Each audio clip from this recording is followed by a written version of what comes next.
How can something as beautiful as this be dying? A plague is ruining the land, but the tree of life still stands. Question is, for how long? End is coming to the new world. The tribes stand divided, in need of someone strong enough to unite them, or bring them all down. This is a story with an unusual beginning. So, let's expect an unusual end. Welcome to Biomutant.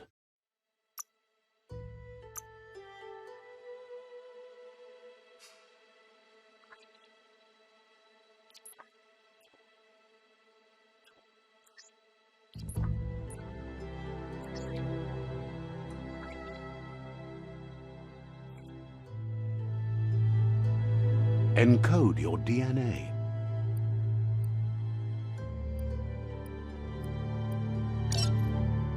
Define your genetic structure.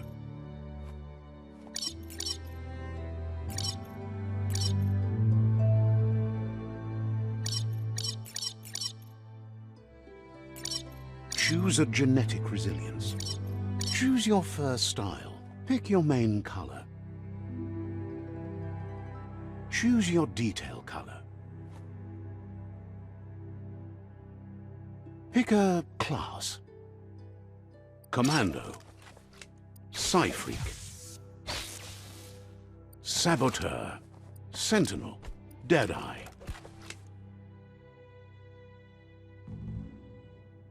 Deadeye chosen.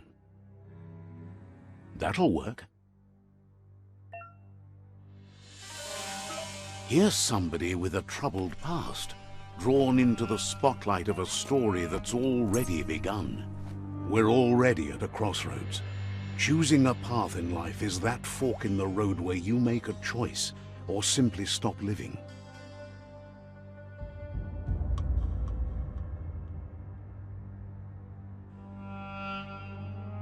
But for you, it's not only a crossroad, but a choice.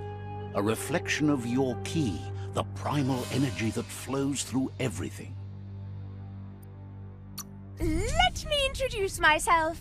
I'm the light and bright side of you, or your inner voice to be precise, an echo of balance and consequence of your actions as you move forward. Seems more like you're being light-headed if you ask me, but you'll come around, eventually. But what comes around goes all the way back around. So, it's better to stick to your instincts. You can't fight what's in your nature. In your nature? And here I was hoping we'd be all about natural selection, survival of the strongest and so forth. If that's not instinct, then I don't know what is. Natural selection is all about evolution and progress. And as soon as there's enough light, darkness will disappear.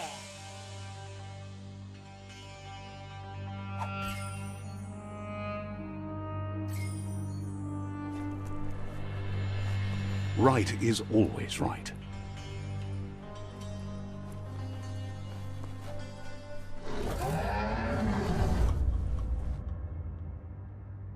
Stories of death and the bodies left behind, a reminder that we're at the mercy of nature and the one that preys on others.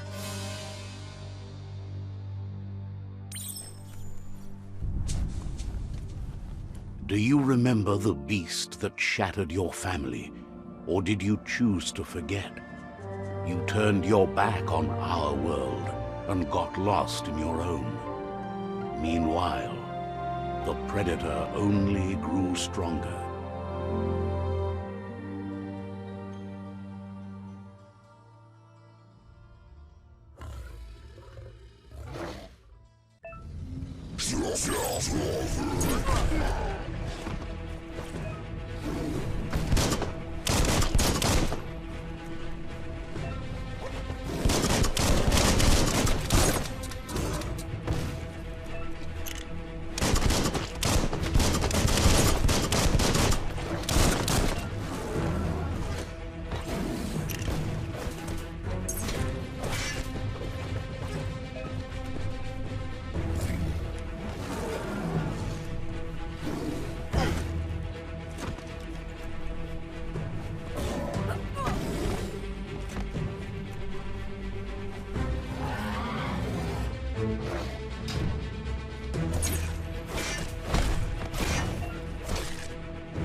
for it. This is not the time nor place to end this story.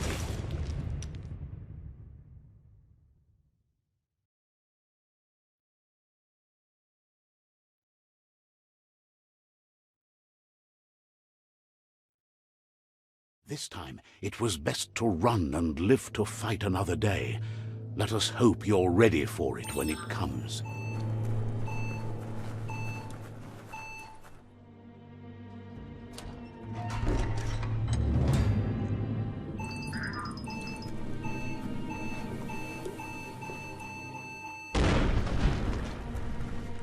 The Predator isn't the only threat. The wildlife started to mutate when the end of days began, and the Tree of Life started to die.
Oil sludges everywhere.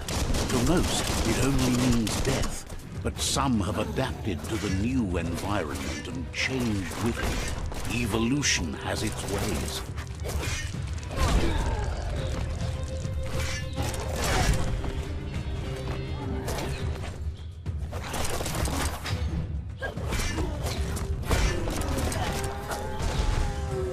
Personal.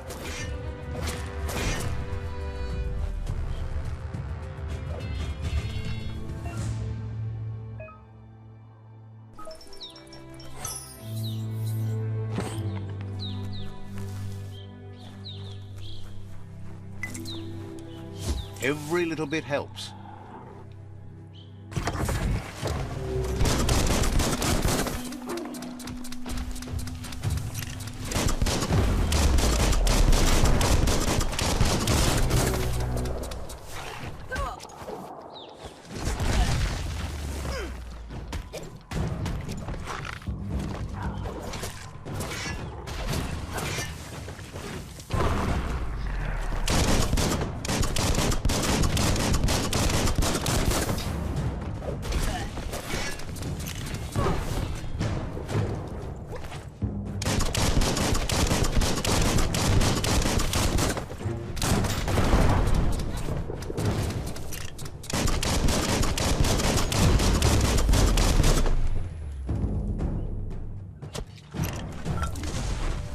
So eager to die.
emergency box from the once was.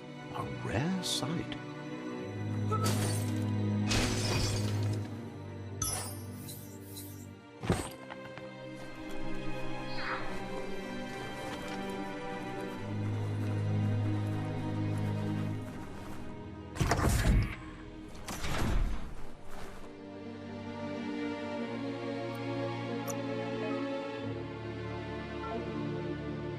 Healthier than ever.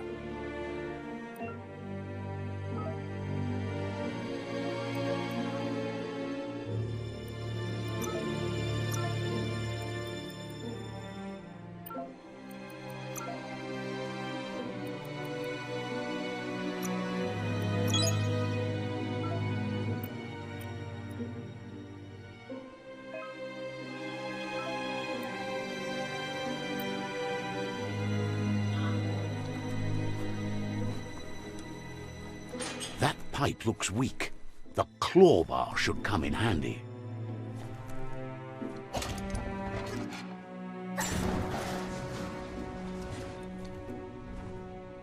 Whoa!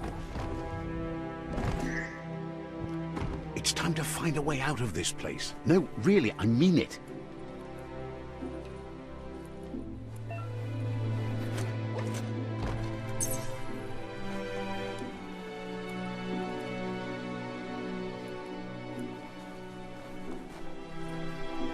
The MURKs produce biomatter in their multi-organ that they shed under distress. Blobs that affect the cellular coding strands of any living being when absorbed, including you.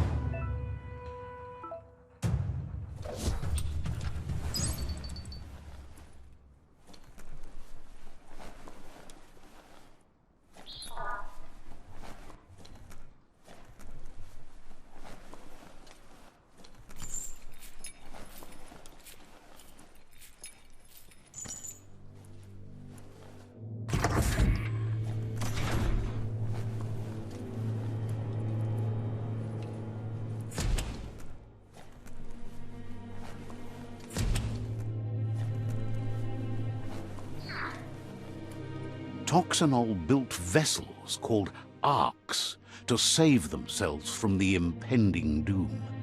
But was it too late? It is only from the flight logs of the single ark they left behind that we know other arks traveled through the sky and beyond. It seems those that came before us never lost hope in finding a new home for their kind.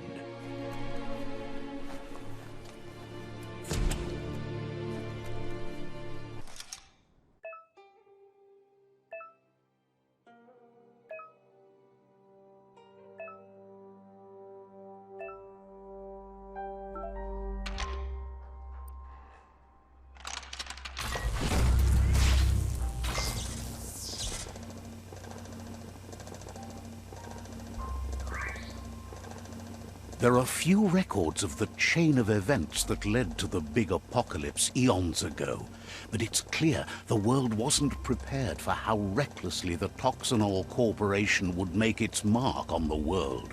Their rare earth mining and nuclear industries generated tons of waste, and without consideration for the future, they dumped it all in landfills until they ran out of space.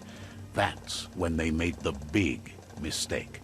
They began dumping the toxic waste in the surf just off the coast instead, assuming that it would sink and decay with time. And they were right, but no one was prepared for what was about to unfold. Once in the surf, the radiation interfered with the genetics of the wildlife and created bizarre mutations in their offspring. It had an inconceivable impact on biodiversity and the entire ecosystem. The world as they knew it crumbled as nature retaliated. It would never be the same again, and what remained of it became ours.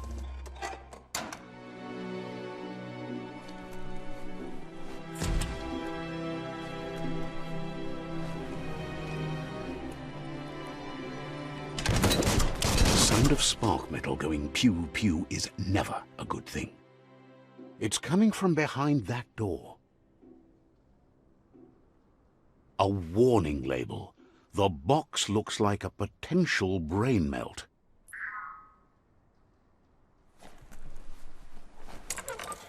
It's going to take a bit of puzzling to short-circuit the door. Just a few moves left. Make them count. There you go.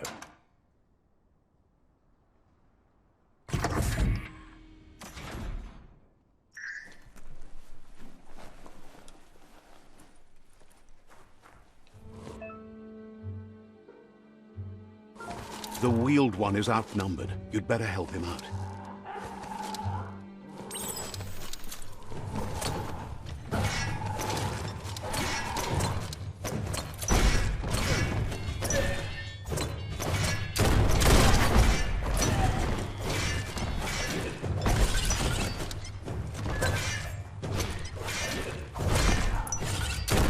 Finish 'em.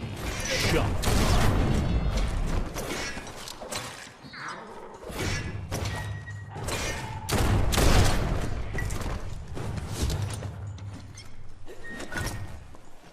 You can make something from that.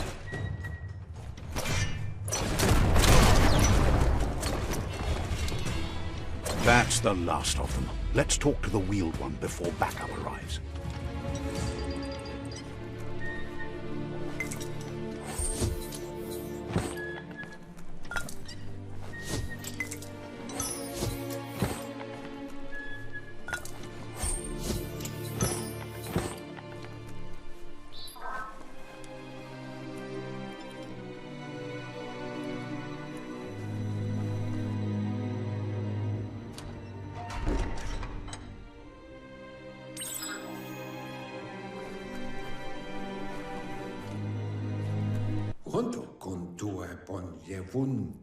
He wants to thank you for taking his side against the scavengers. He sounds familiar. You just can't figure out why. He presents himself as out of date. He knows he's way overdue, but he hasn't given up. He doesn't seem surprised that you don't recognize him. You were just a child back then. The night everything... There have been rumors of a one-eyed Ronin seen outside the Great Wall, and he's happy to see it's true. The legend of the one-eyed child that grew up as an outcast is old and sad.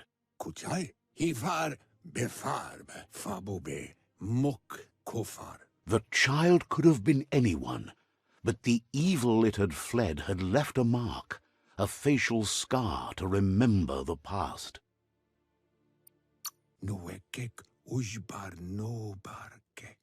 How LUPA Lupin somehow left you alive after his raid on the old village. He must have had a purpose with that. The question is, what? There's no doubt you're the child, and that what LUPA Lupin did to your village, your Muma and Popsy, was the beginning of the end. He says it has taken you a long time to bring the past back up to the present, to find your way back, but he's grateful you have. It was after the attack that the unity fell apart. Your Muma's disciples divided and formed tribes as a reaction to the blight that had fallen upon the land.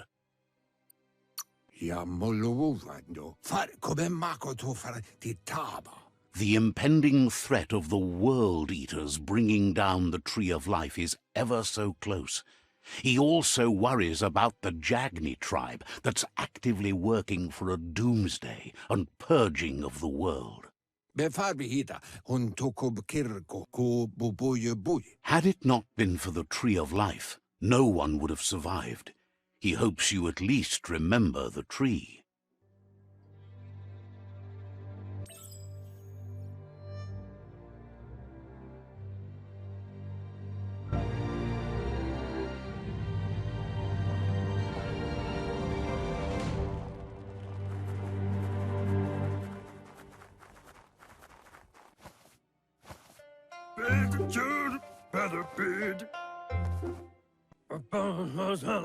Asks if you were tired, as it's a bit of a hike here from the village. He wonders if your Mooma knows you are here. You're such a good child, so you probably did. Even the young forget. He understands why you came all the way out here, to see them, the potato people. The potato people, or Nono, are a wonder, somehow interlinked with this little tree here, fueling its source of life.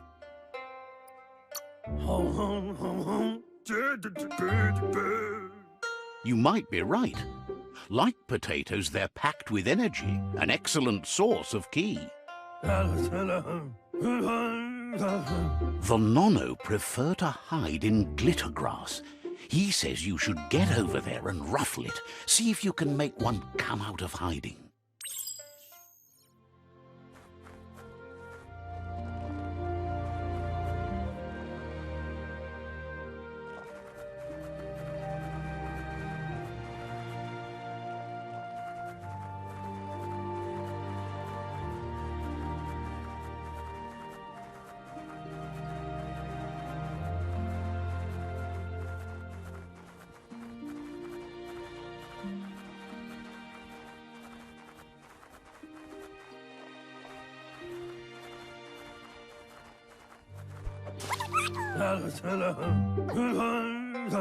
You found one.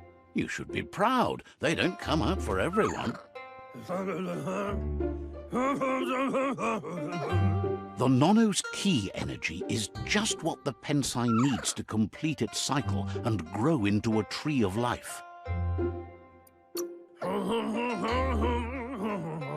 The small tree you saw up there where you met will eventually grow into a tree of life and start giving back to nature. It'll be the heart of the land. You'll need to support the tree for a long time to come. The only way it'll grow tall is with the burst of ki released from the Nono as they become one with the tree. You'll need a net to catch the Nono, and he wants you to use his, but asks you to be gentle. The Nono are sensitive beings, an embodiment of ki, the primal energy.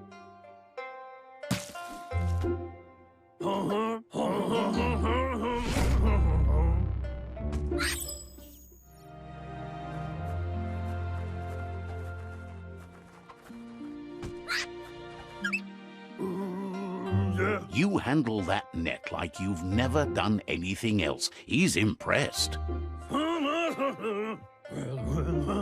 He's grateful for all the help he can get. There's lots of Nono out there that need to be guided to the roots of the Pensai tree. Oh, it'll need a continuous flux of ki over the 12 months to come, so countless, he'd say. One day, he hopes the tree will have grown tall enough to sustain the world. But today, your focus is getting this one to become one with the tree.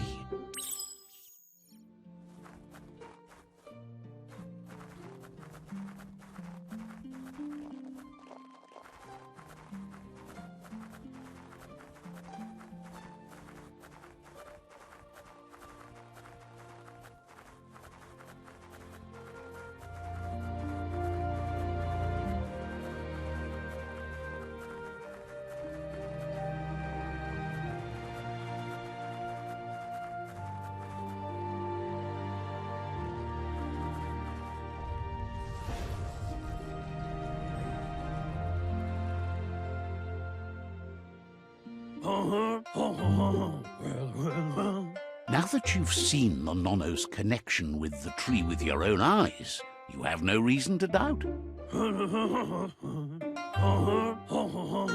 From this day on, he'll make nurturing the Pensai into a tree of life, a life goal, not only for our village's sake, but for all of us, everyone. One day, the land won't be as peaceful. Not even your Muma will be able to protect us. You can already see the effects from how reckless those before us acted, and unless something changes, we're doomed. The land won't survive the side effects of the old world's industrial advances. He says you'd better hurry back to the village before your Muma comes looking for you. You did good here today.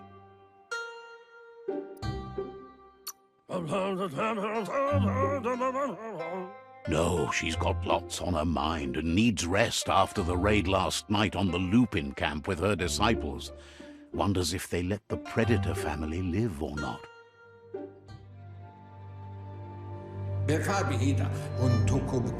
He lost you there for a while, but no memory is alone. It's part of a trail you can follow.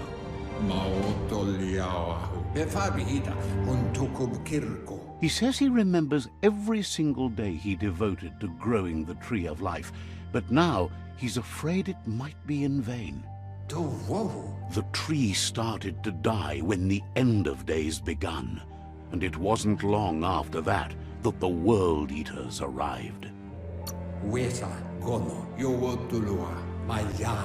The genetic evolution that occurred after the apocalypse that Toxanol Corporation inflicted on the land set the World Eater's DNA into overdrive.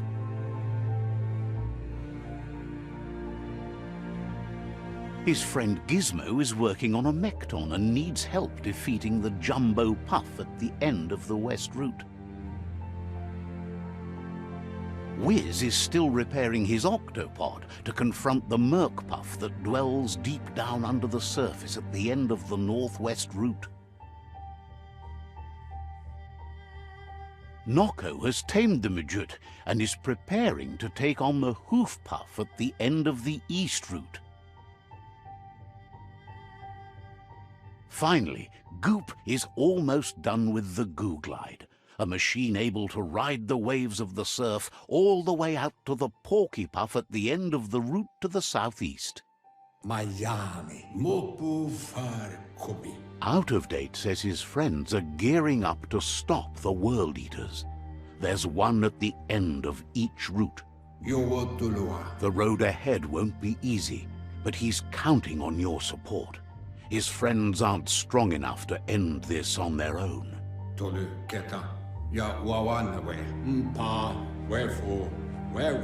He wants you to understand that you'll all die if the tree isn't saved.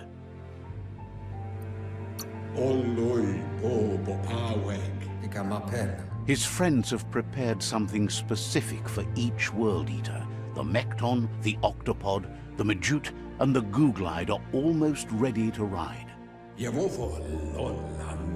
Regardless, you'll meet again once you've played your part in the tribe war and the situation with the World Eaters.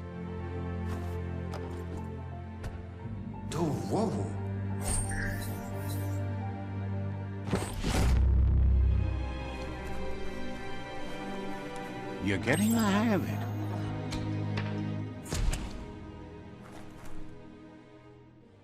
Quickest way out is through the roof where they came in, and the rope looks strong enough to climb.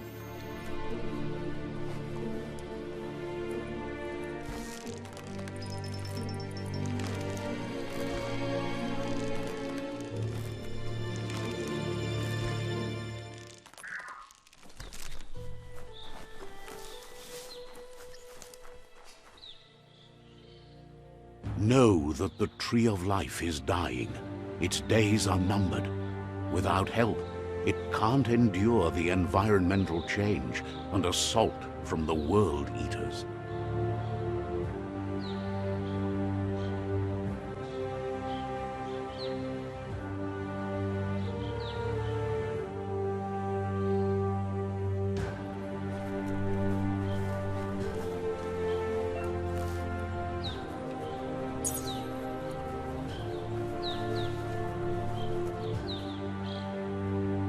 A signpost maps it out for the cartographically challenged.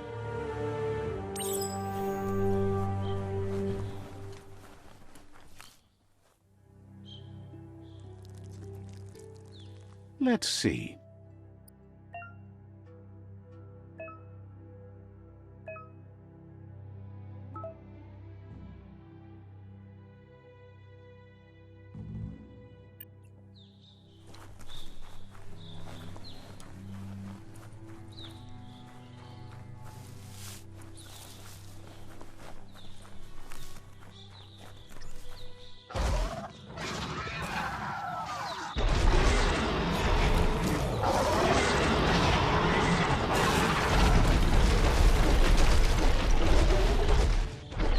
Must be the World Eater that chewed off Out-of-Date's leg. You'll need a hat trick to bring that down. The World Eaters have made their marks on our world over time. That's not the first nor the last village it'll leave in its wake.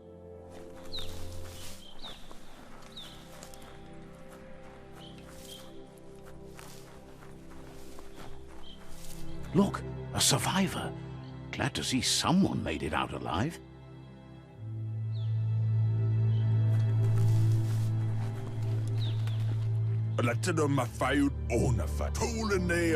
He's heard the stories about the terror inflicted by the World Eaters to other enclaves, but never expected one to come all the way here.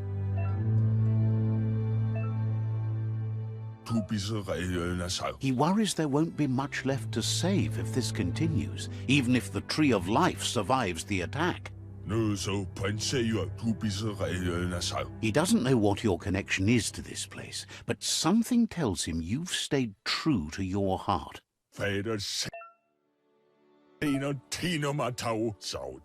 Anyway, he needs help and says it's by your actions you'll be judged, not by your intentions.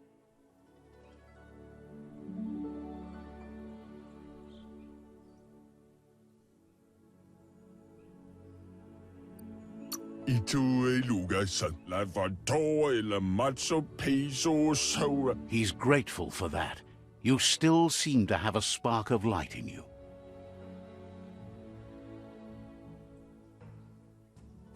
Ah! That's a spark of light in you! What's there to like about light? It hurts to look at. Not as much as it hurts to look at you. Always making this personal. And you're always trying to pretend it's not.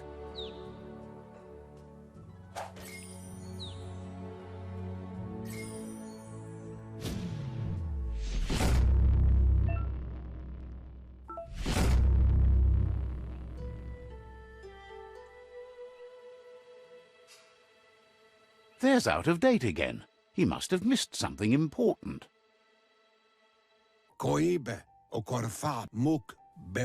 Out-of-Date says you will make a better stand against the World Eaters with the support of a tribe, and there are two nearby. The Myriad tribe is likely to be a good match as they act on the understanding of the greater good and have a code of honor. Regardless of who you choose, it won't be easy, as the conflict between the tribes is worse than ever, teetering on the brink of war. The Myriad's conviction to stop the World Eaters began when the Leviathans rose from the depths of the surf. Siding with the Myriad's movement for wholeness in a fragmented world might seem like the logical thing to do, but is it the right thing? One thing's certain, though. Destiny arrives all the same.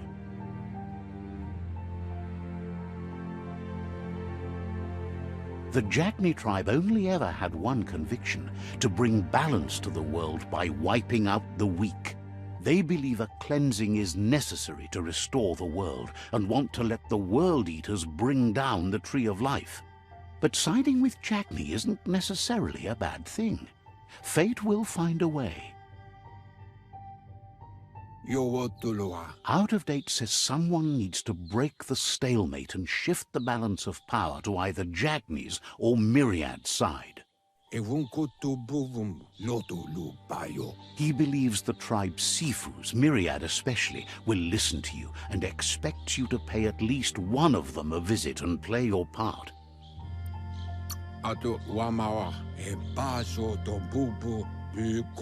He can sense you share Myriad's view on the world.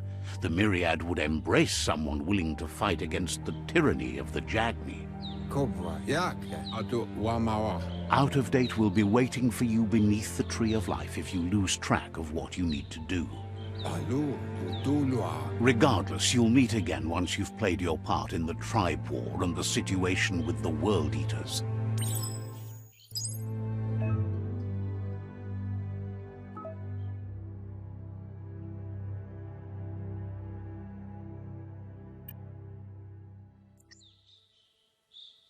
Another fork in the road. It's either the tunnel or the motor bridge. What'll it be?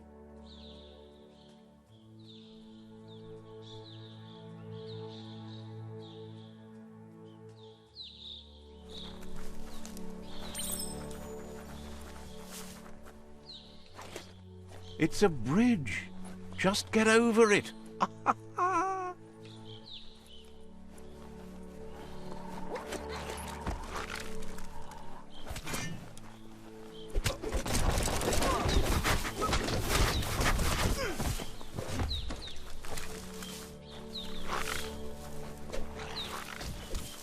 They've restroyed this area, muddied up what used to be muck, as if it wasn't bad enough before the tribe war began.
That's the Jagni tribe's fort.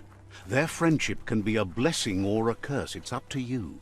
You're either a part of their solution to the tribe war or part of the problem.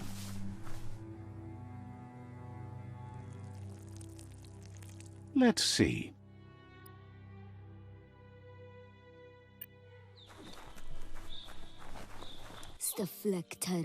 Says they're wary of strangers.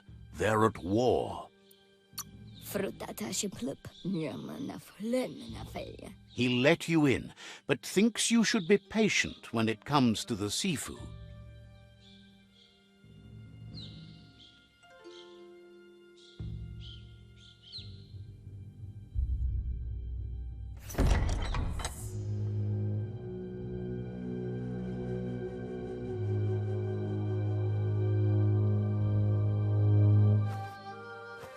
Zata is the muy totloho.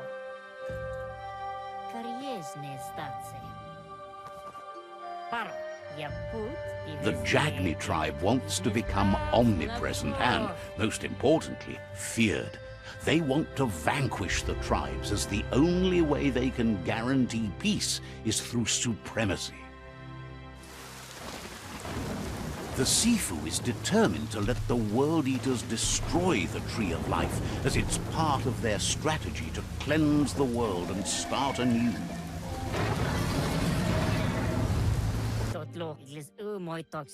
He welcomes you to the Jagni fort and introduces himself as the tribe's Sifu. The news of a cold-blooded Ronin crossing the Great Wall through the crack in Bunker 101 preceded you. He's referring to your rampage through Bunker 101. It seems you don't mind a bit of blood on your hands. That's something you have in common. He understands that sometimes we need to lose ourselves to find ourselves. But he's glad you chose to come here. There's something about your spirit that sparks memories of you as a kidling. He can still sense you're kind-hearted. Sometimes one memory can make another come to life. He hasn't thought about your Muma for ages, even though she taught him a lot. He was one of the original Wang Fu disciples. Your Muma invented Wang Fu. Originally, it was based on unarmed combat and the 6 weapons: the boomerang, the shuriken, the bow, the staff, the nunchuk, and the hook and chain. The Sifu says it's time to set the past aside, at least for now. Unrest is sweeping the land, and there are rivals in all directions. Jackney doesn't want a new unity between the tribes. Their goal is to become omnipresent and, most importantly, feared. Says there is some darkness in the best of us, even you, and suggests you embrace that side of you and help them vanquish the tribes and let the World Eaters destroy the Tree of Life.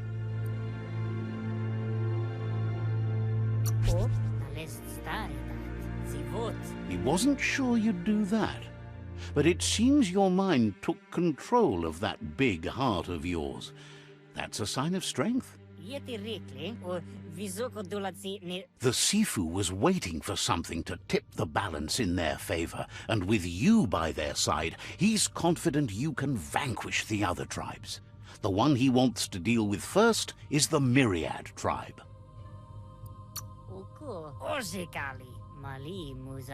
The Myriad are too good to be true. They might believe in the greater good and a code of honor, but uniting the tribes and saving the Tree of Life won't change anything. You must stop living in the past.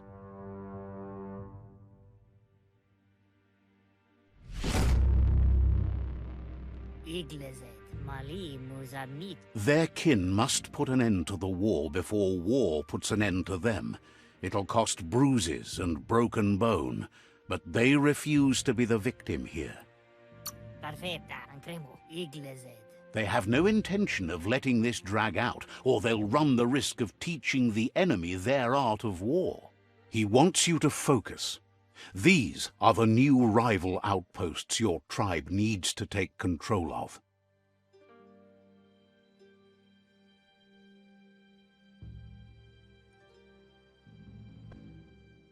He says you'll regret not being on their side. The only way you'll learn their secrets, Wung Fu and the tribe weapon now, is if you defeat him. And that will never happen. Even if you see the world differently, you must hit them as soon and as hard as you can. The outcome of this war is up to you. Tells you not to be afraid. Your fate cannot be taken from you. Claim the rival outposts and earn the right to wield the tribe weapon. Once you've conquered the rivals' outposts, you'll challenge their Sifu for control of their territory, tribe weapon, and kin.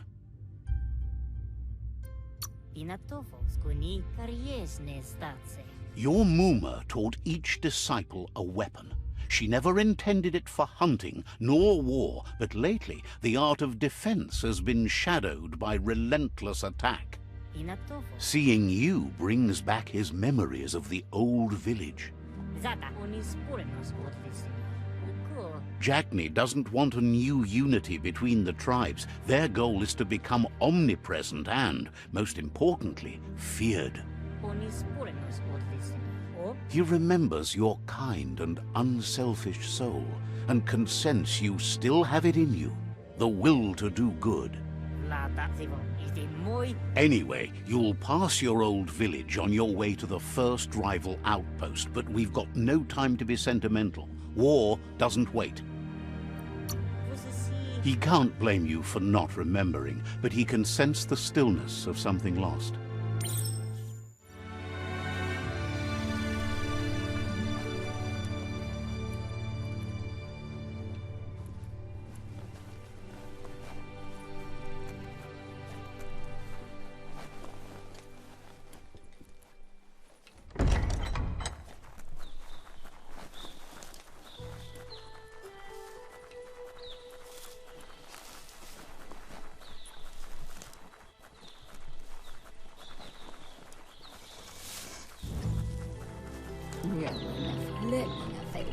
Mystified why you wouldn't give up and have the Pichu help you dig the world's grave.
Better beware, that's a mump up ahead.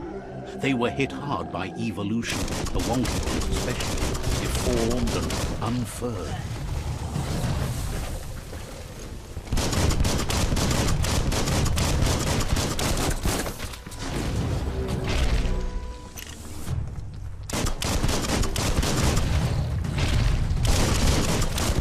That hurt them.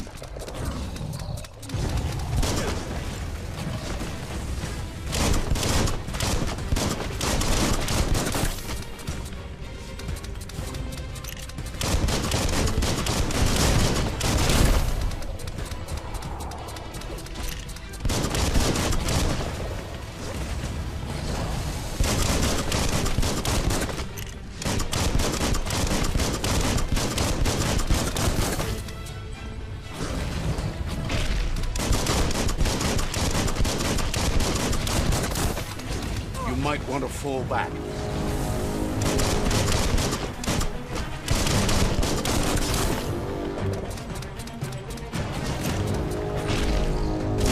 Bang, bang.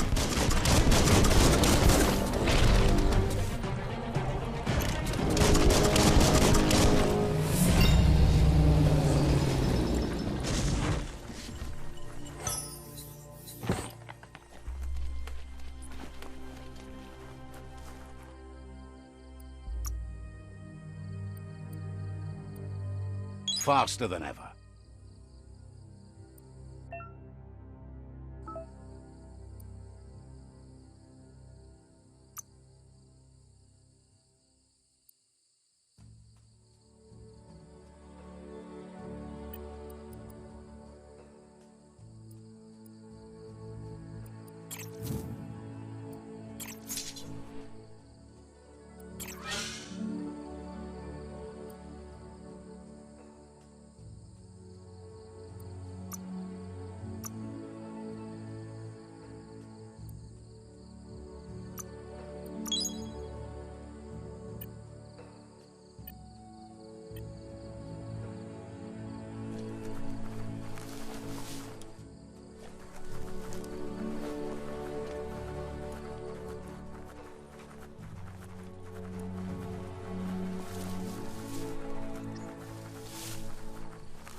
Time is lost on this place, but it evokes a tingling sensation. There's something special about it, drawing you closer.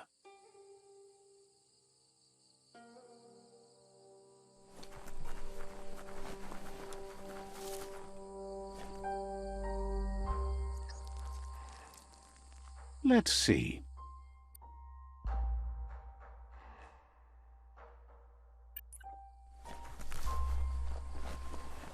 As time passes, memories fade, and sometimes feelings change. It's not about who you were, it's about who you'll become. This story is far from over. Echoes of a long-lost past, like whispers in the wind. Here's someone who takes each day as it comes. He asks how you are today.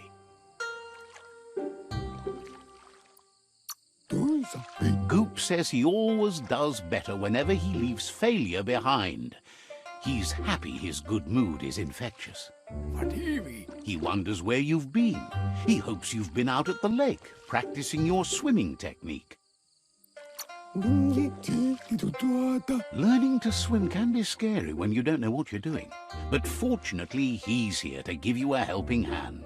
He thinks you should really know how to swim by now. And he'll be honored.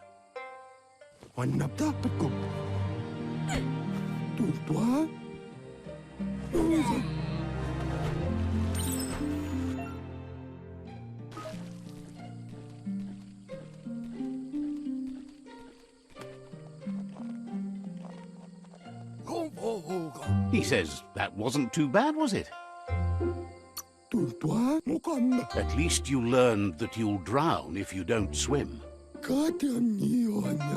But you need practice. Lots of practice. Great things usually happen to those who never stop trying. He hopes you'll be one of them. You just need more time in the surf. That's the only way you'll ever learn how to swim. You can never try too hard.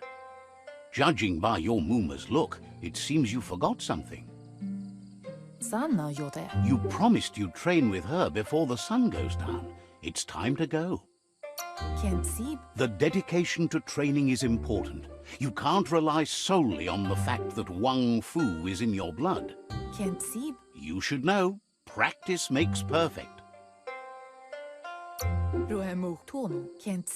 You have to keep working on it if you want to be good at it. She'll see you at the village square.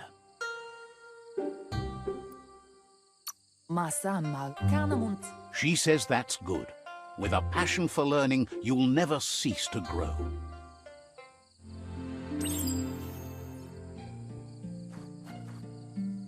Here's another familiar face with lots on his mind.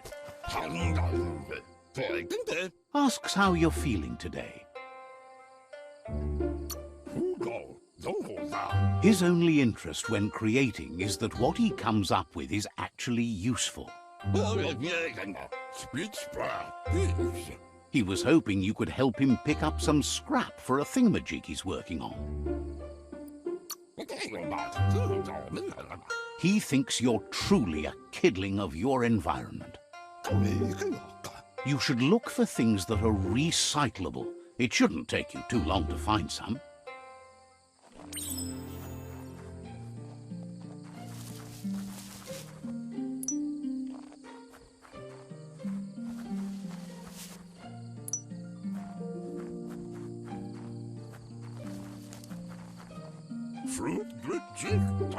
He wonders what usefulness you found. He says every little thing counts. He can work wonders with almost anything and asks if you know how to upcycle.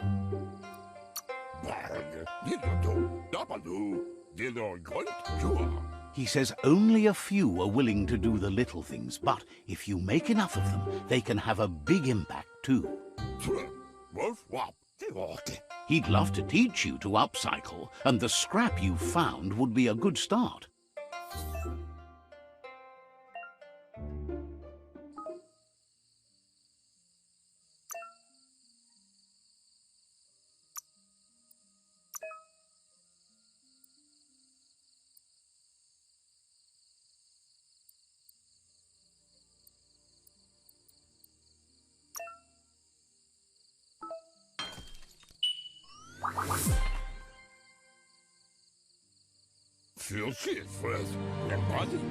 You did well, but he can't help but wonder why you decided to craft a weapon.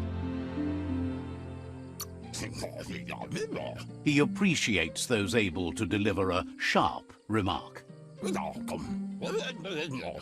He understands, but hopes you won't be needing it anytime soon.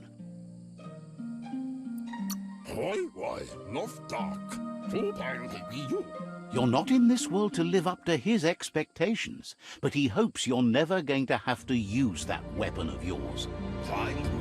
He's looking forward to seeing what you'll make next. It seems you have a talent for this. It looks like she's starting to lose her patience. You know she doesn't like waiting for you. She wants to see you on the village square right away. Kalino? Then you've got a good excuse. You share a responsibility to prevent hardship on nature and the environment. It's your future. She wants you to grow up and start thinking for yourself. You really need to find yourself before she's gone. That's all she's ever asked of you, that you'll try and give it your best. You can't do more than that. You've always followed your own path, but this time she needs you to follow her.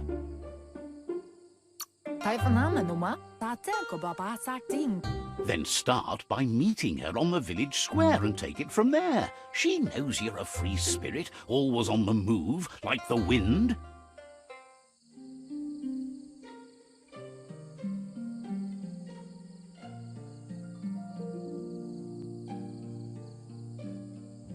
They look determined. Better watch out.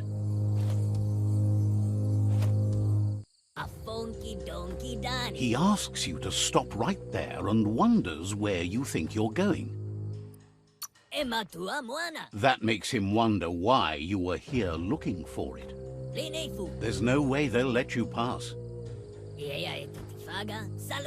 He wants to know who you think you are. They push each other to become better, and sometimes someone gets pushed down along the way.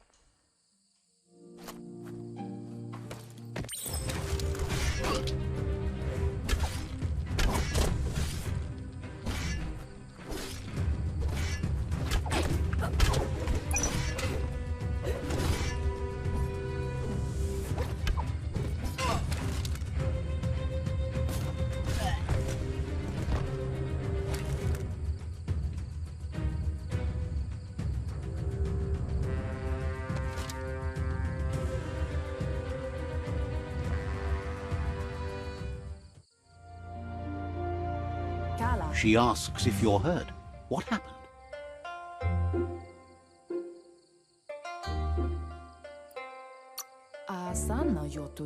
She says it's nice of you to consider them, but they have weapon training at sunrise tomorrow, so they'll need all the rest they can get.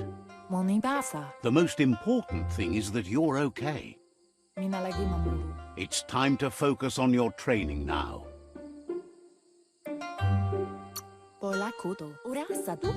You won't need excuses if you are strong in your conviction.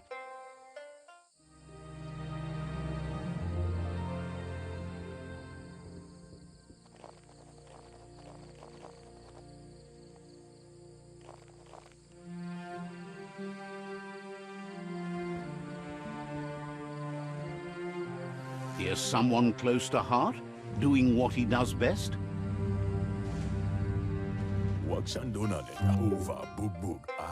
Seeing you always puts a smile on your Popsy's face. He wants to know how you're feeling. He heard you helped Gizmo clean up. He's proud of you. He asks if you could help him too before you leave for training. He'll talk to her, sure, but you know she wants you to accept responsibility for your own actions and future. He suggests you get going and find him gadgets and ideas for how you can upcycle some old fabrics.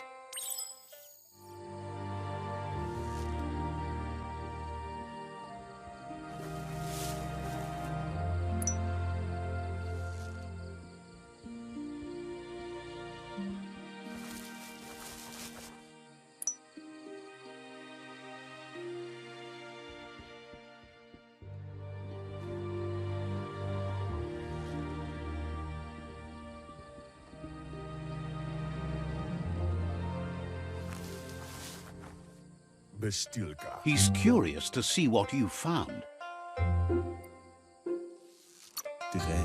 He's all for renewal and has even considered making the trip out into the wilds to look for a bionucleus pool and refresh his DNA. He can work wonders with pretty much anything and asks if you know how to upcycle. Thinks some are and some aren't. One thing's for sure, though, your Muma thinks it all takes up too much space in the house. He says it's about time you learned how and offers to teach you, starting with the scrap you found.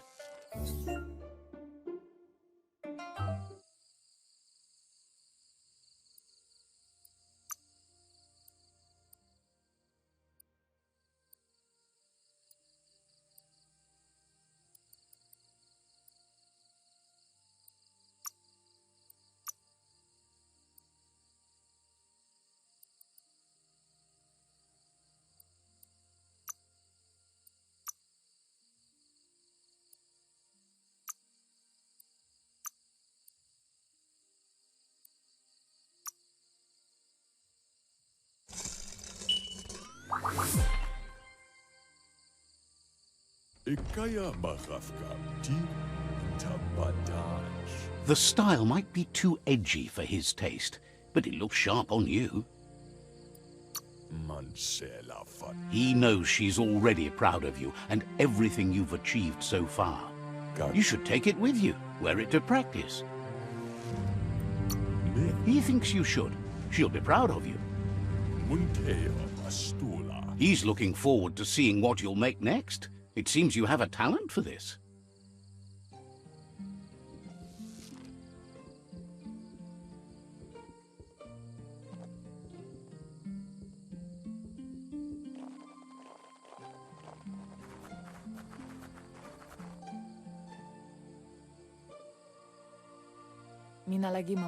Your Muma says it's about time you got here.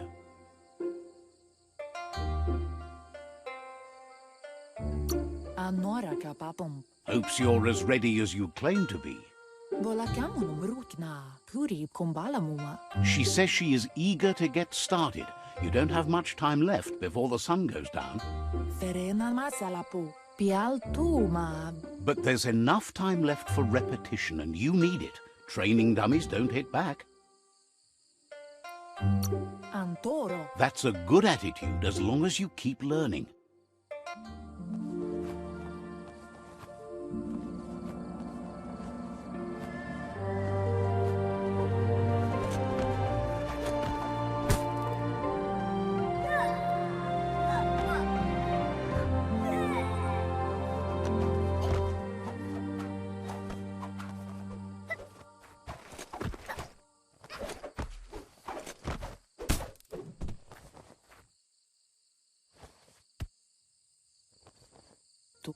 Your Muma says you did well today. She's so proud of you. Thanks you for being such a good student. Been working on a present for you, with the help of Gizmo and Wiz. You should go see him and find out what it is. You've deserved it. Says he's always thought so well of you. Just like her.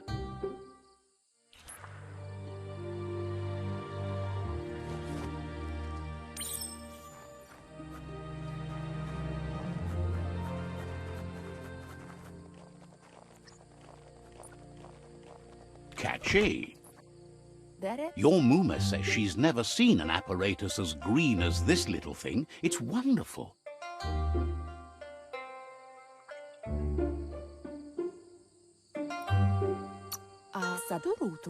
She's happy you appreciate what others do for you. A piece of Scraptronics like this has built-in old-world tech that makes it a potent communication device. It's called an automaton, and it's hardwired to your DNA. It'll follow wherever you go and see whatever you see. You're lucky to have such a fine helper with you. Your Muma says you look tired. No wonder. It's been a long day. She's so happy you made the most of it. Rest, and you'll find strength for tomorrow.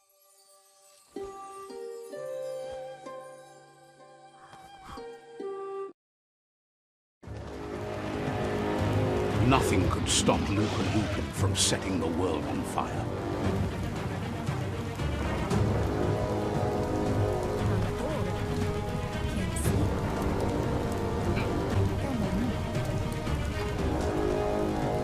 Your Muma urges you to blaze a trail.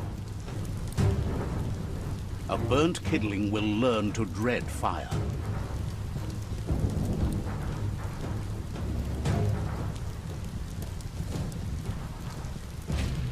That's just adding fuel to the flames.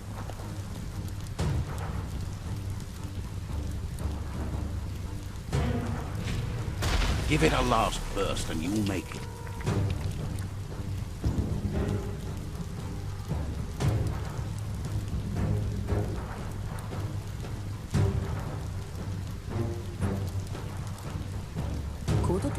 Your Muma says this is it. The time. He wants to destroy her. The time to fight is coming, whether she's ready for it or not. Whatever happens, you need to know she loves you. And everything she's done has been to protect you, your Popsy, and those she was chosen to lead. She tells you to stay back. This is her fight. It has nothing to do with you. History has finally caught up with her. She loves how brave you are, but she can't be worrying about you while she fights. This is her fight. Here it comes. The past coming to haunt the present.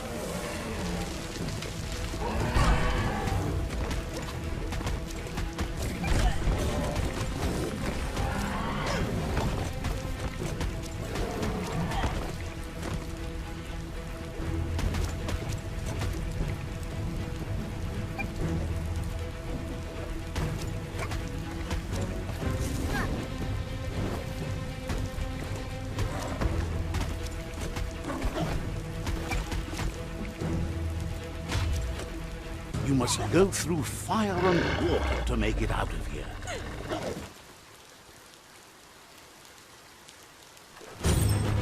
Your Muma says you can make it if you believe in it. Where she goes, you go. Blood is thicker than water.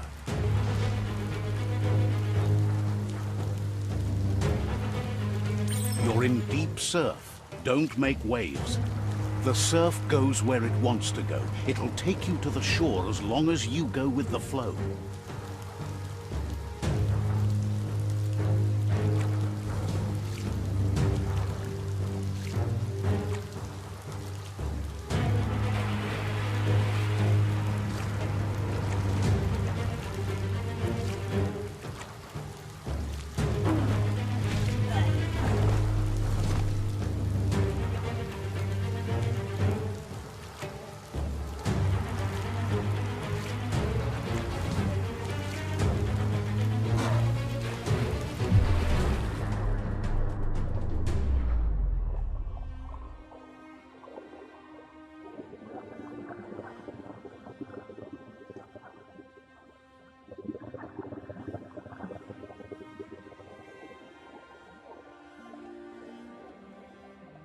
Death is not to be feared by one who has lived life with a pure heart.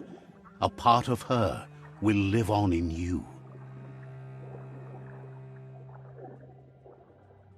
The creature is hungry for more. Nothing is going to stand in its way now.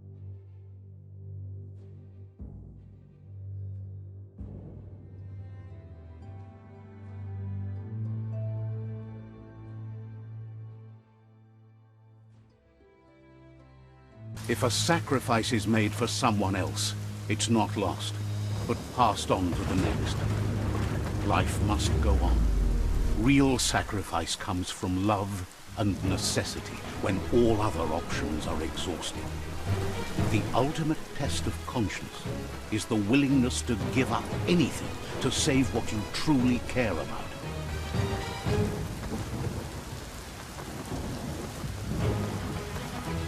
What you do for yourself dies with you. What you do for your kin remains and makes you immortal in their memory.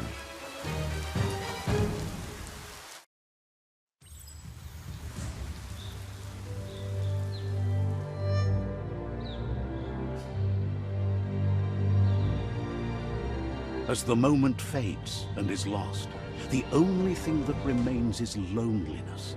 It doesn't mean you'll forget your past. It simply means you need to move on.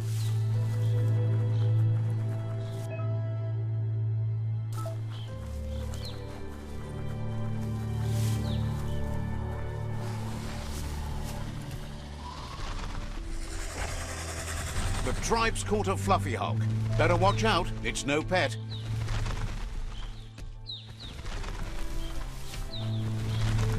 They couldn't keep it down. Fluff Hulk's on the loose.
It was harder than expected to take down the Fluff Hulk.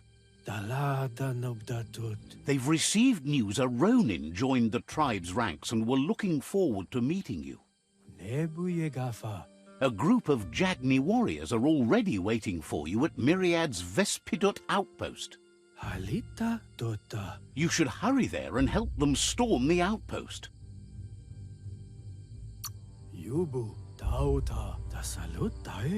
Not really. It's east of Bricktown. You can spot Goop's Surf Nautica station from the hill it resides on.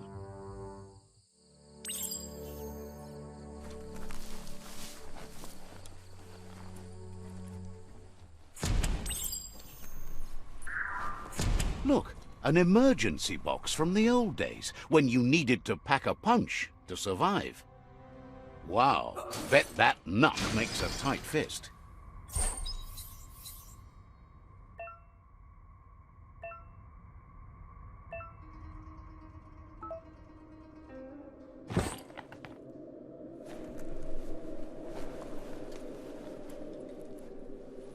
Toxanol was something called a corporate juggernaut, and our world still bears the marks of the massive ecological catastrophes they inflicted upon the land.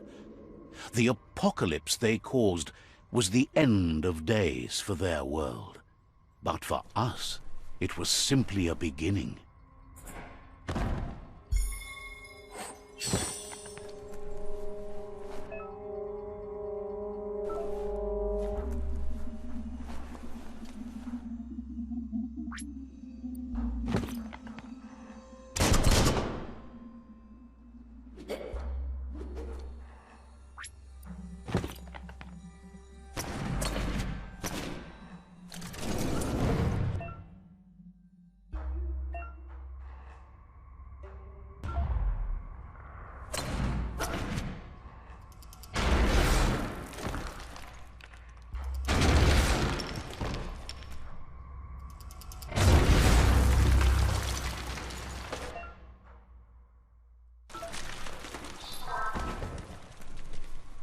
Tunnels like this still carry echoes from the past.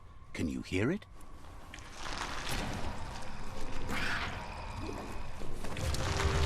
Pound 'em down!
That notice board?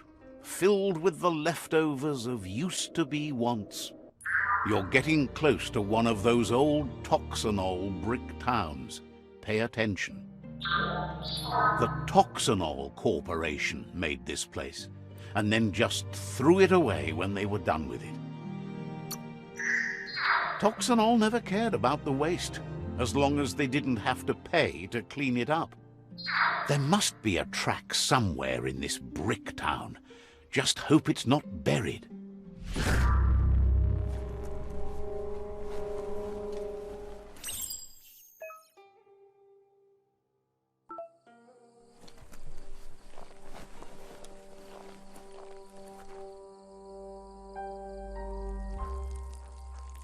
Let's see.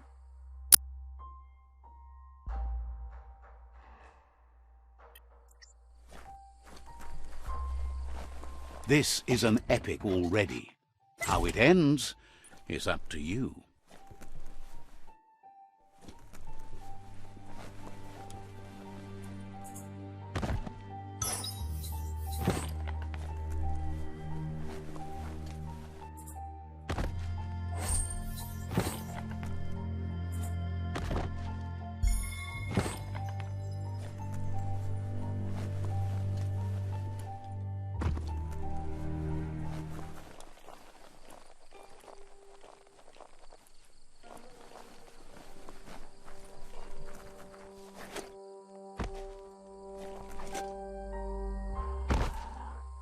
It's Peekaboo Park.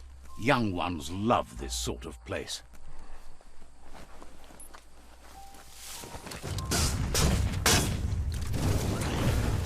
Wrecking Fest.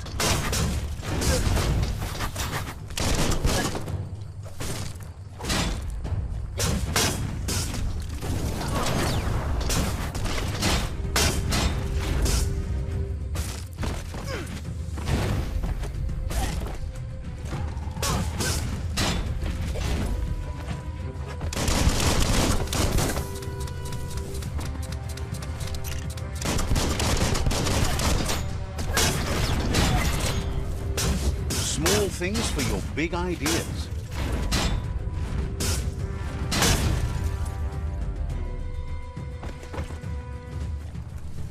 They won't bother anyone anymore.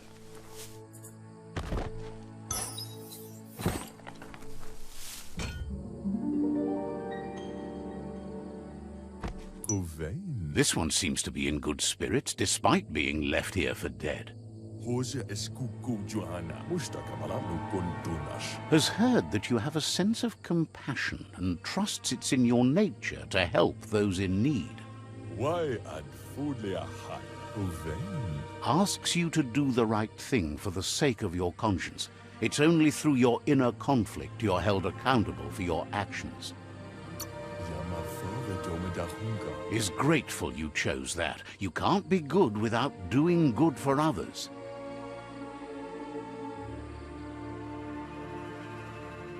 Fan that flame! Wait, no!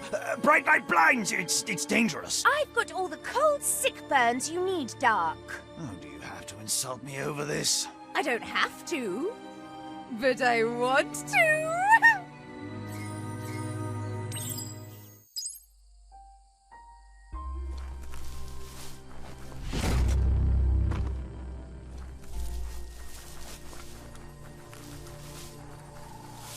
That's a Myriad tribe outpost.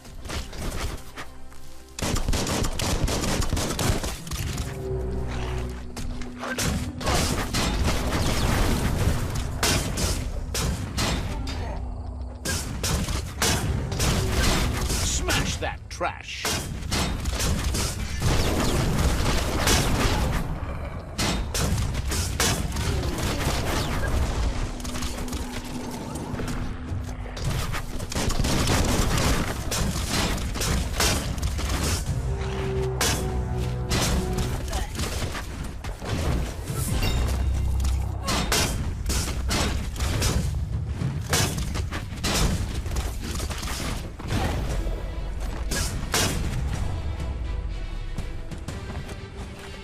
Feel the night wrap around you.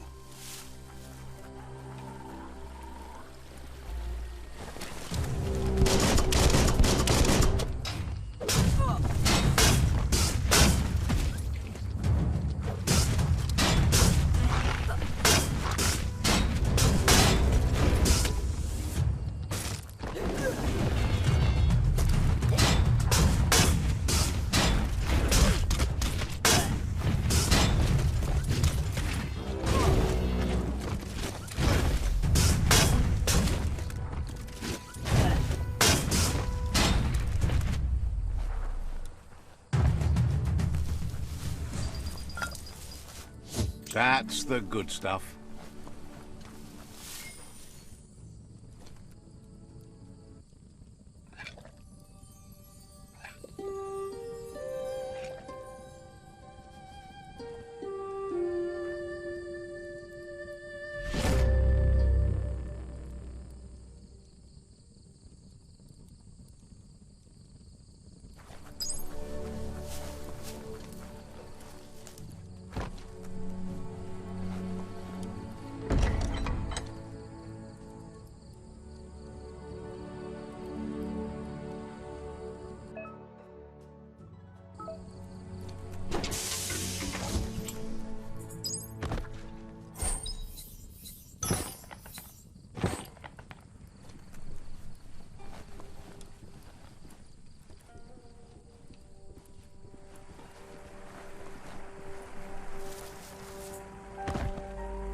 The Vespidat outpost, long-time home of the Myriad tribe.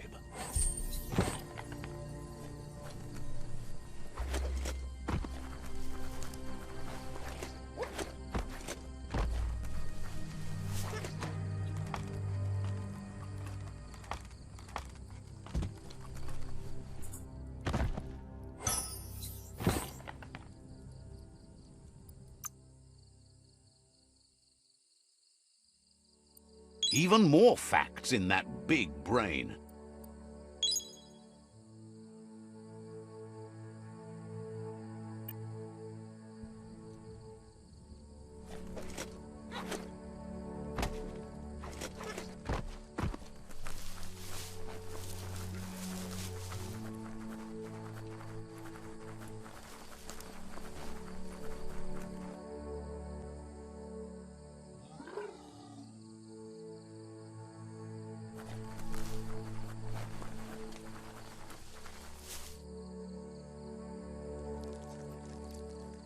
Let's see.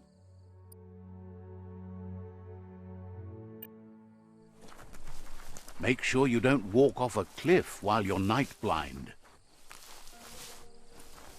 That's a resource totem, a monument left behind by those that picked scrap, trying to keep the area clean.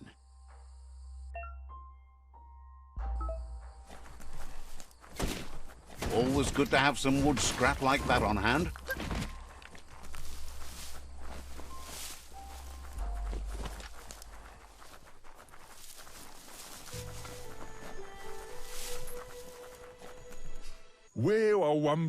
Says you need to hit them where it hurts, inflict as much suffering as possible, and make it clear your tribe is a terror to their existence. Murder and mayhem and other terrible things happen. He's sure you've seen it before.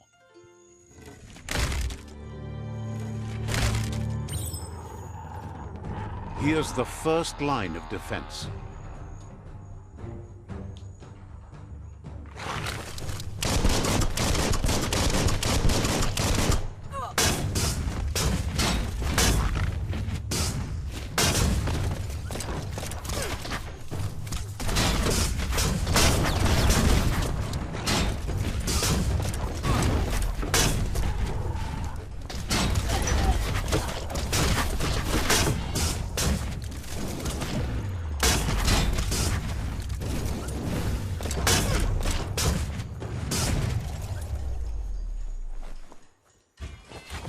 That's a bomb lobber. That hit the spot, wrecked it.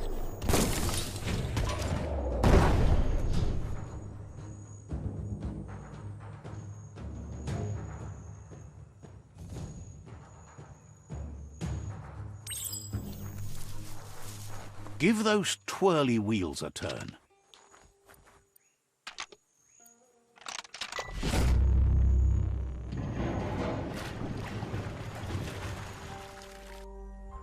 Yes, the river tub's going down the drain.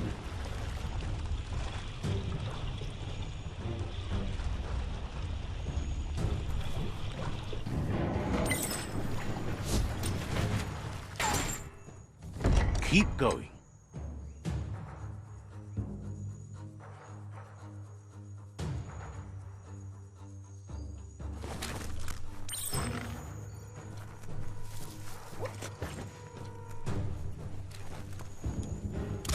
That cage is holding a helper.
Says they've been treated fair, but is glad to see you. Hopes you'll treat the rivals with the same respect they treated them. Grateful that you're willing to move past this like them.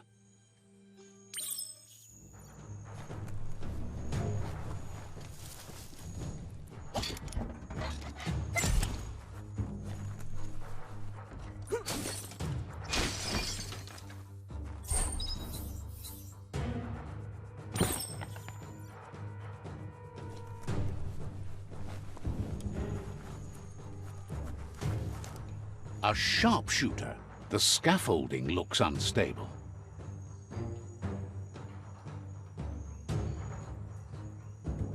Better stay clear of the red ray. Here's the second line of defense.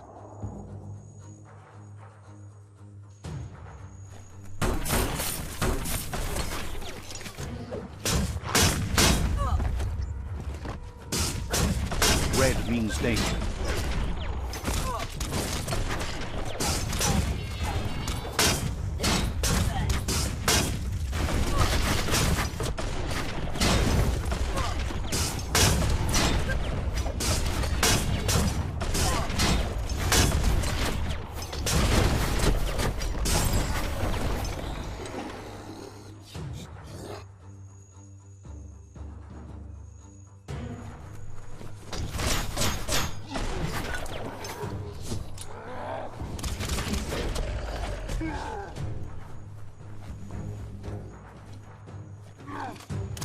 Timber.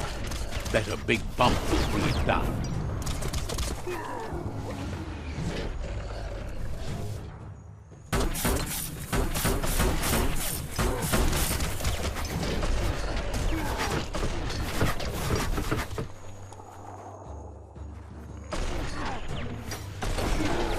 Switched off the light. A barrel shoot. Smack it to get a barrel out of it, then hit it toward the gate and blast it.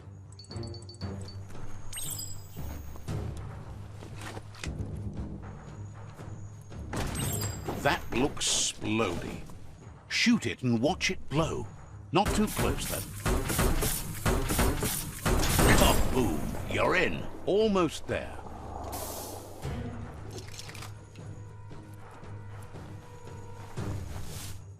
The outpost belongs to your tribe now.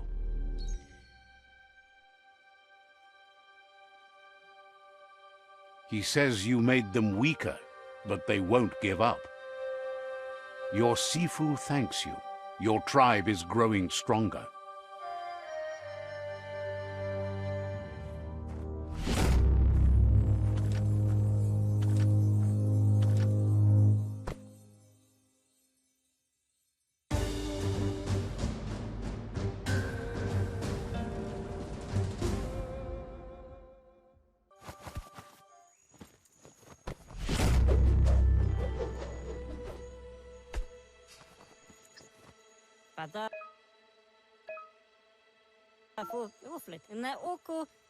Says you did a great job capturing the outpost. You've earned... Says you're lucky to have the honor. Out of Date says he's doing his best to keep up, but from what he can tell, it seems you're making progress with the tribe conflict.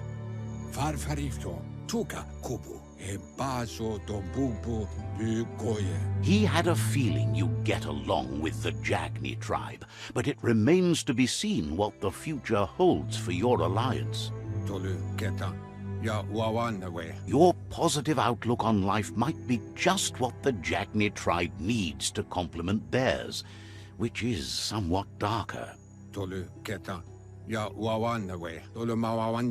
But Out of Date emphasizes that solving the tribe conflict won't matter unless you help make a stand against the World Eaters. That's the sound of impending doom. Out of Date's premonitions of imminent disaster are true. The Porky Puff needs to be handled.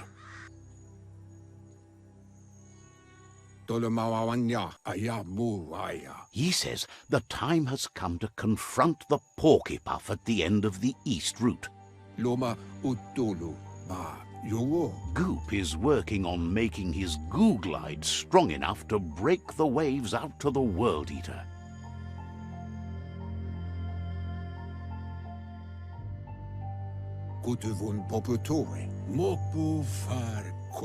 You should get over there and see what you can do to help.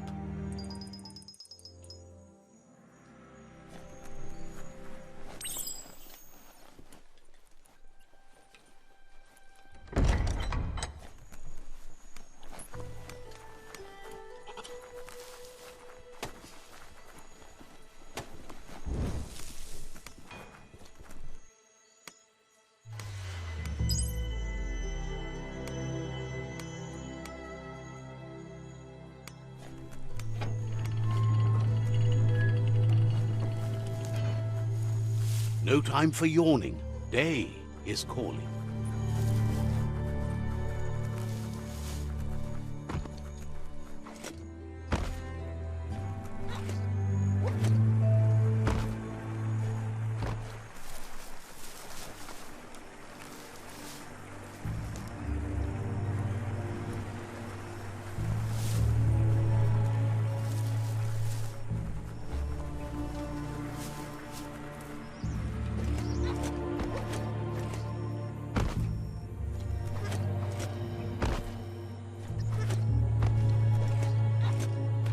That there's Subnautica Station.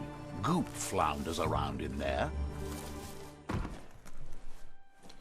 Gah, that's just awful. Watch your step around here.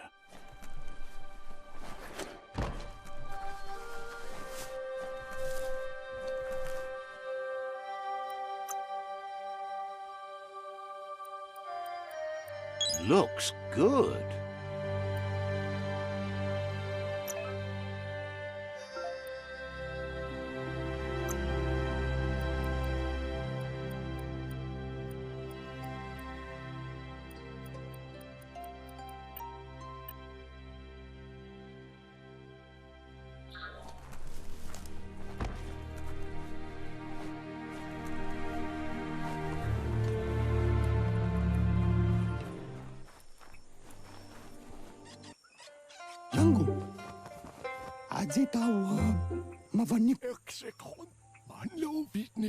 Gulpo ain't the easiest tongue, but I think he says he's happy to see a friendly face.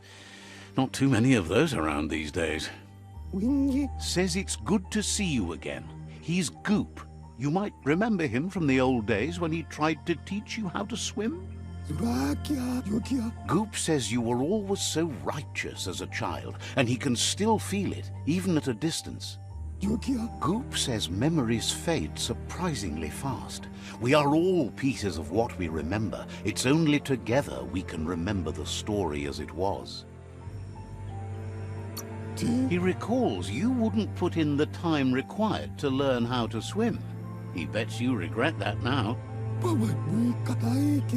Goop says our memory keeps things for us and protects them until we are ready to face them again.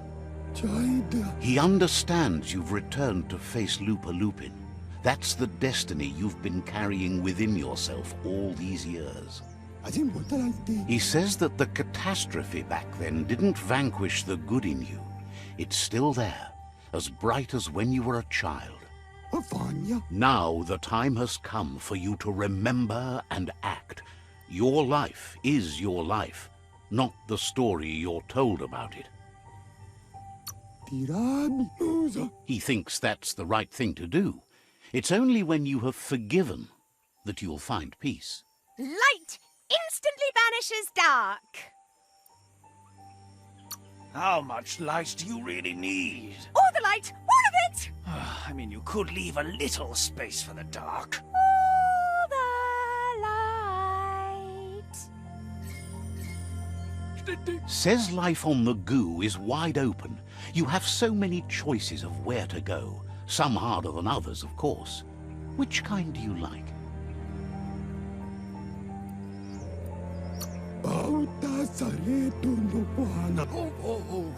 Best to stick close to the shore then, where the goo isn't so deep. That's like being close to your friends who can help when things go wrong. Figures the world is a goner. Even the goo will go gone. Thanks you for doing everything you could to de-goop the surf. Wonders why you're flapping around with the Jagni. They spend too much time nesting to do anything fun. Figures you must have met different Jagni than he has. But hey, back to the goo. Knows yesterday is already gone. It's what you do today and tomorrow that'll move you forward. You need to set the past aside, at least for now.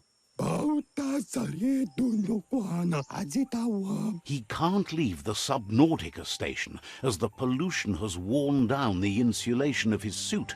So you must salvage enough scrap to fix up his goo glide, starting with the old wreck box outside. You should return when you've retrieved the scrap. There's no time to waste if you want to make the goo glide strong enough to fight the Porky Puff. You're lucky that way. There's still cargo left on the shores from before the apocalypse. His best guess is a power tanker hit a reef and went under.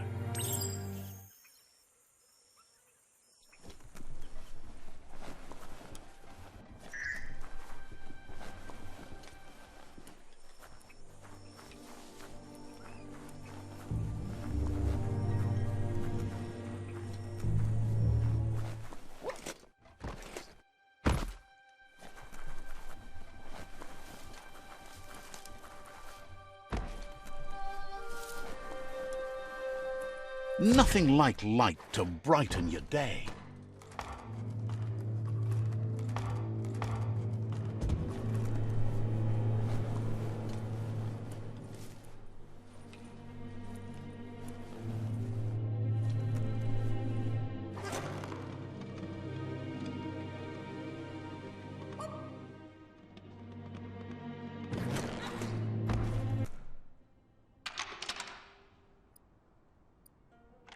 Just a few moves left. Make them count.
Nothing like a story with an unexpected ending.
You're fading.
Toxanol's offshore drilling caused oily matter to spread with the rain and contaminate both the groundwater and open surf.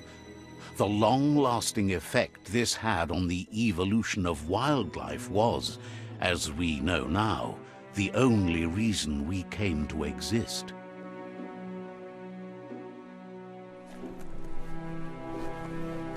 Looks like the switches need to be turned to match, so enough charge. Just a few moves left. Make them count. Good. That's enough electric current to initiate the actuators and activate the framework. Take this seriously, or it'll take you down.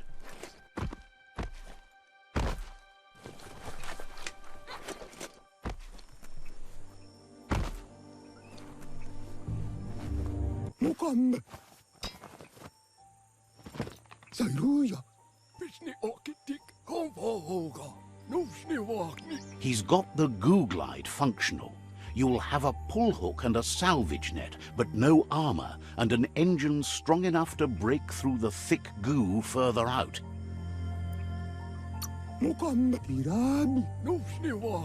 There are lots of valuables left behind on the surf floor that the salvage net will enable you to haul.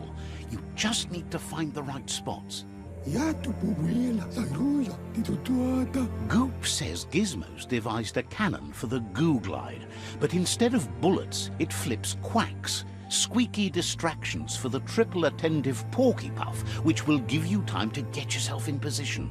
The best way to find quacks is to talk to Gulp. He has the bearings of the Surf Archipelago and knows where the quacks like to float. This means you'll have the privilege of visiting Gulp in the Sinky Dink. He'll be able to give you directions to where you'll find quacks.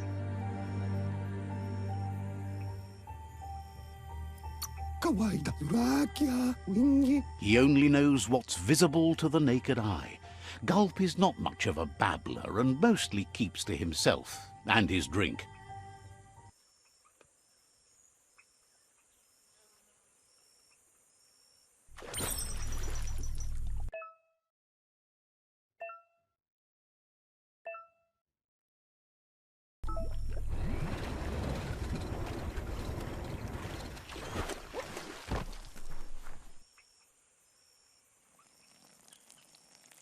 Let's see. The water is so colourful.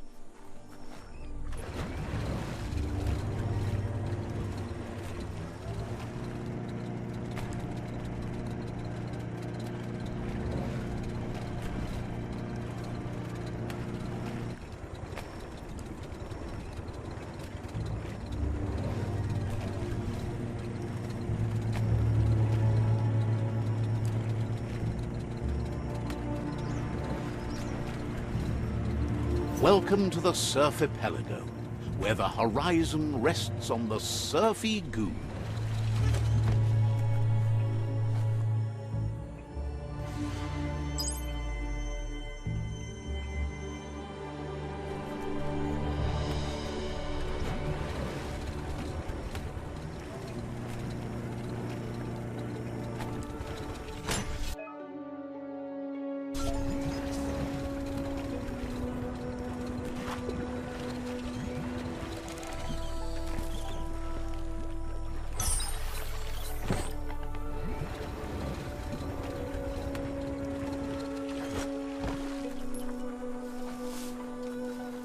Hey, there's some rubber scrap over there, just right for the taking.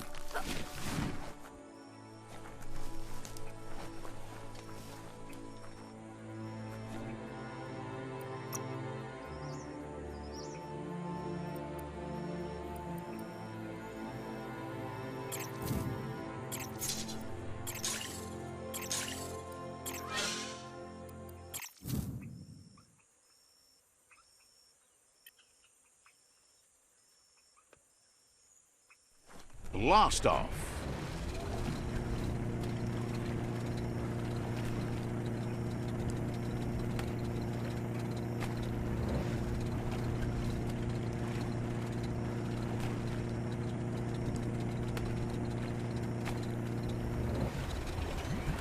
There are places a goo glide can't go.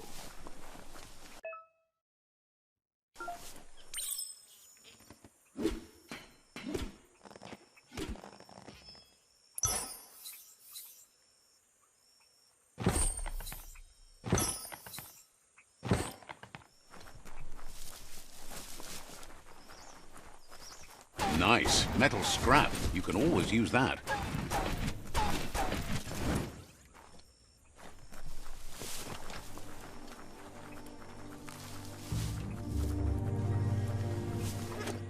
Thanks to the goo glide, you're still dry.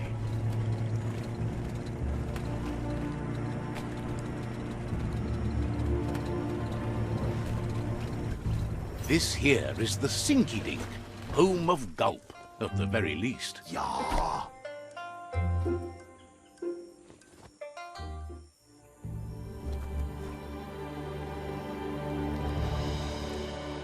Let's see.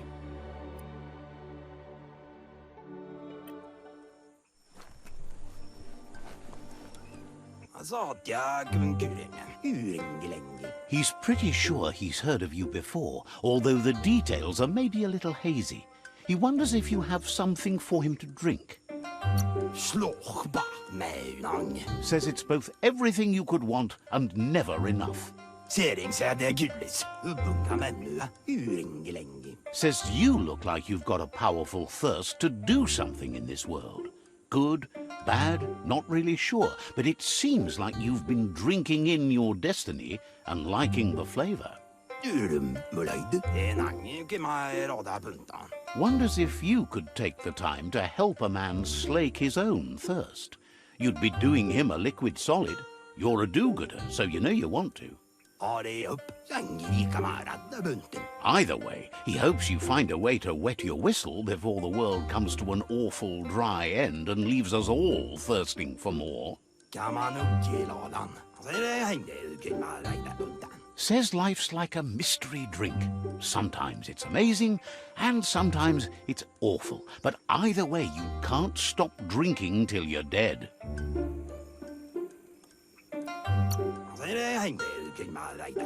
Sure, that's the point. But you can't stop trying new ones, or life gets dull. Says you should toast the end of the world, but you'd better hurry. It's coming soon. Respects how you always try to help, no matter that the world's fate is hard to swallow. Thinks it's funny you wound up with the Jagni. They drink so little, like birds.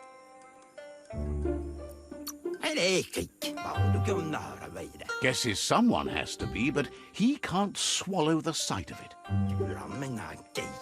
But who cares about them? Says you'd be as bummed out as him if you came for the hot stuff. The glugmocker, Nimhimbibble, and his favourite radium syrup. That one's even more intoxicating now, aged in truck tankers and all. Without a drink, and radium syrup especially, he can't move, much less think, as the power of his mind is directly proportional to the quantity of syrup he swigs. That's why he's called Gulp.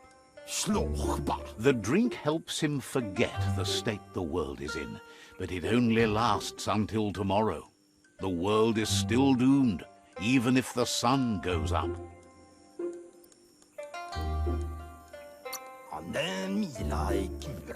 Figures the real problem is finding something to drink. He wants you to know he has other interests too. He's the Surfipelago's self-proclaimed ornithologist, for example. There are other ways than a cold drink to relieve stress, even in these dark times, and, fortunately for you, he can help.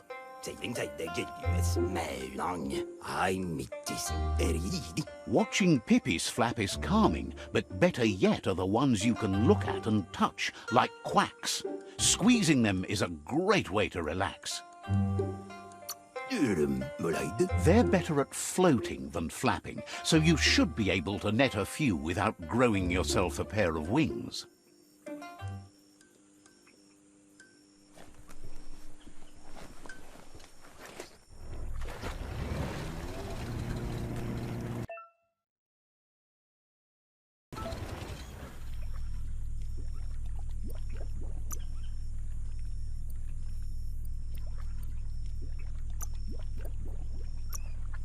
Beats floating on a wheel tube.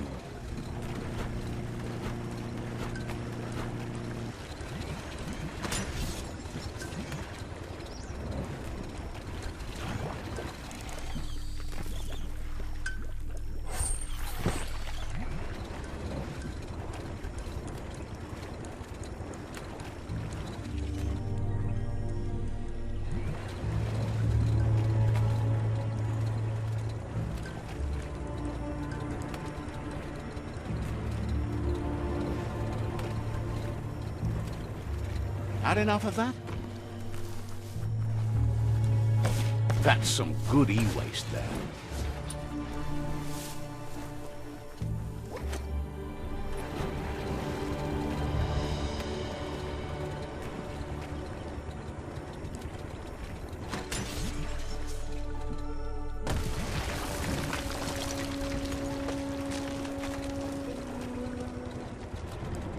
The Quack Hollow It's just loonly.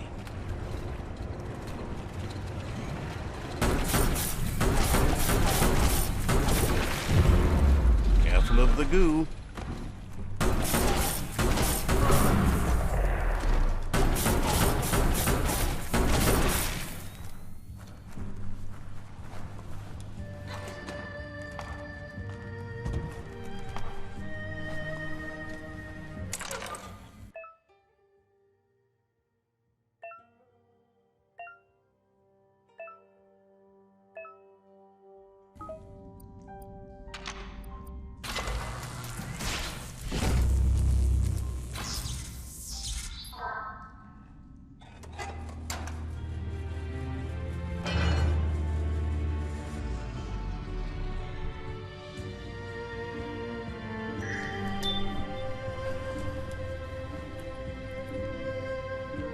Need a key.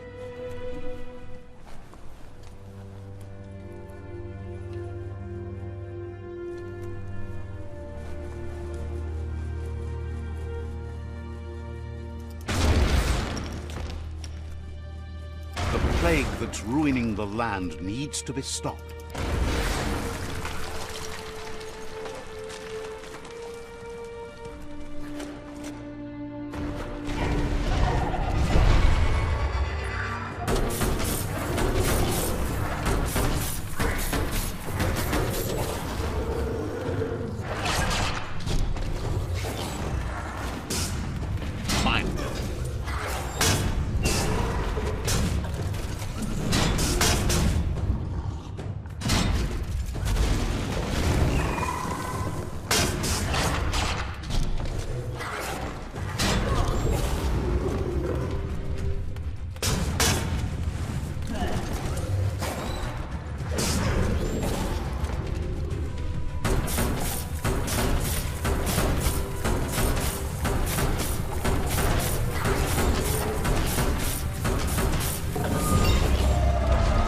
Hope that was a bad guy.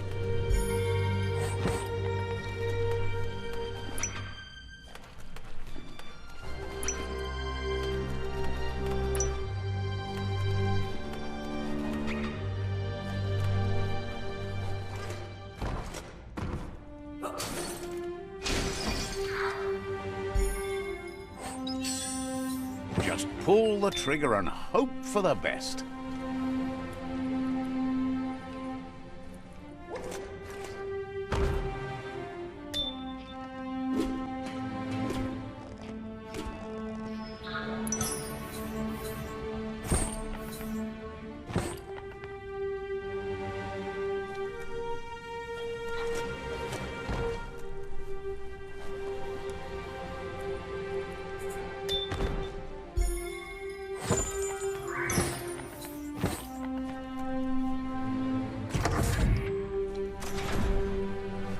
Disgusting. Biohazard. Just gross.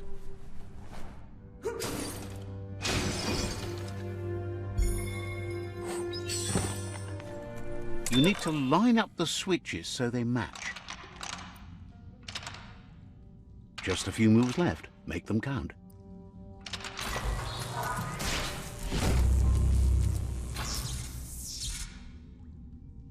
Good. That's enough electric current to initiate the actuators and activate the framework.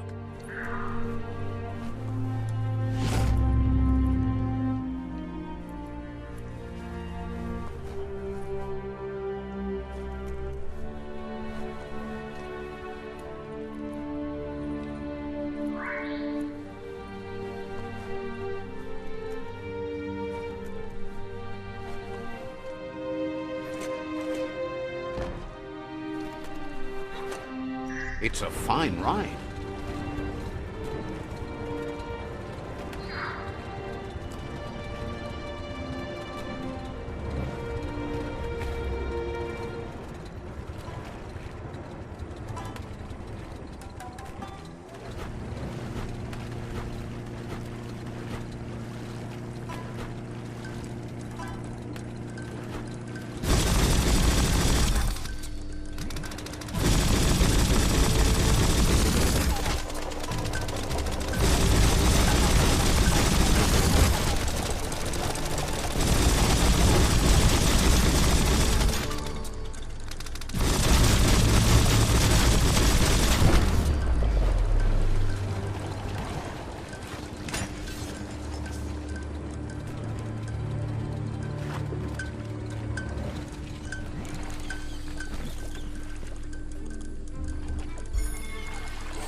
Beats swimming.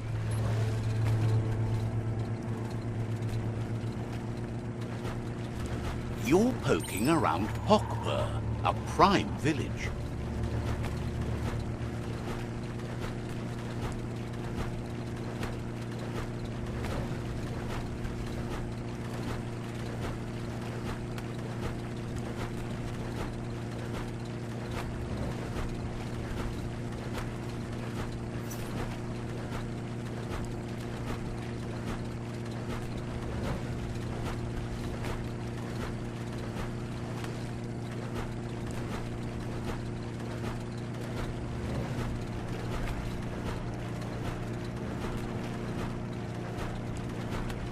Does it look what-worthy to you?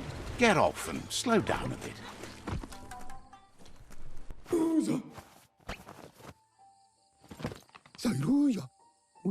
That's enough quacks to sustain the Googlide flipper with infinite ammunition. Goop says he was there when the Porky Puff took Out-of-Date's leg, so this World Eater has made it personal.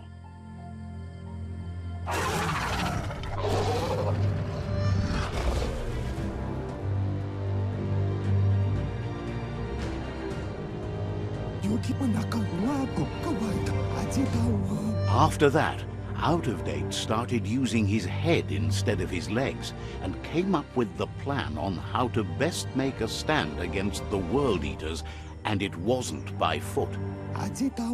That's how he got tasked with rebuilding the Googlide. He seems happy to talk. Says you'll meet again.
Better than a bare head.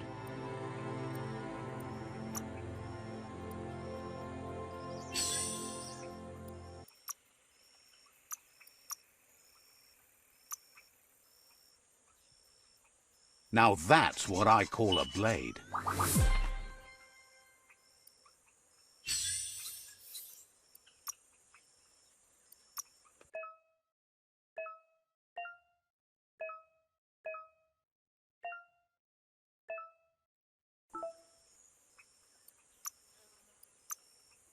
Just so eager to slice things up.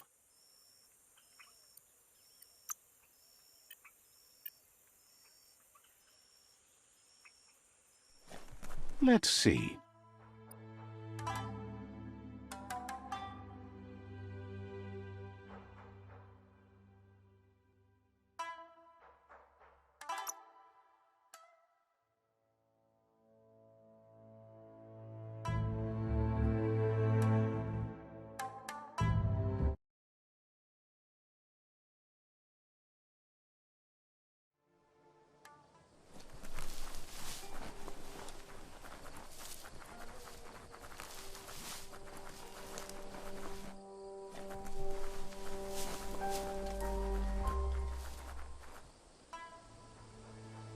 That's a gnote.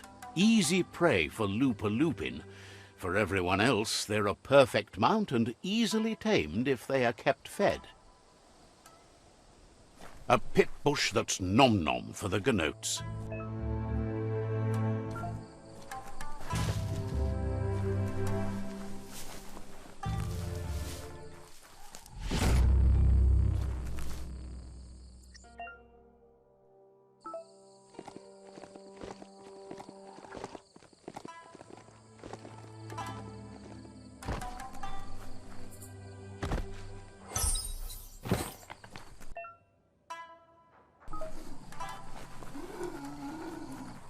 Just keep climbing.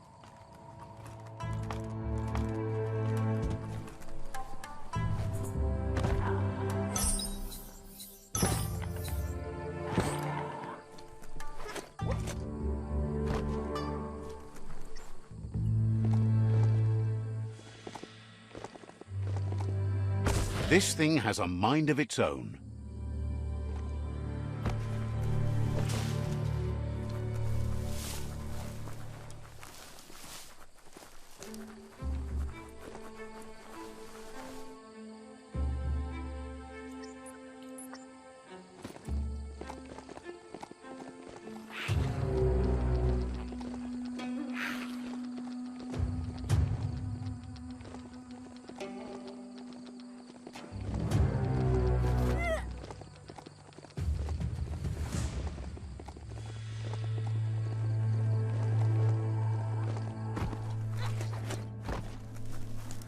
Ah, see that e-waste? Always handy.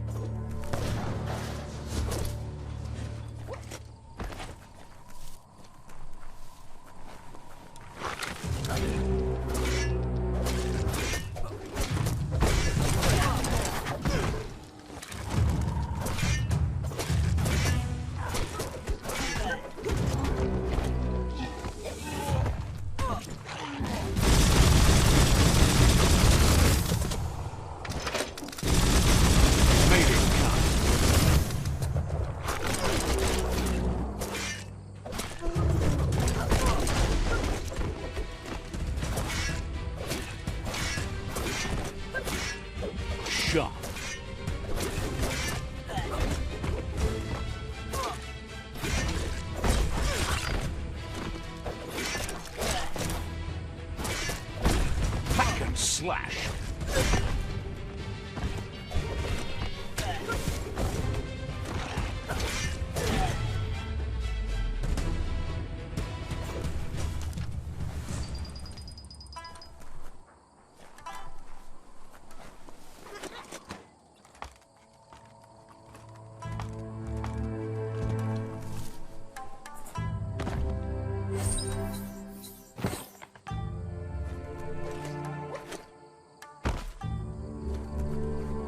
There's a lot on the line here.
The Mitomop outpost.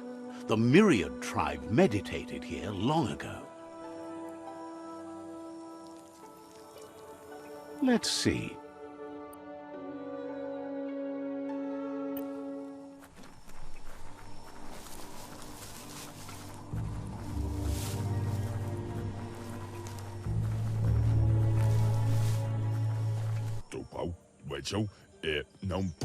Says they've been waiting for you. They're ready to bring death and destruction to the outpost. He says you'd better be. Says scouts spotted a moth nest close to the outpost. If you destroy that, the moths should infest the place, looking for a new home. Figures the moths will drive everyone in the outpost nuts. That's when you dive in.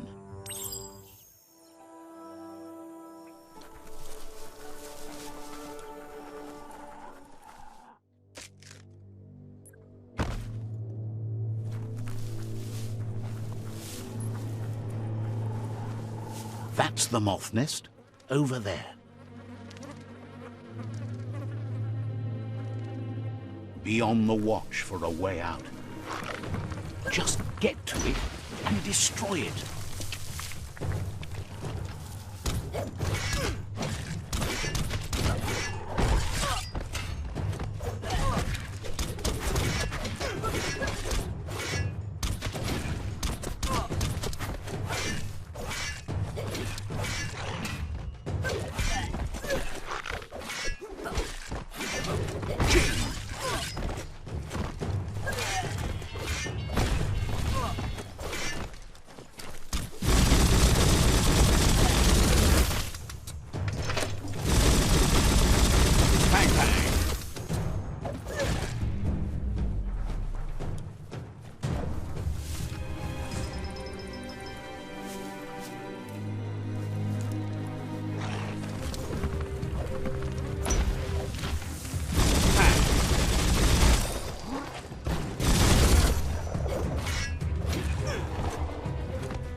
Slash and dash.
You can't really understand your story till it's done. Nice work. No more moth's nest. There go the moths toward the outpost. They're good and mad. The outpost belongs to your tribe now.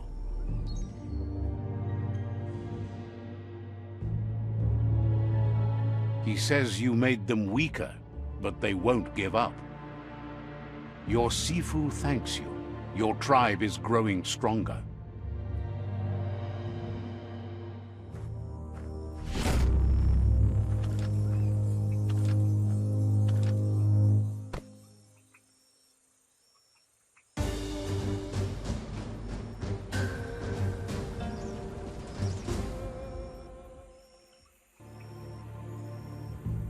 Now you're covered.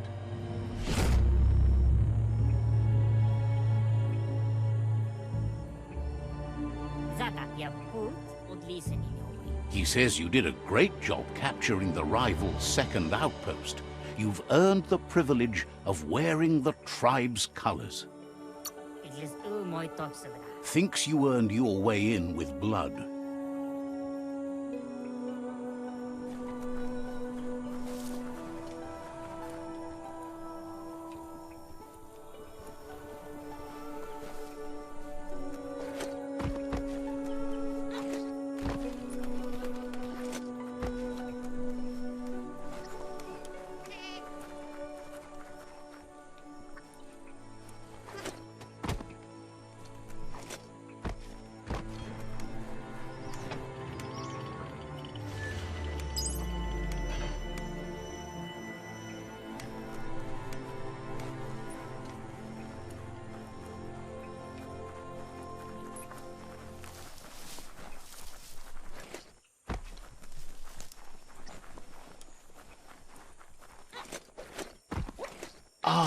these islands are gorgeous.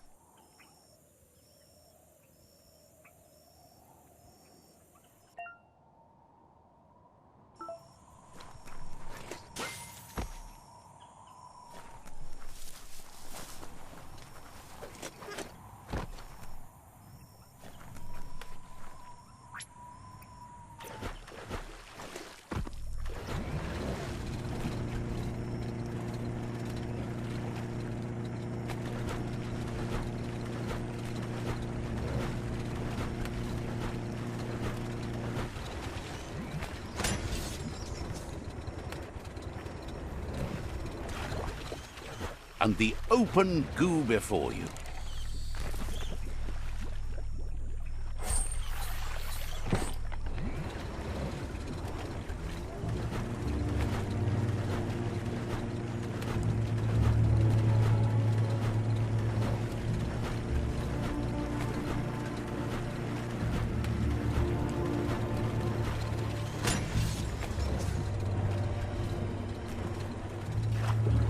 Back to your own power.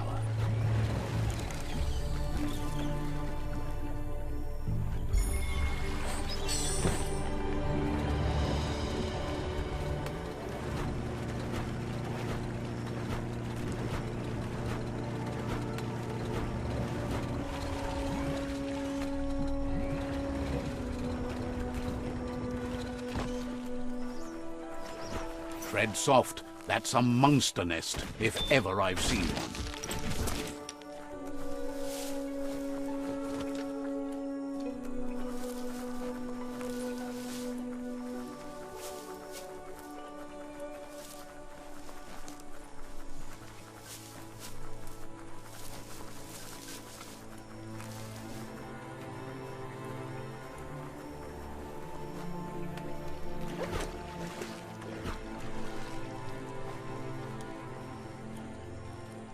It's time for an adventure, for good or bad.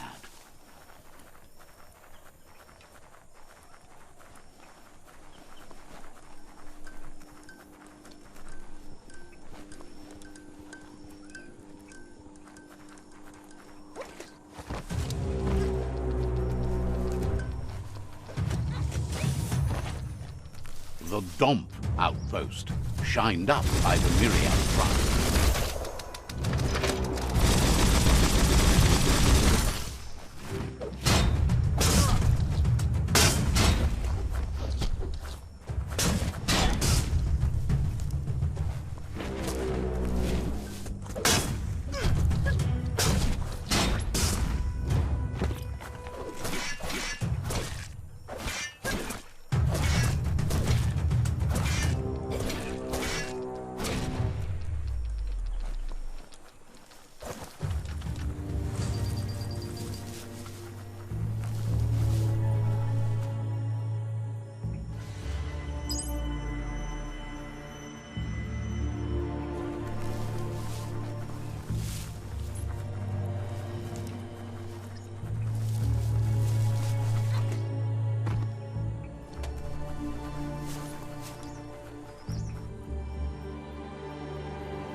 Let's see.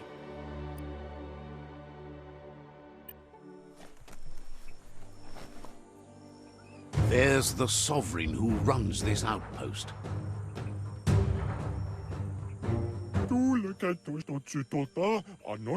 He didn't expect his outpost to be invaded, but now that you're working with their rival, he can see why.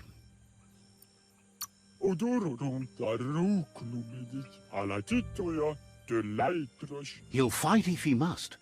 He wished for another solution to the conflict, but it seems he has no choice. It's their last line of defense. Once their Guardian falls, they'll surrender.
outpost belongs to your tribe now.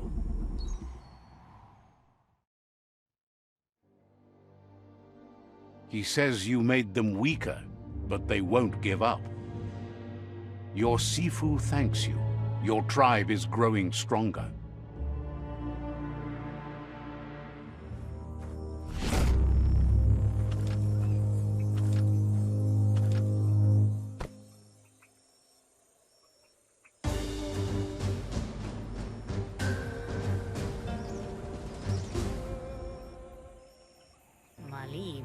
Thinks you did a great job capturing the rival's third outpost, and believes the rival is weak enough to engage them at their fort.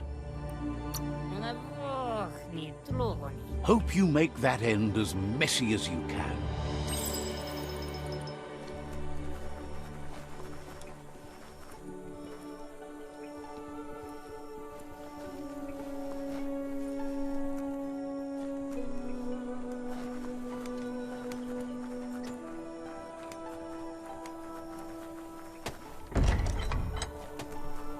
Look out for the bigger creatures that roam around here.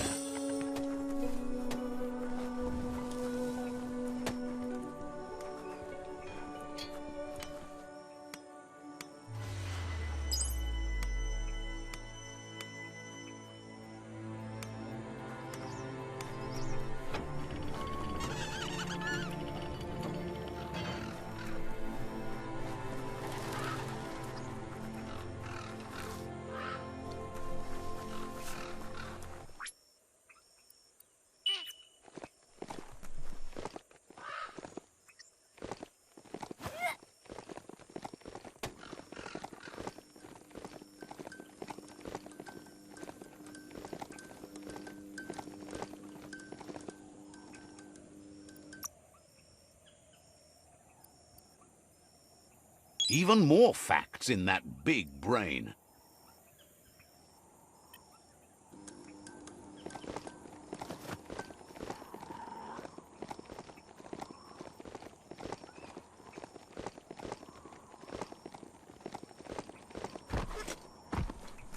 Wood scrap's great for building things.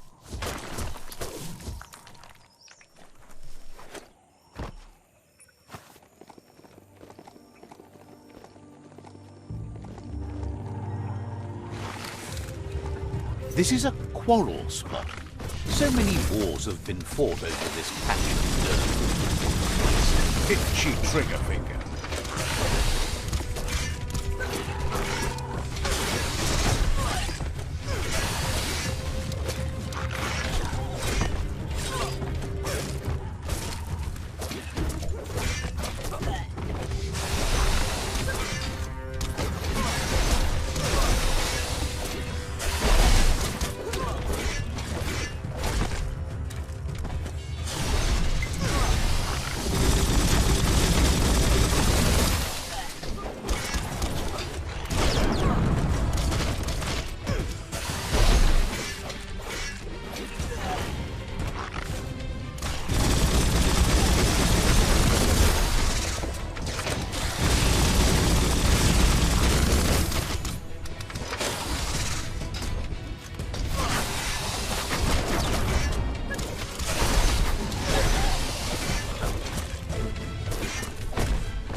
There are places up ahead far worse than this.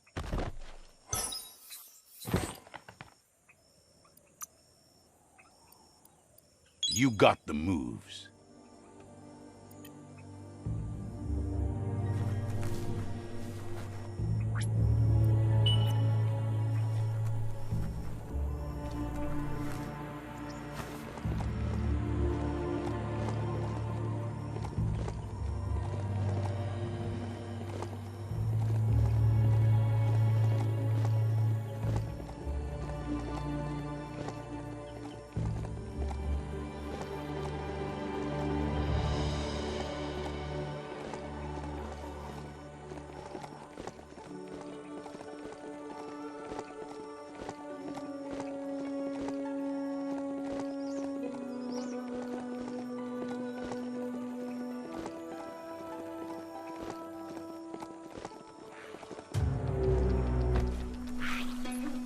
Someone could probably make good use of that plastic scrap over there.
Another chug tunnel. Watch out for oncoming chug-chugs. Be careful.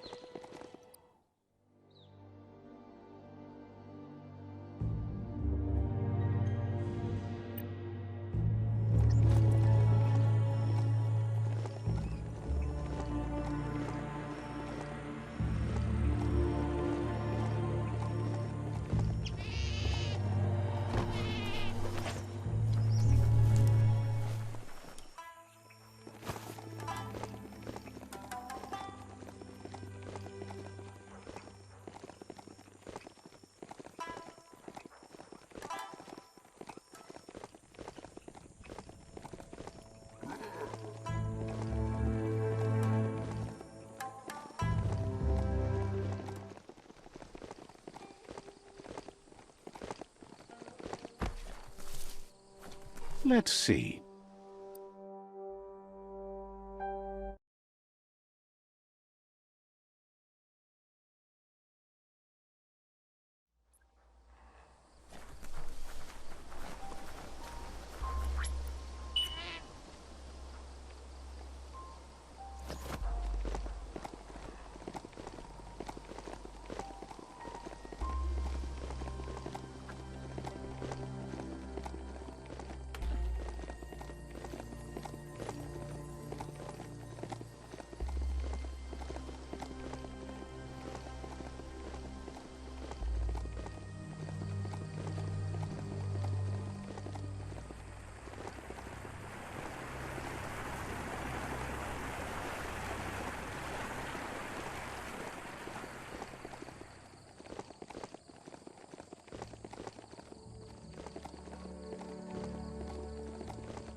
That's the Myriad Tribe's fortress. Will they be friends or foe? You should head up there. That way you'll know. Heroes are only heroes for others, but they do the work, or they're heroes to no one. Let's see.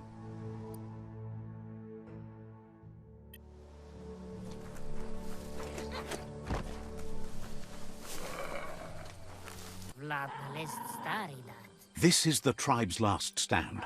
Conquer this fort and that'll be the last of the resistance. The tribe will be under your command. He says you'd better be. The plan is to fling you over the wall with a sling lobber. However, he wants you to secure a hard hat first, should anything go wrong. It's better you go and find one for yourself. It can't be too much trouble, though. It's one size fits all.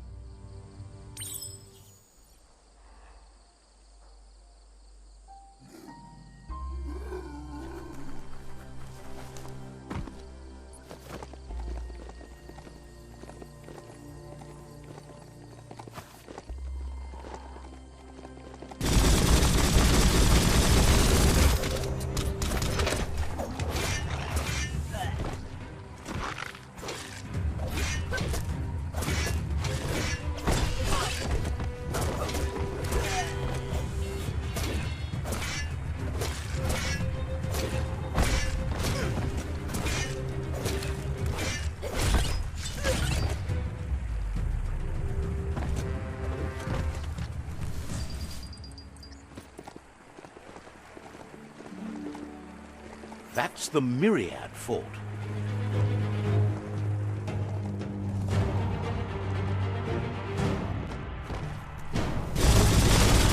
Hot metal.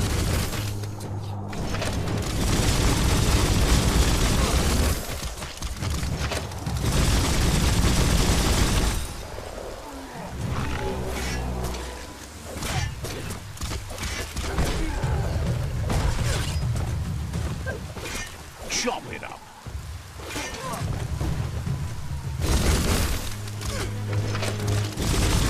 Get up.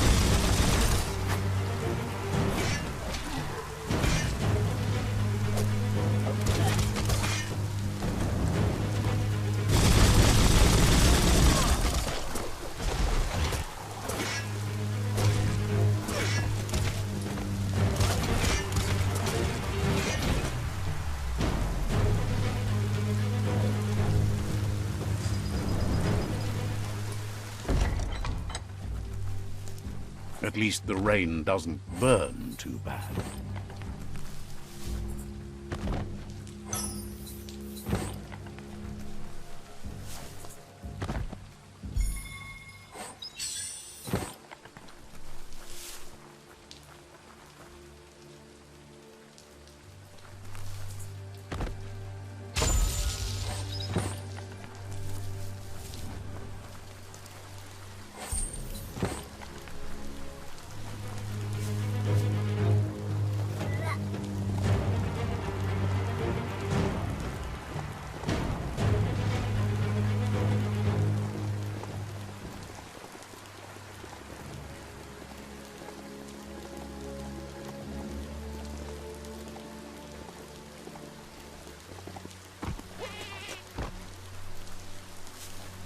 You need to hit them where it hurts. Inflict as much suffering as possible. You're the hammer on their nail.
It's a fire starter. The dry grass looks like it would ignite easily. You just need to create a spark to light a fire. It burns brighter than the light. Yeah. The future is in your hands, so take care of it.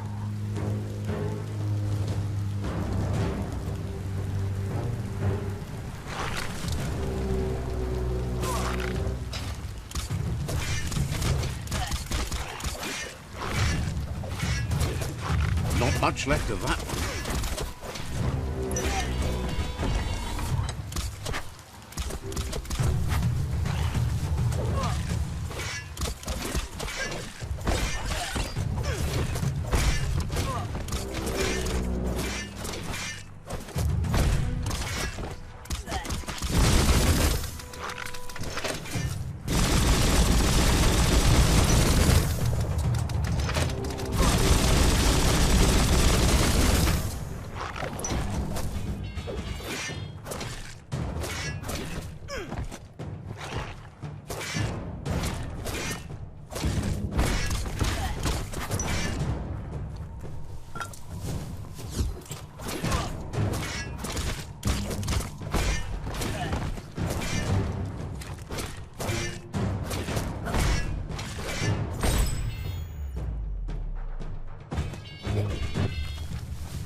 That's a pyro sizzler right there.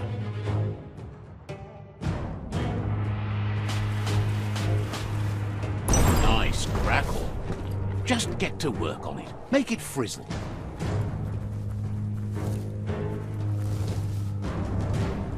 The wire claw looks like it's strong enough to pull down a gate, but you just need to aim straight, shoot and pull, and the gate... The Myriad tribe act on understanding of the greater good and a code of honor.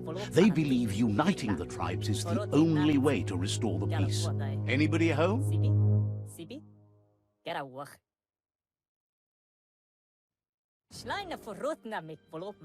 He was hoping it wouldn't end this way. There's no reason to fight instead of uniting. It would be fighting over nothing. He sees strength in you like no one else, but if fight is all you do, he can't stand by you. He recognizes the strength of a good argument and agrees it's for the best.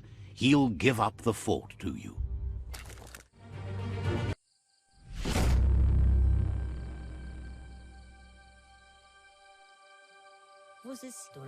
The rival Sifu is defeated, and the destiny of their tribe is in your hands.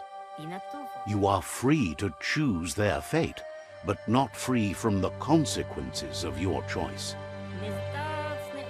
You'll decide the fate of the rival Sifu, but he suggests you show no mercy, because you will be shown none. He understands what you're thinking. Where else do you find allies, if not among your enemies?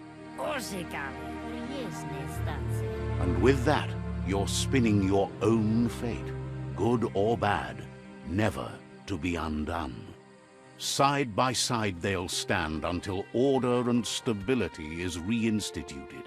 He wants you to focus. These are the new rival outposts your tribe needs to take control of.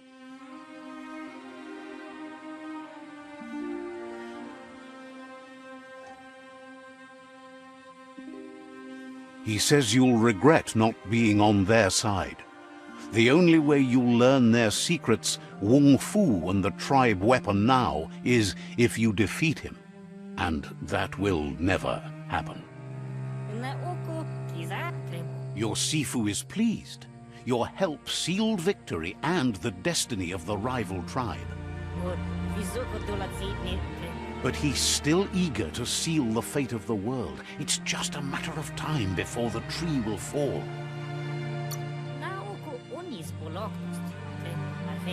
It's easier to wage war than to make peace, but it's harder to win a war. But if you're committed, you'll do whatever it takes. You've grown so much stronger than when you first met. And now, the tribe relies on your strength to take on the remaining rivals. He meant that everything that has happened to you has only made you stronger.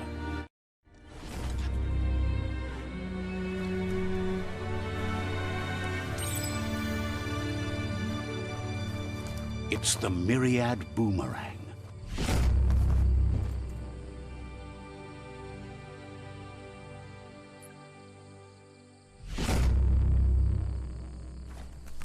If a story is about you, care for it.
Good thing the forest trees don't have monsters gnawing their roots.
Open it up and see what it's got.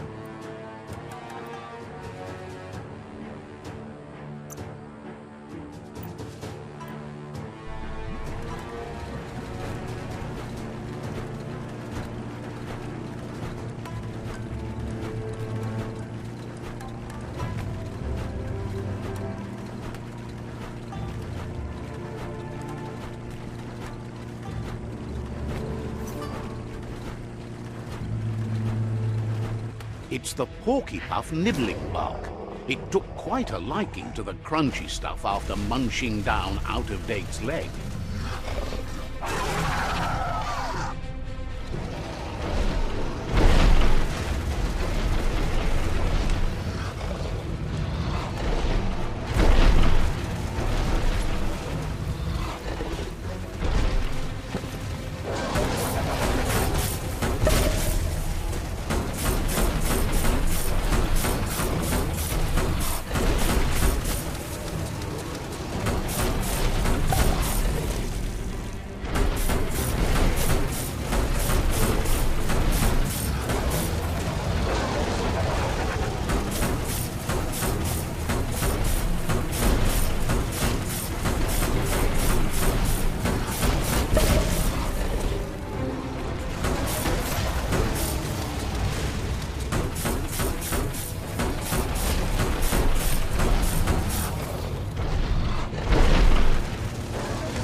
Unleash the quacks. Ain't that cute? A toothing thing with quacks.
Brisk wind of change.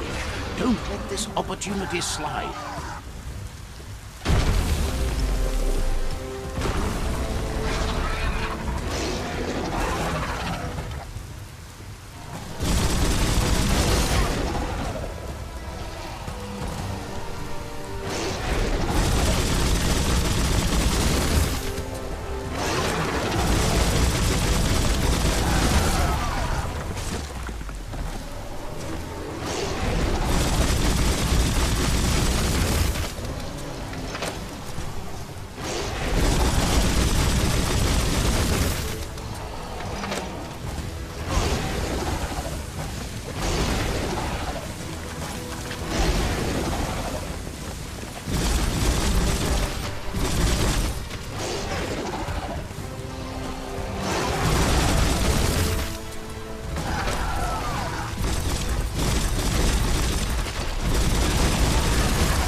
He thanks you for dealing with the first World Eater.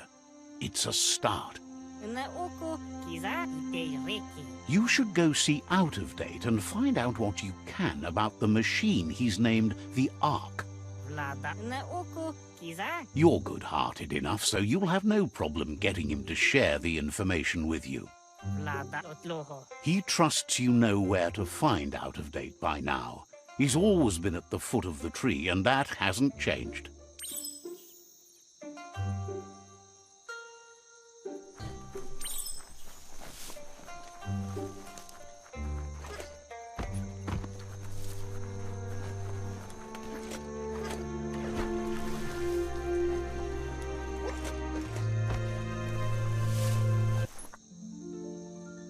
There it is, the Tree of Life. The idea that all life is related by common descent, where the twigs are existing species and those produced in the past represent the succession of the extinct. The tree's great branches were once budding twigs, a connection between the past, present, and future. A representation of all extinct and living species with its ever-branching and beautiful ramifications. We are an evolution of those that came before. The dark's good for sneaking up on things.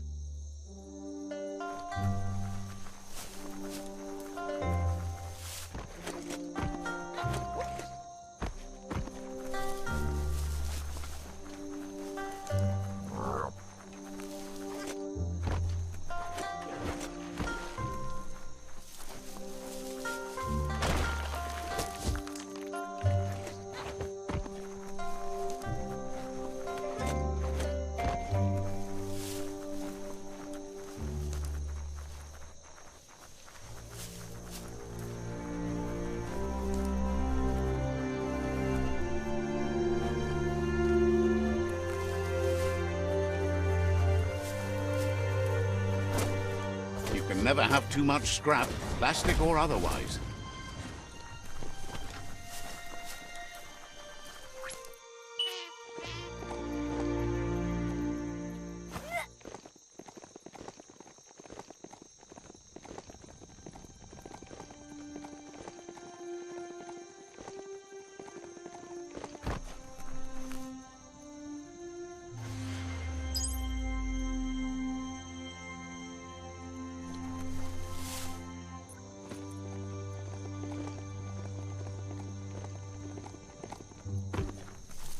You can make so many amazing things out of wood scrap.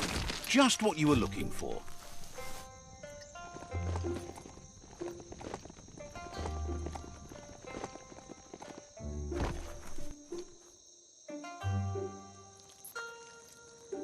Let's see.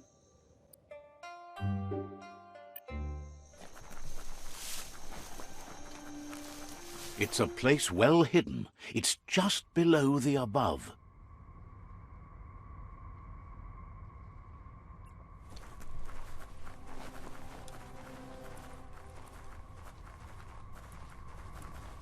You don't get to wander below ground like this every day.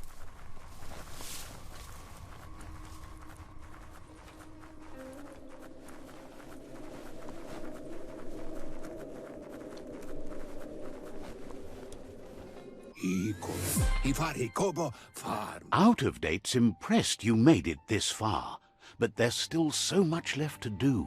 The end of the world is still on everyone's minds. You've beaten a path where you have the power to destroy or save everyone. Question is, what you'll do with that responsibility. He can sense that your heart beats steadily and acknowledges that the best way to find yourself is to lose yourself in the service of others. Thinks it's important that you remember who you are and where you came from. Someone without knowledge of their history and origin is like a tree without roots.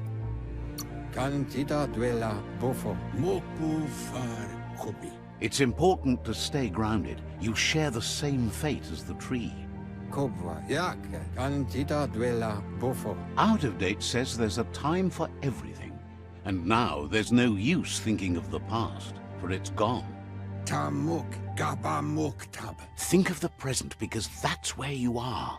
It's time to set your priorities as the one who completes things. If you continue to do good, good will follow you. If the world really does end, there won't be anywhere to run. So he's prepared for the worst, something he calls the Ark.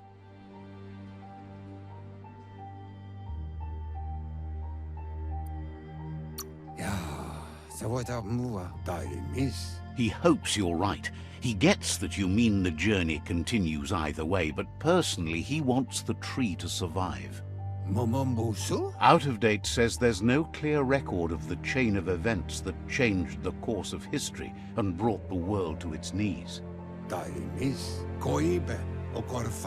He's found evidence on the Ark, records of a crisis, decades of contamination that permeated the ground and broke its inner core.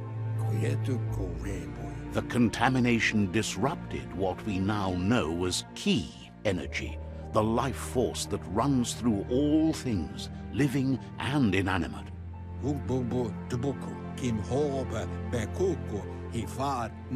He's been told the blight affected everything at a genetic level and turned our perception of normality on its head.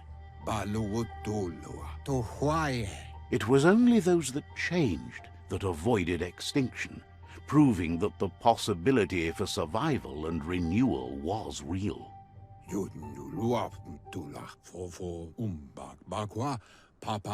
He understands you are curious about the ship at the foot of the tree.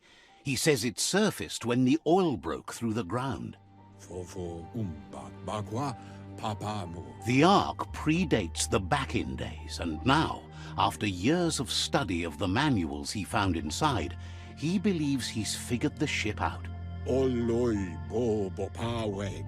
Ark has room for 4 more, and he trusts you'll apply wisdom to your compassion and choose whom to save if the world comes to end.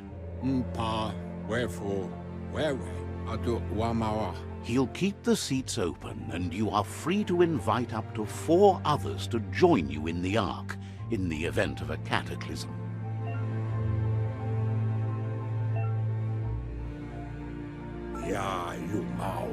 Out of Date says that from what he's heard, you've been busy.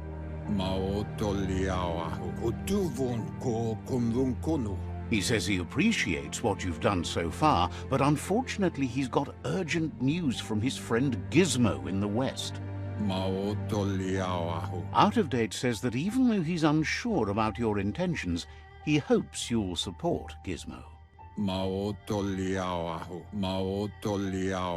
He says he'll point you in the right direction, but finding Gizmo and making sure he gets what he needs is up to you. That doesn't sound good. Out of Date's forebodings are justified. The jumbo puff needs to be taken care of. Out of Date says that Gizmo is worried now that the Western World Eater is stepping up its activity. He explains that Gizmo is working on a scrap walker vessel in order to get to the World Eater, but needs help to get it done.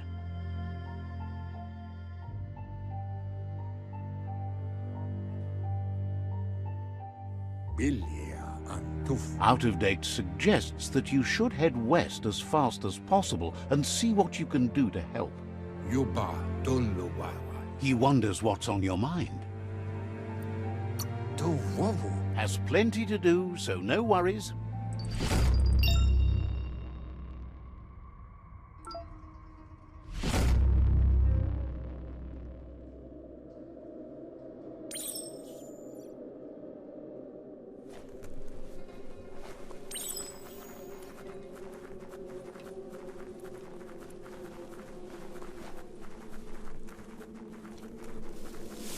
Hard to tell how deep down you are.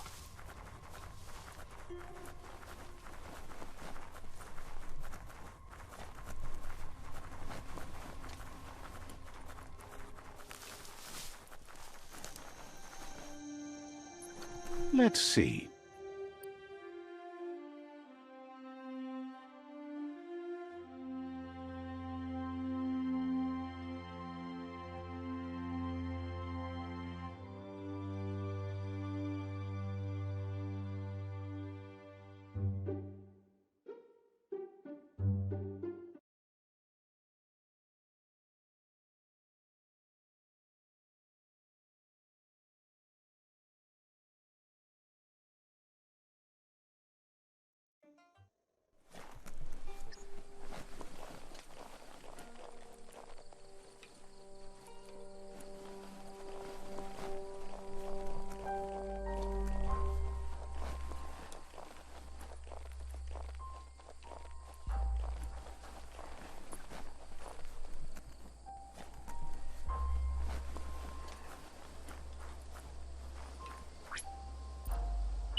That's more like it.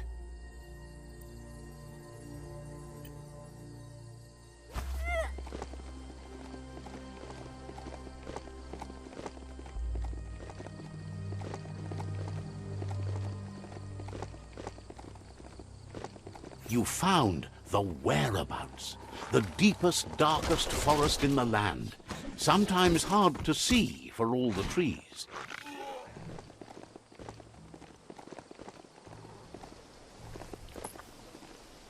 It's the chug yard.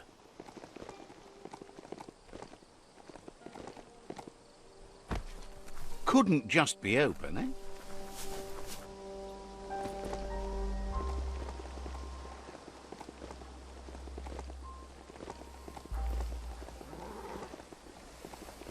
The mount's ears are not handles.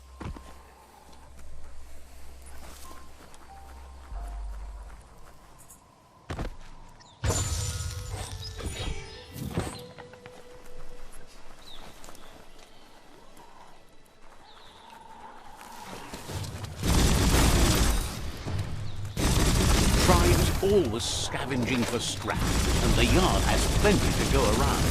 But they should have stuck to looting instead of playing around with sprockets.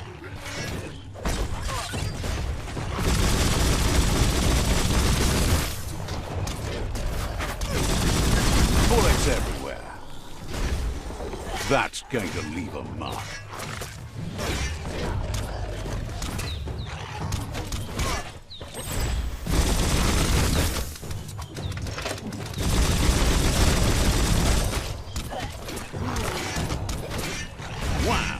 Bomper Bonker's busy ram-banging the door. This is your chance.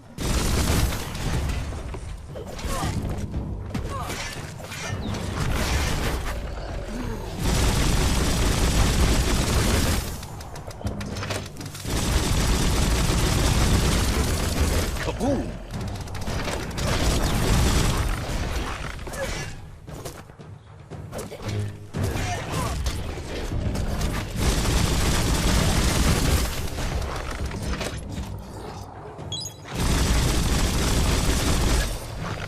One at half his health.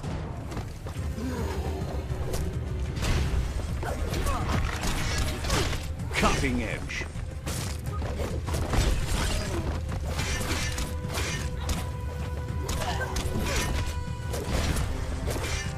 Chop chop.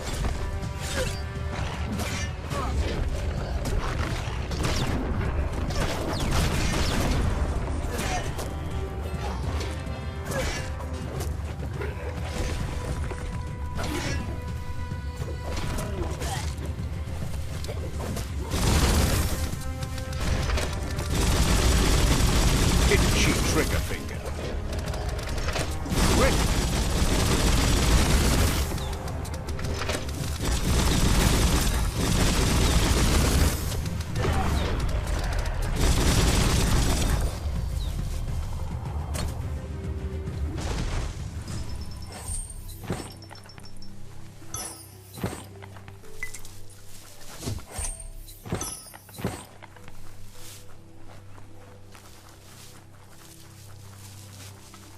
Feels good to be alive. Let's see.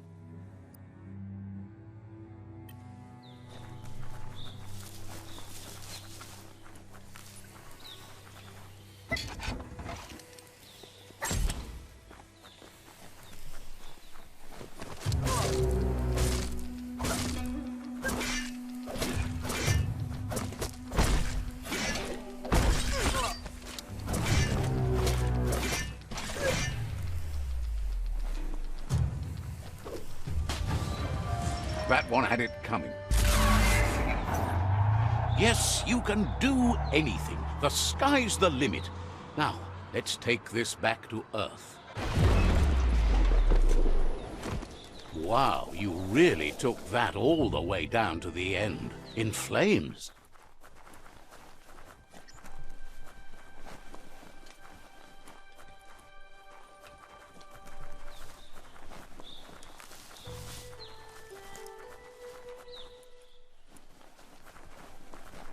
It's a wonder some of these up and downs still work.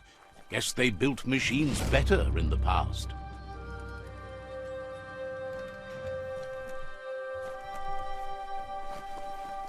The spent nuclear fuel that Toxanol dumped in the surf had detrimental effects on the marine habitats, while the overflowing landfills contaminated the groundwater. Combined, this sent their world hurtling on an inevitable road to ruin.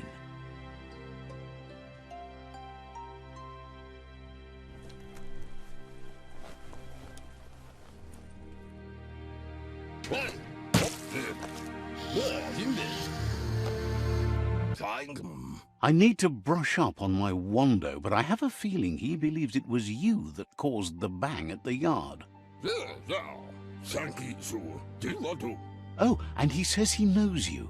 You used to call him Gizmo. He gave you the oil-greased hands when he taught you how to upcycle. Gizmo remembers you as a nice kidling, and he can still sense the warmth of your good heart. But Gizmo says how you experience a memory can be different. You know the story, but sometimes the truth it brings is personal.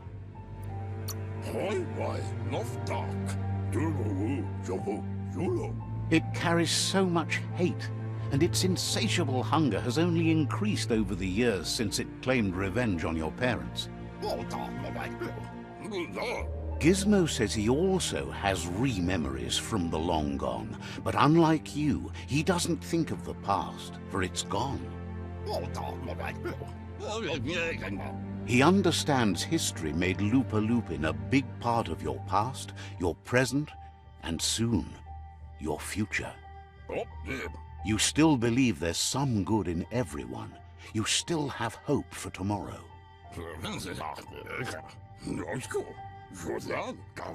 He says you should know that what's meant to be will always find a way, but history shouldn't consume you. Gizmo encourages that. You should forgive, but never forget. It'll provide some comfort to your soul and keep the memory of lost loved ones in your heart. The light shines on! Better isn't the word I would use. Right, not better. Best. You're the worst. The worst of being the worst. We're just the best. Would like to know if you ever doubt the choices you made on the path that brought you to this point. Would you have been happier going in a different direction? Figures you're either a rare person or a good liar. Maybe both. Sad to see the Tree of Life is going to die and take everything with it, but it's not like he didn't expect it. Grateful to you for coming back and doing your best to change things. You were the only chance they had.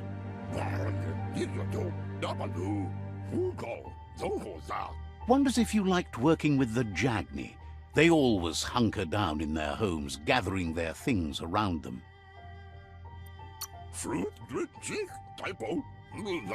Says things are important, but life's maybe a lot more so.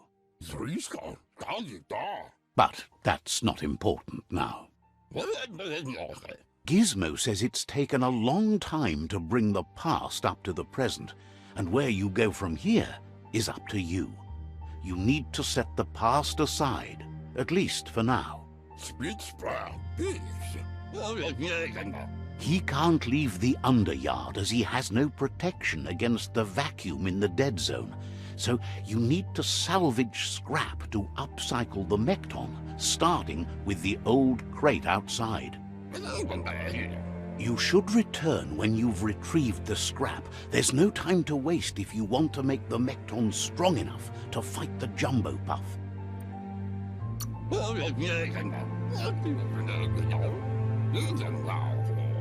There are more crates from before the apocalypse left out in the wild.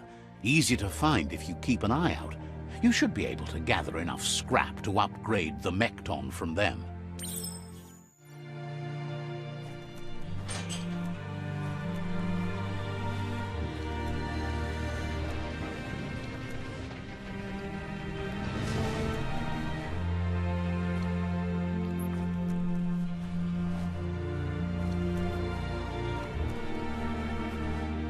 Yeah, the future is in your hands, so take care of it. They're short of breath and death to this zone. Better take...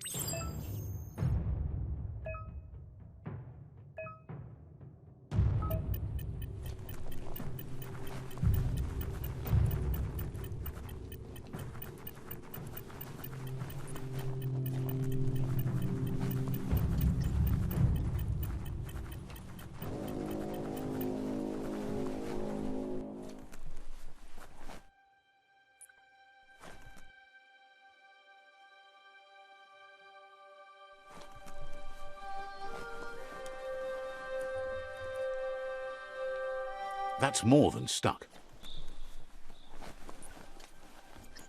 You need to line up the switches so they match.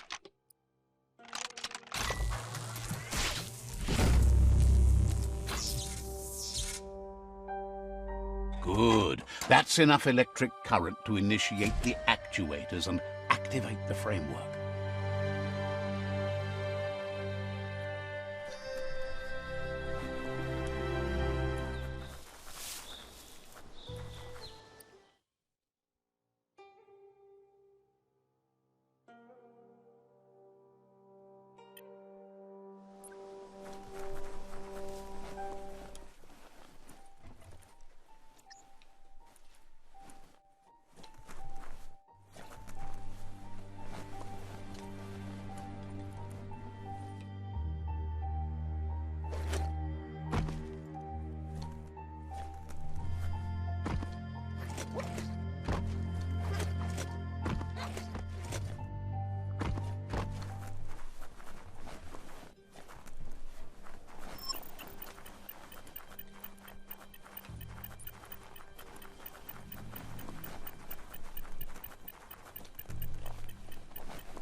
Never take air for granted again.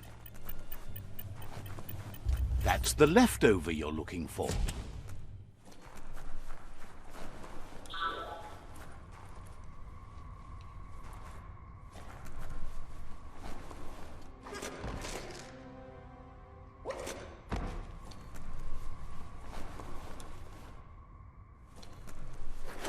Nice and steady.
He says that's enough to get the Mekton functional.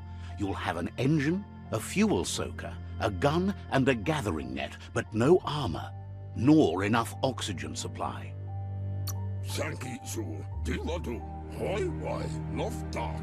Something he devised to salvage valuables from the ground. There are usually spots hidden beneath puddles of oily goo where you can use the net. He's been working on another project for the Mekton, a cannon, but it needs ammunition, and by that he means the scripts. He says if they're trained right, they'll turn into a distraction for the jumbo puff. The best way to find scripts is to go talk to Moog. He knows the ins and outs of every breathing thing left alive after the apocalypse.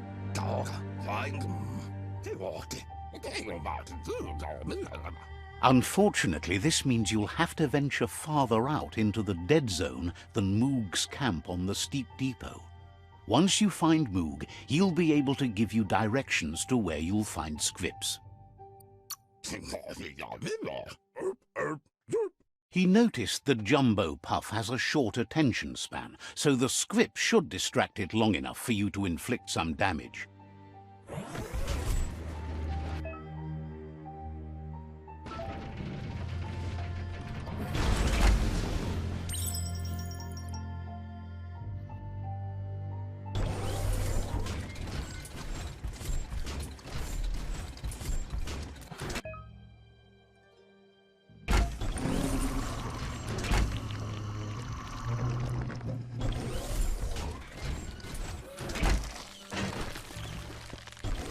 Nothing beats the darkness.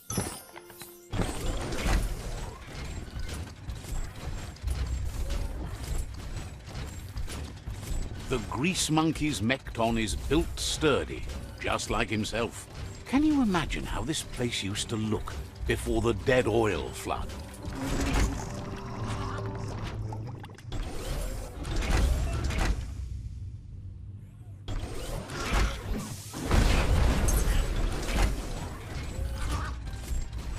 Might want to hold your breath before you head any further. You're about to witness the breathtaking vistas of what's known as the Dead Zone. In the old world, roads like this really led somewhere. Now, most of them lead to disaster.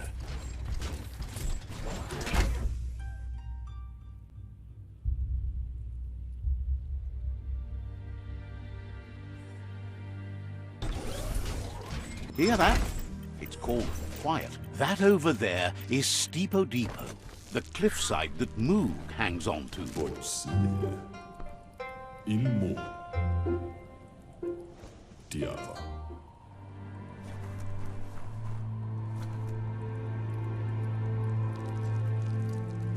Let's see.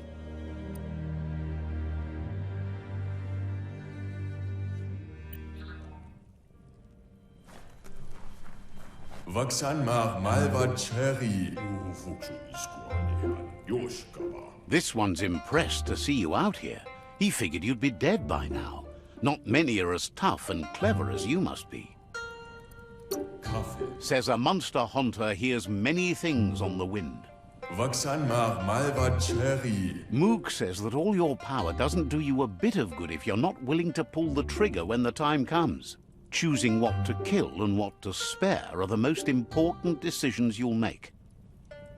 You might have a steady aim, but you need to be sure that you pick your targets with care.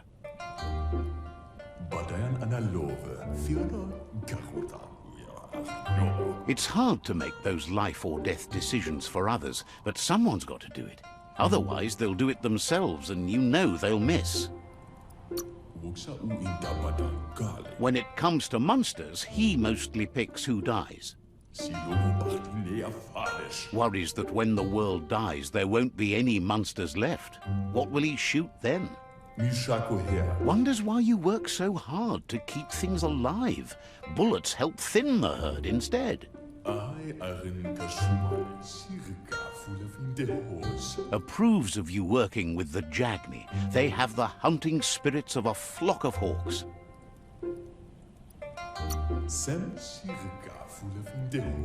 Mostly they don't actually hunt. They just help spot monsters for him. But enough of that, right? He says the wildlife, nature, has changed and turned against us. Instincts of survival took over when the world changed. He's not sure about their veggie diet anymore, and if it's changed, who knows what it's done with the chemical composition of their body output. Right now, though, he feels he's come to a point where he's got a pretty clear idea on the whereabouts of monsters, both tall and short.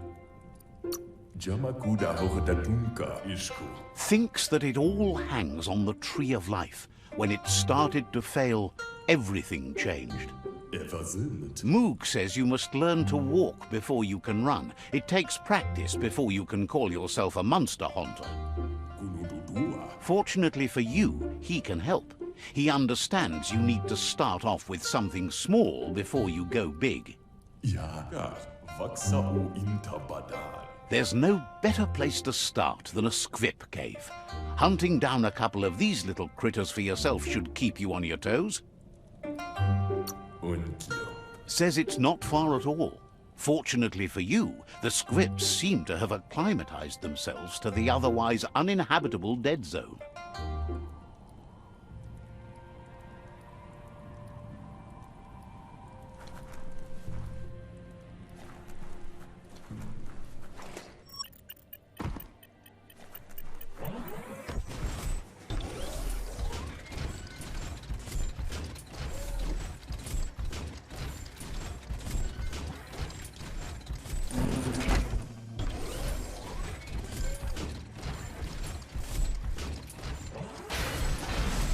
Everything looks stunted round here.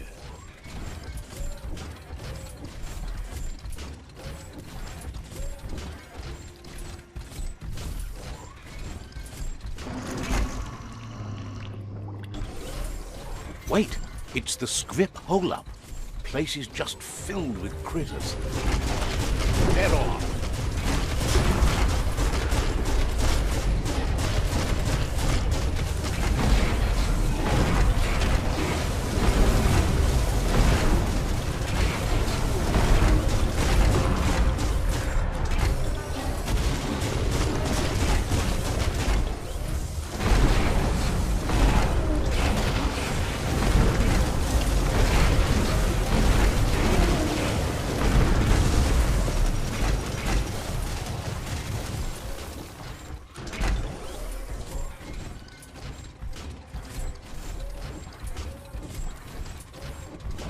Hero has to stand on its own.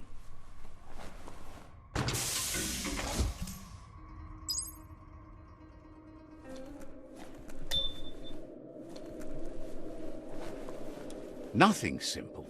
It's locked.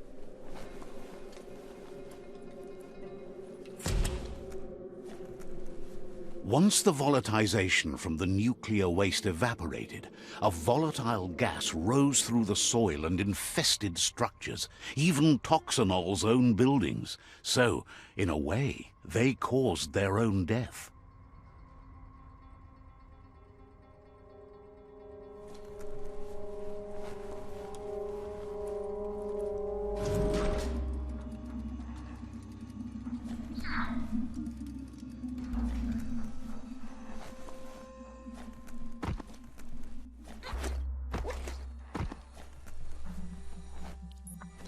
You need to believe how serious this is if you want to have any effect on it.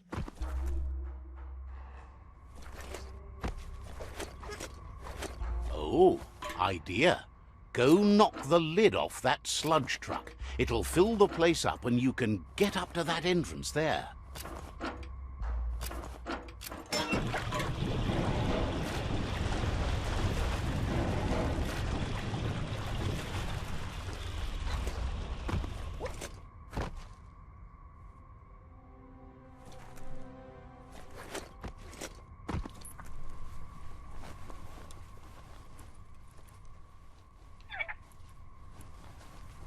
You need to line up the switches so they match. Just a few moves left. Make them count. Good. That's enough electric current to initiate the actuators and activate the framework.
You can spy the edge of a new day.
He says that's enough scripts to sustain the Mekton's claw crane cannon with infinite ammunition. Well done. It's not his cleanest invention so far, but it gets the job done. Use it to suck up gooey oil puddles in the Mekton's way so you can pass. Gizmo's made vehicles before to confront the Jumbo Puff himself, but failed. But this time, it's different. The Mekton will be strong enough to do the job.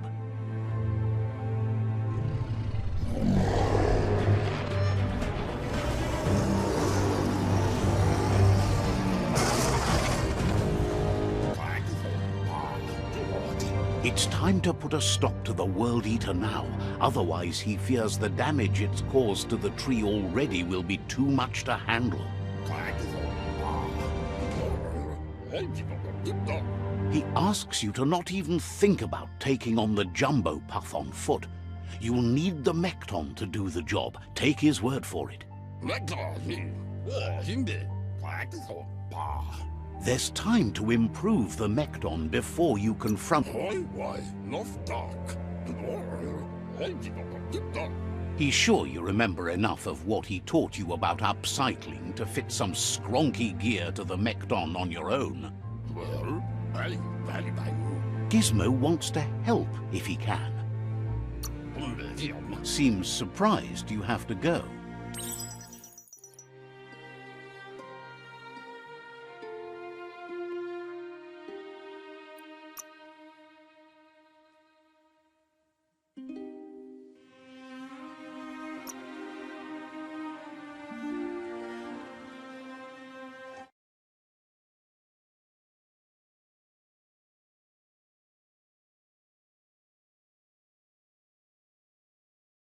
It's a bit less black out there.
Night falls like a giant around here.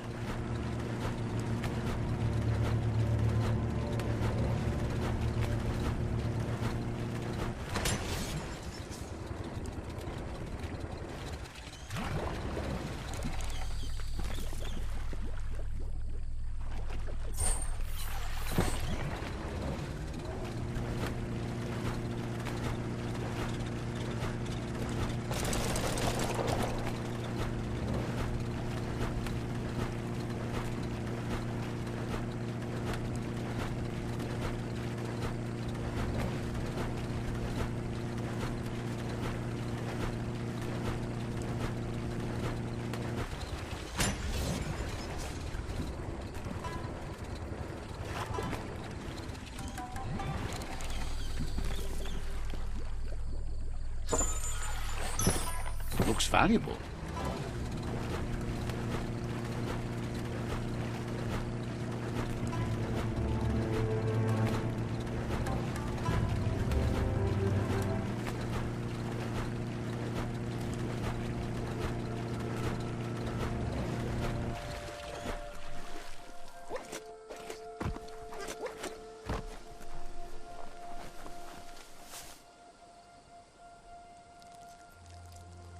Let's see.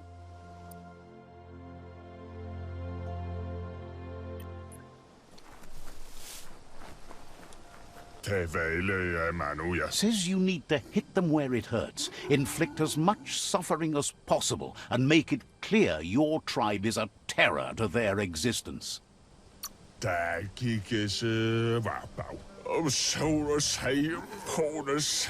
Murder and mayhem and other terrible things happen. He's sure you've seen it before.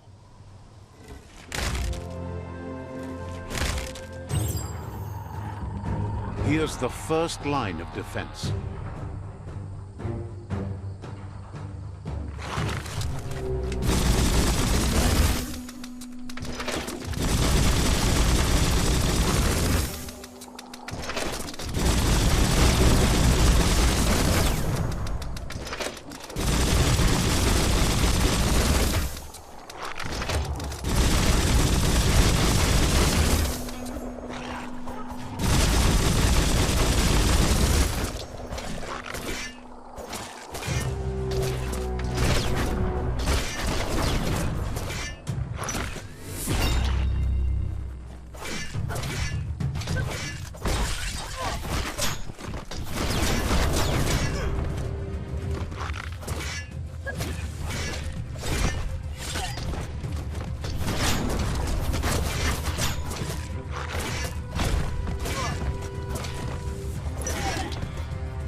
a bomb lobber.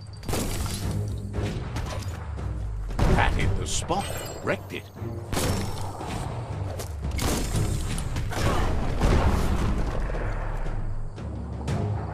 A barrel shoot. Smack it to get a barrel out of it, then hit it toward the gate and blast it. That looks splody. Shoot it and watch it blow. Not too close, though.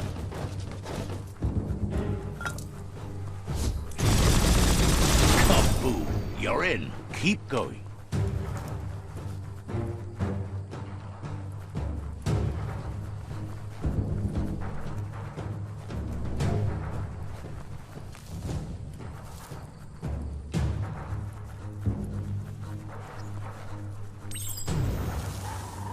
Here's the second line of defense.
Smoldering already.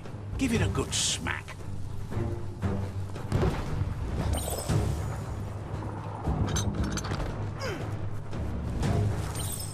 Give it a good smack.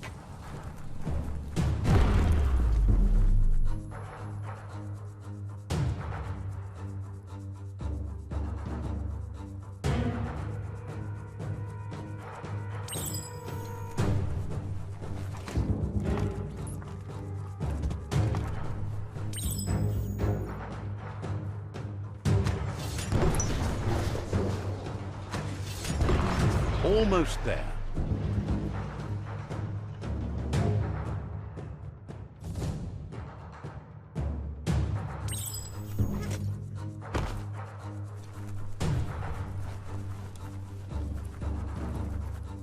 The outpost belongs to your tribe now.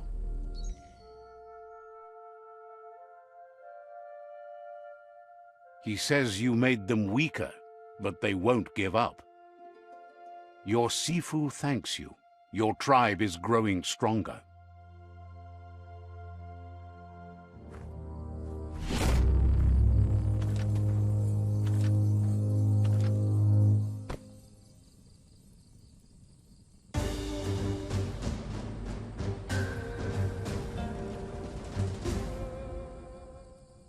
He says you did a great job capturing the outpost. You're one step closer to ending the tribe wars.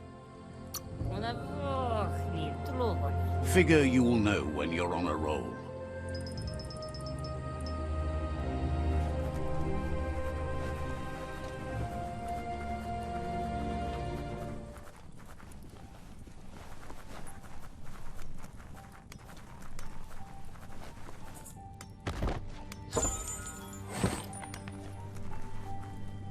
Night gives you relief from the day.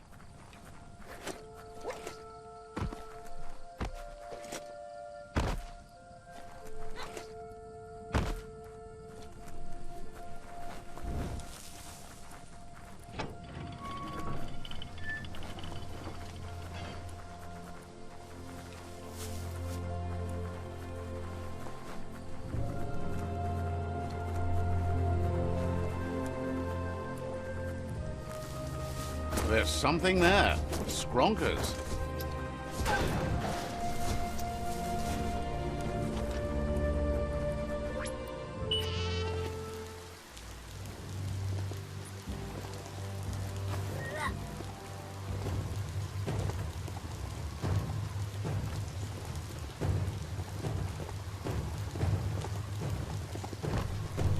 See that plastic scrap over there?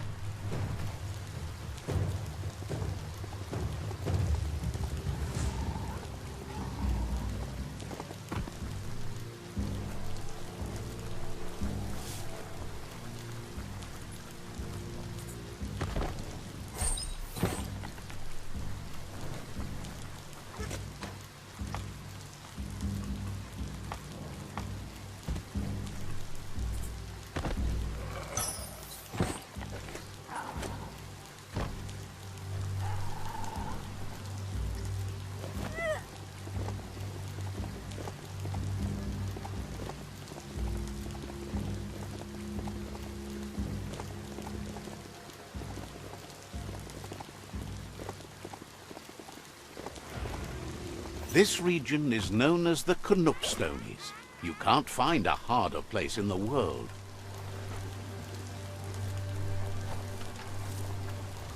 You need to point its face in the right direction.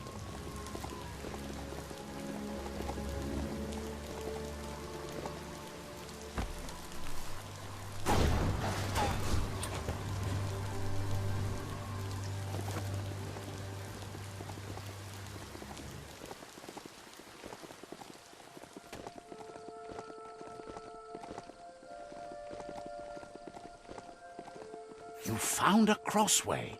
Now, which way to go?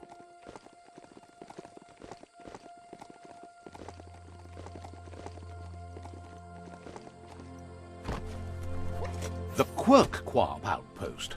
The Netra tribe first beat this into shape.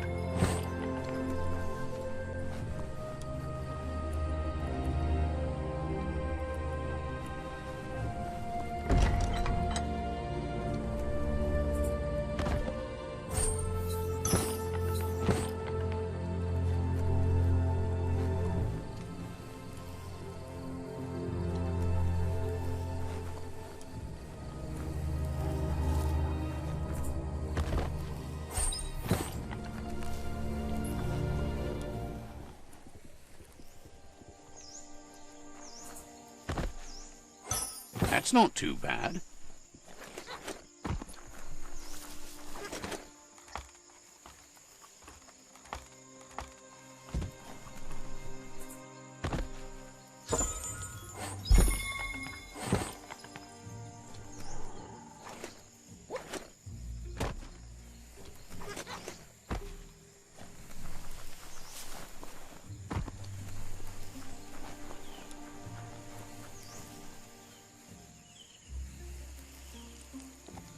Let's see. Just charge right along. Who cares if they see you? Says they've been waiting for you. He says you'd better be. There is a high boom team ready to help with taking over that outpost, but it seems their arc shooter is busted. Seems happy to hear the arc shooter will be dropping high booms down on the outpost quick-like.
Get up there and get fixing.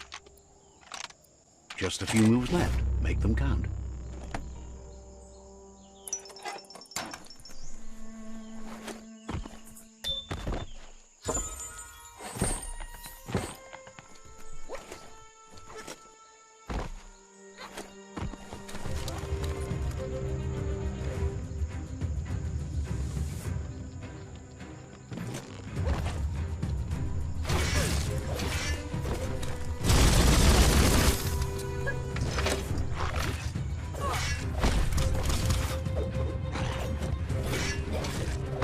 carving it up.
That's a pling-plong booth from the bike. Looks like the control box handles need to be wheeled to buzz the wire. Wired up and ready to go. Those look sharp on you.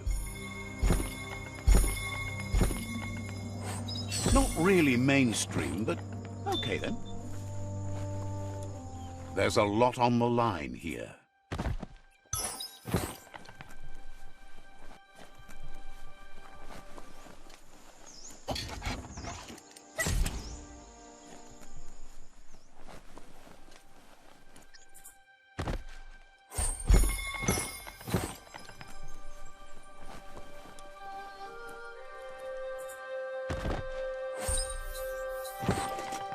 Not every day you see a ray lighter from the back in time, but it seems like the controls need some organizing to set the mechanism in motion.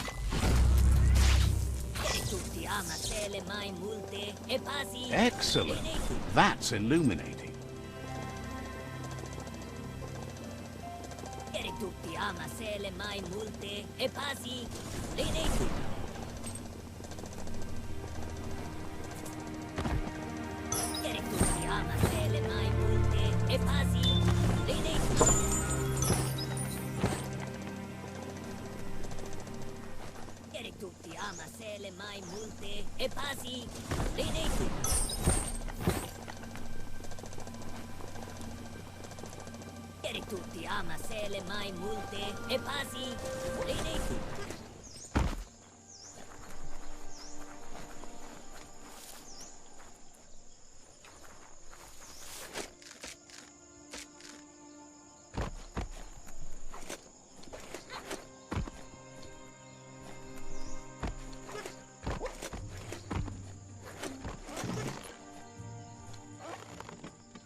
Just a few moves left. Make them count.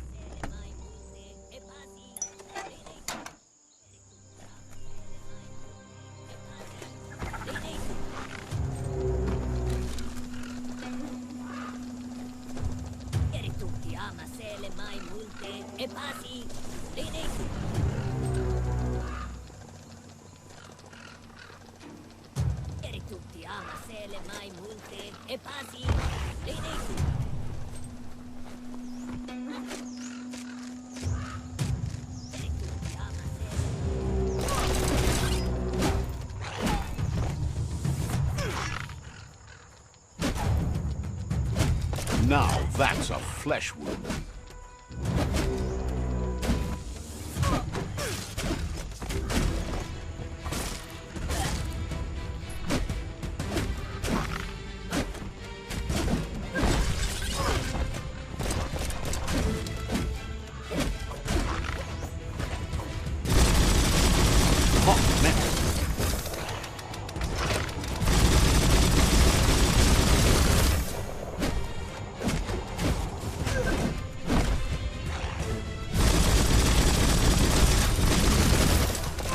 more than a flesh wound.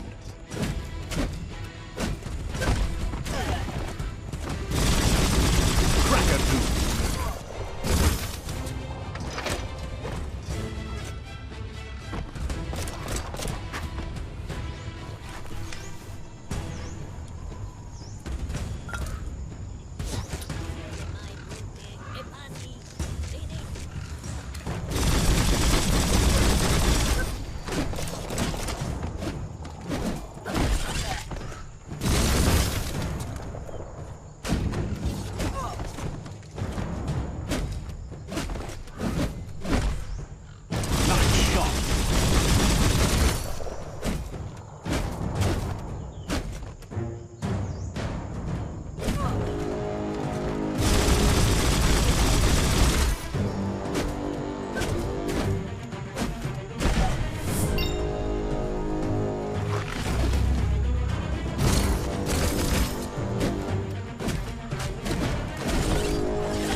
Just a few moves left. Make them count.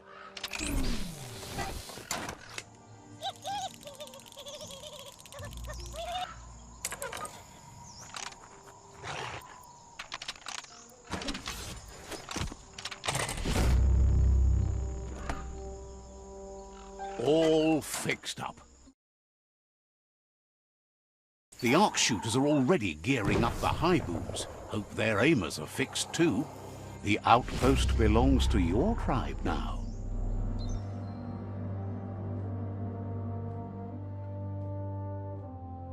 He says you made them weaker, but they won't give up.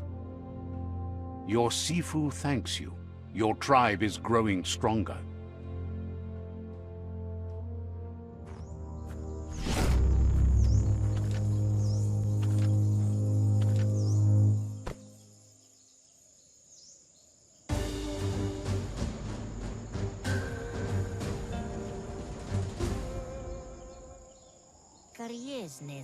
He says you did a great job capturing the outpost. You're one step closer to ending the tribe wars.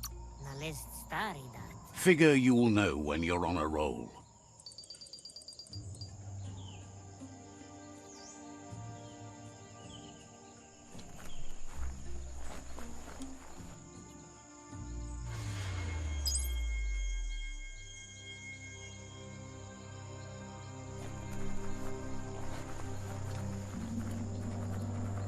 The plague that's ruining the land needs to be stopped.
The day almost makes you want to smile.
You've been working out.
Made a good thing better.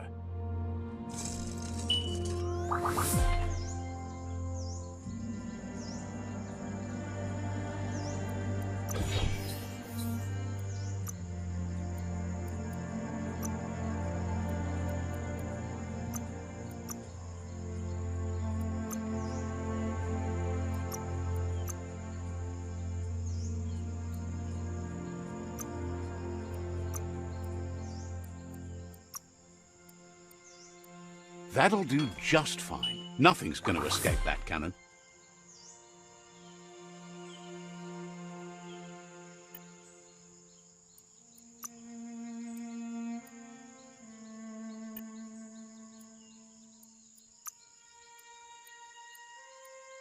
Wild headgear.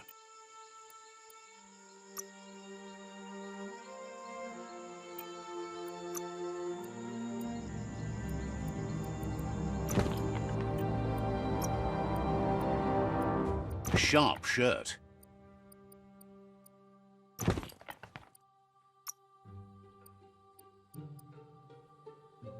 Now you're covered.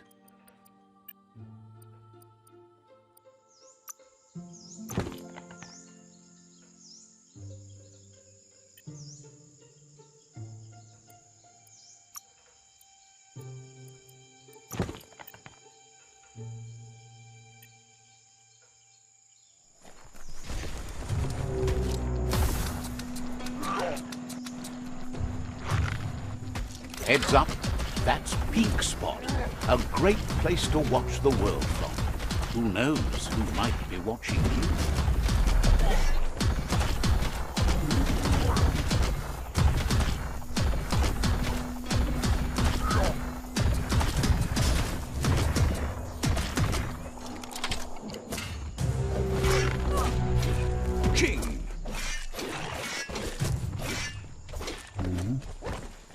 So much damage.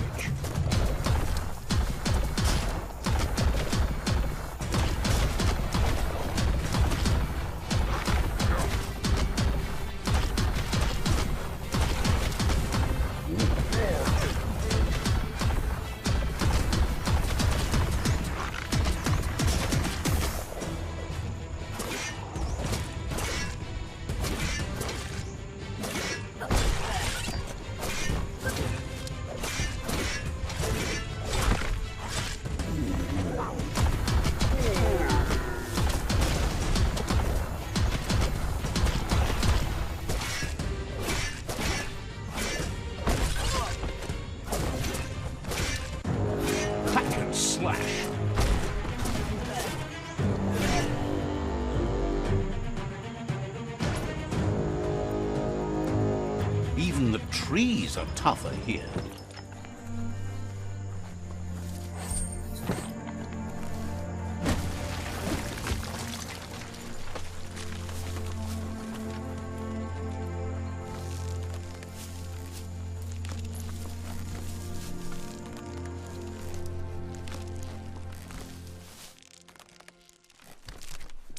Seems the keys need to be in sequence to make the ring-dinger work. Just a few moves left. Make them count.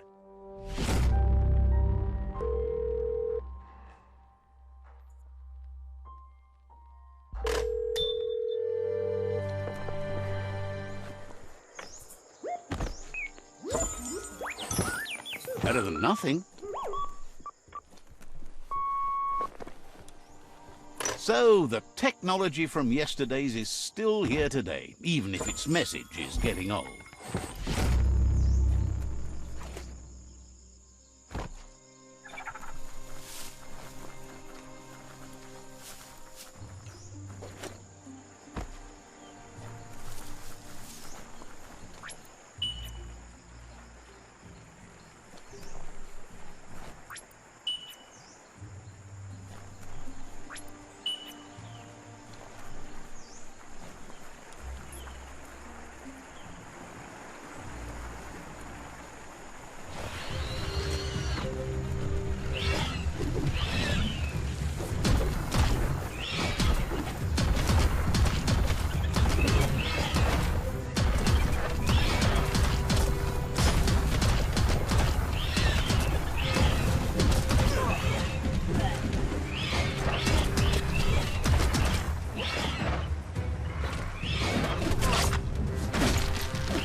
Check out that motor juice station. Wonder if there's any go juice left in the juice tank. Better get moving before the day passes you by. See that rubber strap? That'll add a bit of bounce for you.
Metal scrap.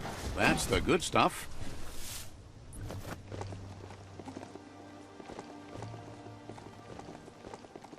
A story has got to keep moving forward.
Let's see.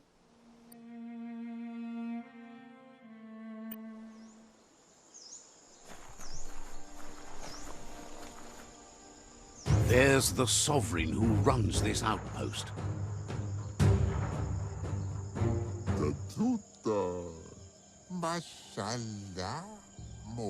He didn't expect his outpost to be invaded, but now that you're working with their rival, he can see why.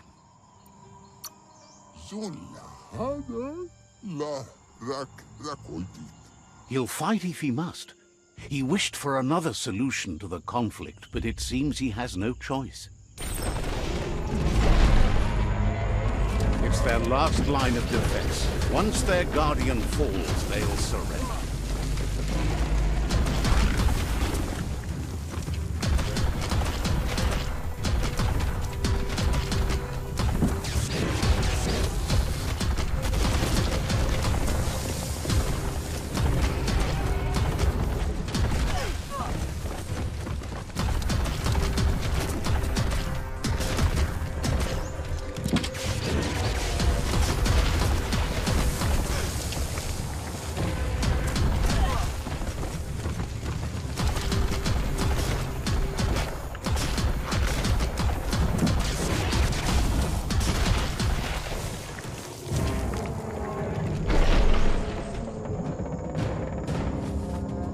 The outpost belongs to your tribe now.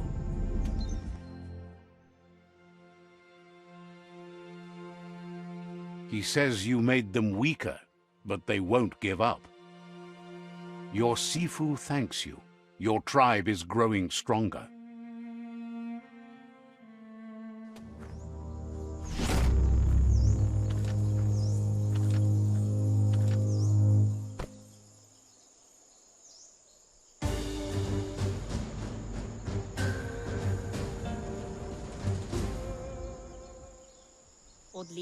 Thinks you did a great job capturing the rival's third outpost, and believes the rival is weak enough to engage them at their fort. Hope you make that end as messy as you can.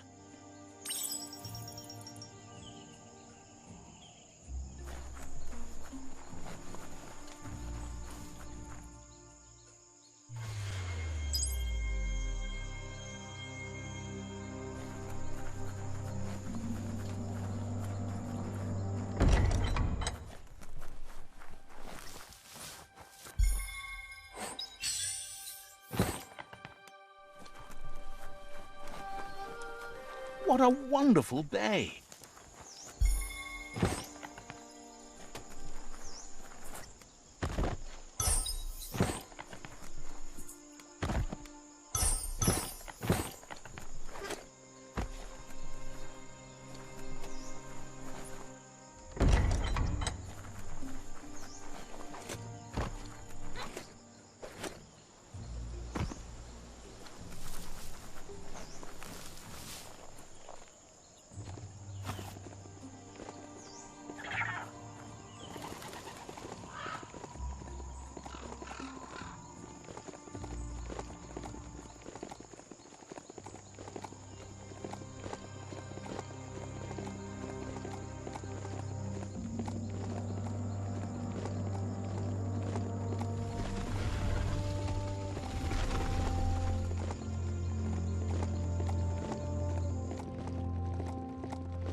Look at that plastic scrap, just waiting for someone to do something with it.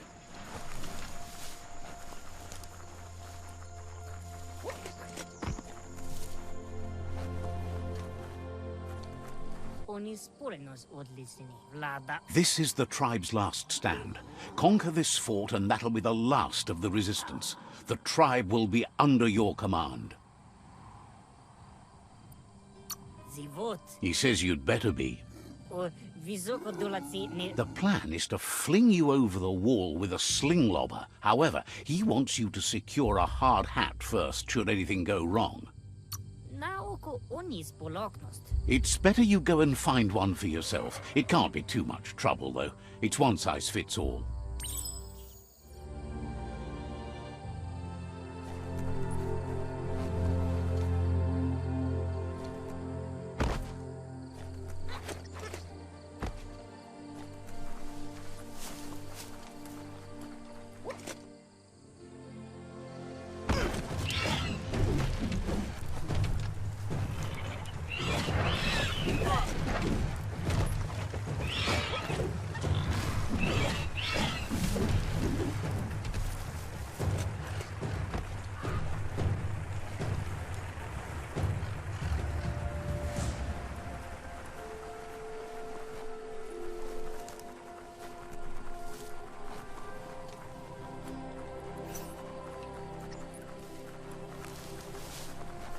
A climb stringer? How unusual.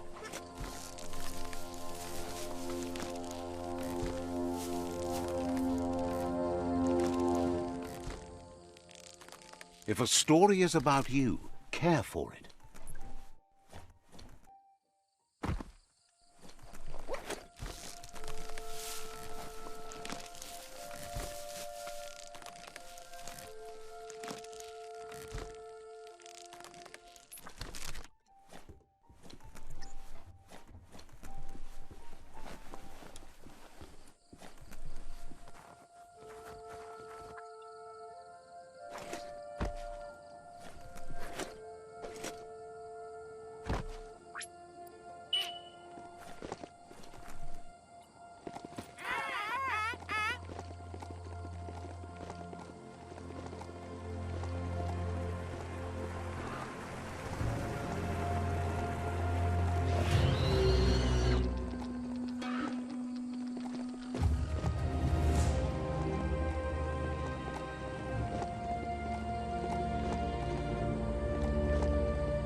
You need to hit them where it hurts. Inflict as much suffering as possible. You're the hammer on their nail.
That's a fire starter. The dry grass looks like it would ignite easily. You just need to create a spark to light a fire. It burns brighter than the light.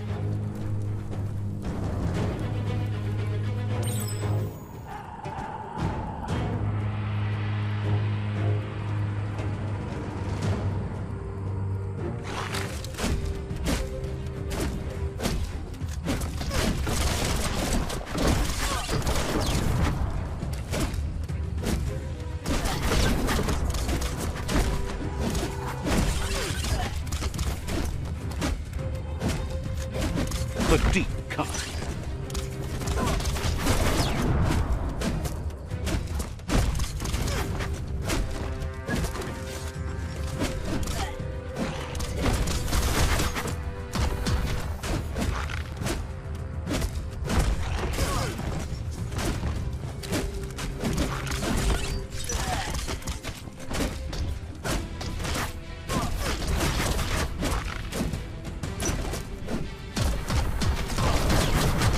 Great shot.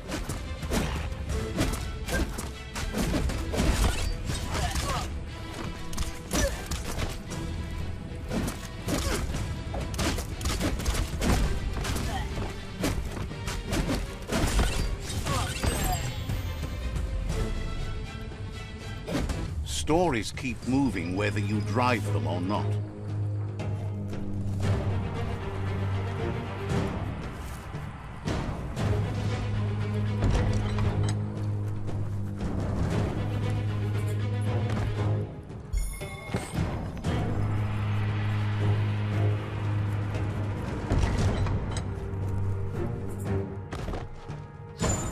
What a find!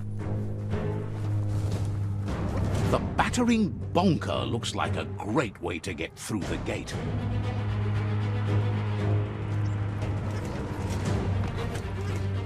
Bet you just need to knock and it'll open up.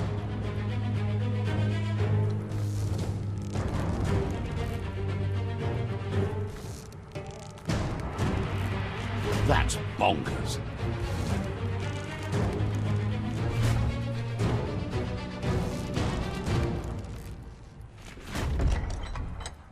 The Netra tribe values liberty and is striving to protect freedom. They want to continue with each tribe being responsible for their own and believe that uniting the tribes is the only way you can survive.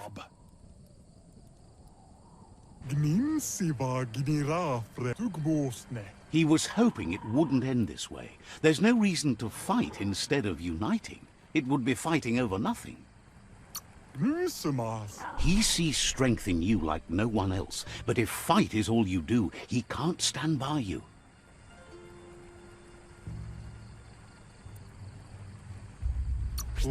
He recognizes the strength of a good argument and agrees it's for the best. He'll give up the fort to you.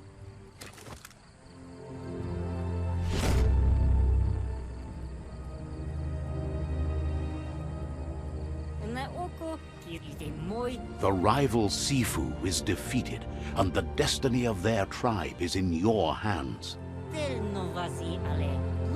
You are free to choose their fate, but not free from the consequences of your choice. You'll decide the fate of the rival Sifu, but he suggests you show no mercy, because you will be shown none. He understands what you're thinking. Where else do you find allies, if not among your enemies? And with that, you're spinning your own fate, good or bad, never to be undone. Side by side they'll stand until order and stability is reinstituted. He's gotten news that the other tribes have realized there are no winners in this war. There's no purpose in antagonism.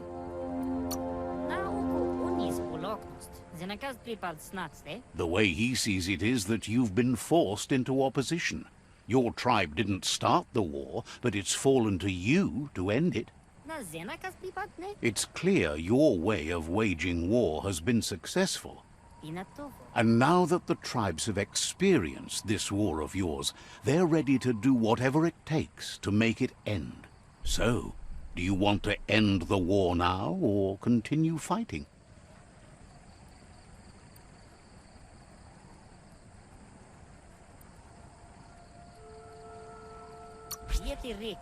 He was expecting you'd want to continue. It's better to show than tell, but he'll accept the remaining tribe's capitulation.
It's the Netra claw chain.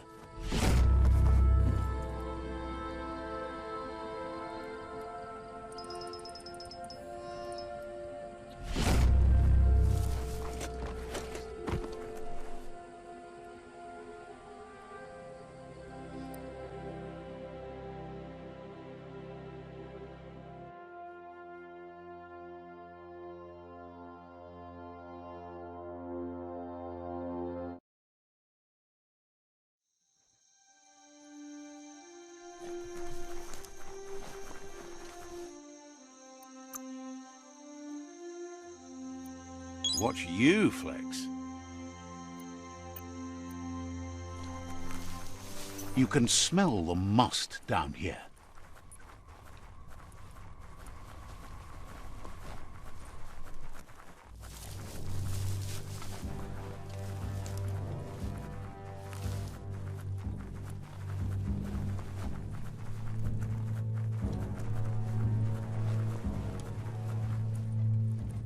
Fabobe, MURK, Kofa, Bubuko, von Vunvun. Out of Date says that from what he's heard, you've been busy. Le Yayato, Loma Utulu, Ma Yowo. He says he appreciates what you've done so far, but unfortunately he's got urgent news from his friend Noko in the east. Miami, come Reaper. Out of Date says that even though he's unsure about your intentions, he hopes you'll support Noko. Miami, Honto, Kontue, Pon Yevun, Gojo. He says he'll point you in the right direction, but finding Noko and making sure she gets what she needs is up to you. That doesn't sound good. Out of Date was spot on. The hoof puff needs to be stopped. Empaso Dombubu, Bukoye. Out of Date says that Noko is worried now that the Eastern World Eater is stepping up its activity. Mauketo, Tolu, Ayadre, Papamofobak. He explains that Noko keeps a fabled steed that she has planned to ride out to the World Eater, but needs help to get it prepared.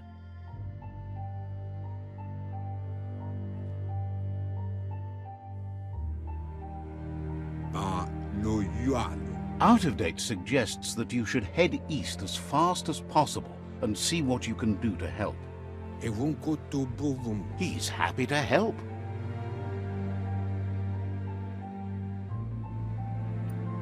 Balu, Udulua. Seems surprised you have to go.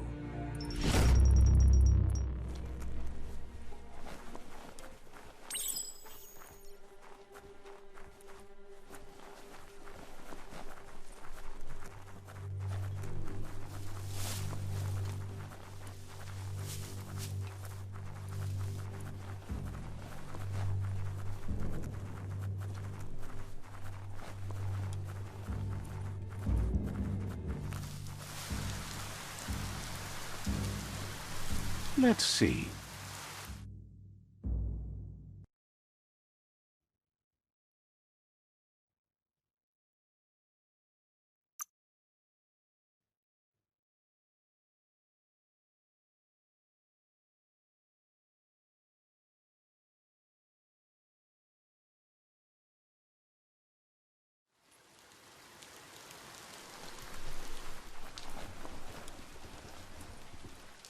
Got word you found the greatest glider of all, an ark, and it's all good to go. Can't imagine how that would feel, to zoom so fast. Lucky that you found an ark when you need it most. This world doesn't have long at all. Proud of you for thinking about helping before escaping, either way. Wonders if there are any open seats left in that fancy ark glider of yours. So, what we have here is an opportunity to help your next. There's a seat open on the ark should you want to offer it as a gesture of appreciation. Why? You don't need anyone else but yourself and me, of course, but I'm a part of you, so that doesn't count. If you want to go quickly, go alone. If you want to go further, go together. The only one we'd want to get away quickly from here is darkness. But you know you can't go on without me. Even if I'm bad company, I complete you. I think we can finally agree on something. It is better to be alone than in bad company. But best of all is being good company yourself. Feels thrilled to snag a seat in your ark. Can't wait to glide through the skies. Goop knows he's repeating himself, but can't help talking to you. Says talking to you was interesting.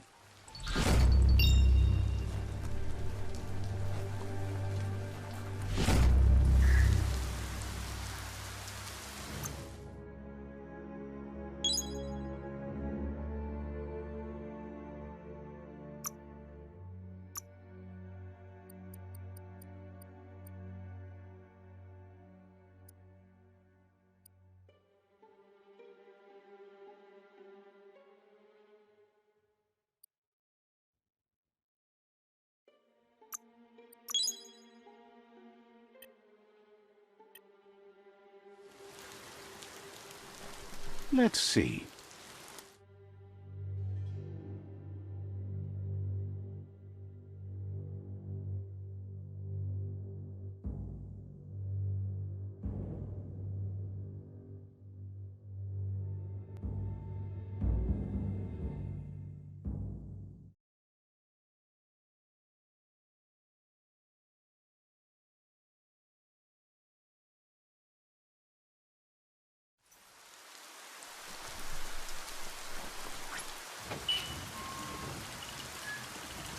Better to be on top of a mount than standing behind it.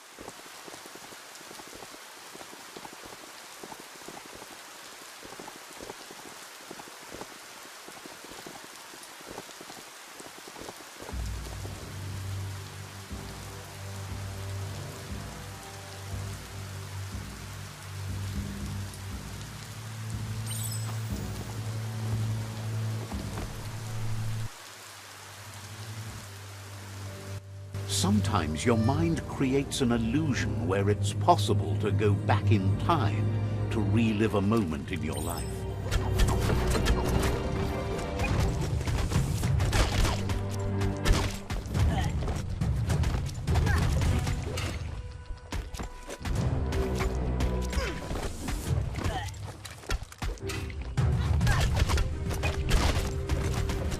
We all have things in our past we wish hadn't happened, and can come to remember seeing and doing things that never happened.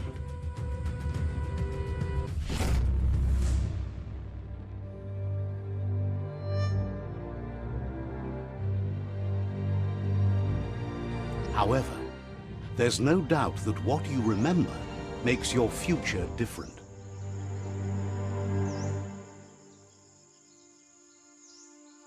Choose the automaton functionality you want to recall. I was wondering when you'd recall how to spring the automaton air gliders.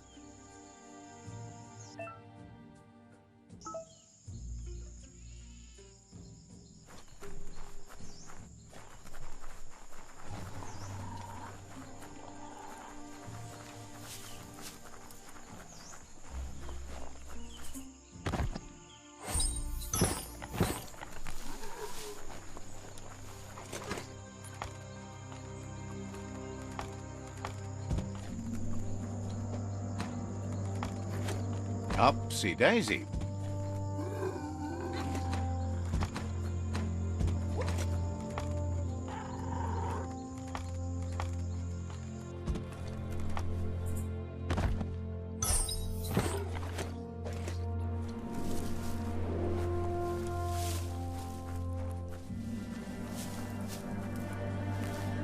That place there's a real fixer-upper. Not an entirely lost cause. It's a long way down from the top of the mountains. Whoa, that's some skronky metal scrap there.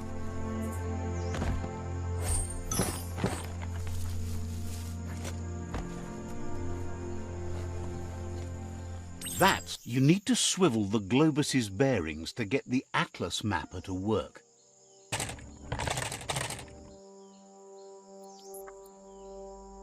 Just a few moves left. Make them count.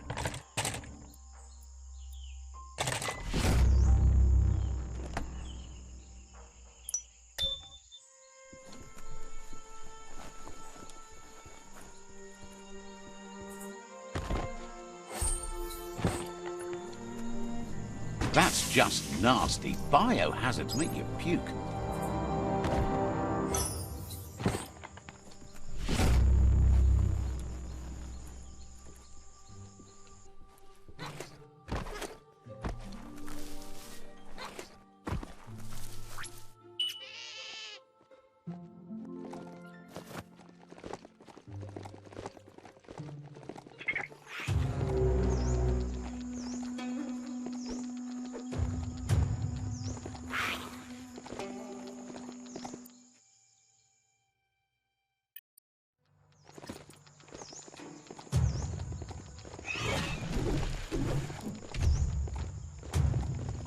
They used to call this a thoroughfare. Look at all those old homes.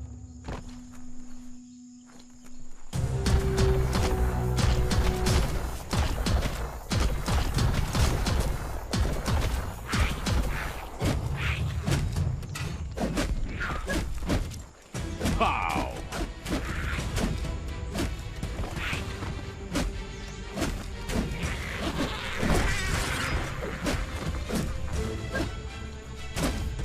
Hey, nice shot.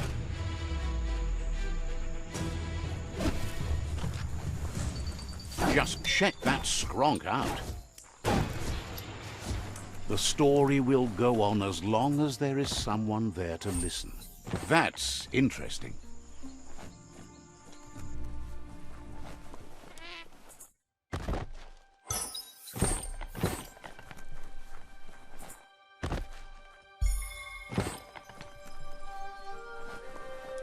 A flush seems like the tighteners on the piping need to be unturned. Just a few moves left. Make them count.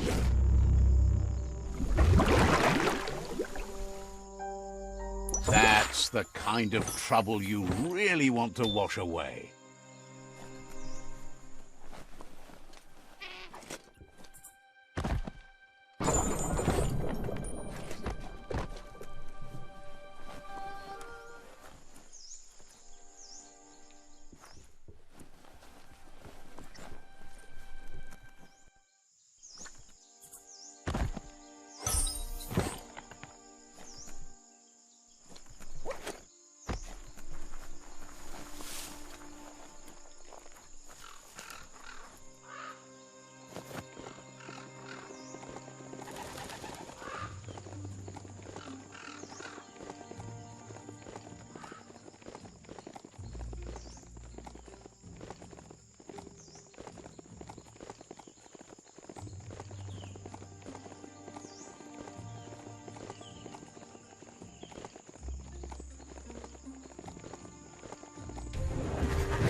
Slash and dash. Youch!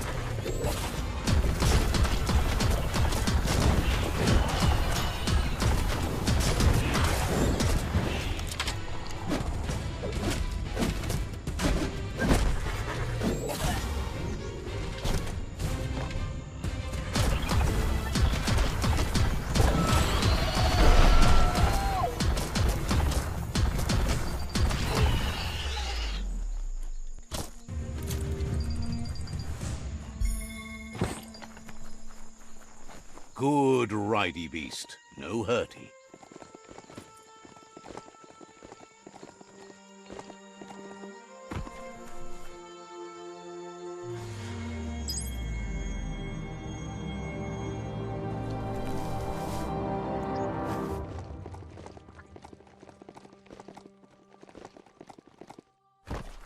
Nice. Some barked wood scrap for you.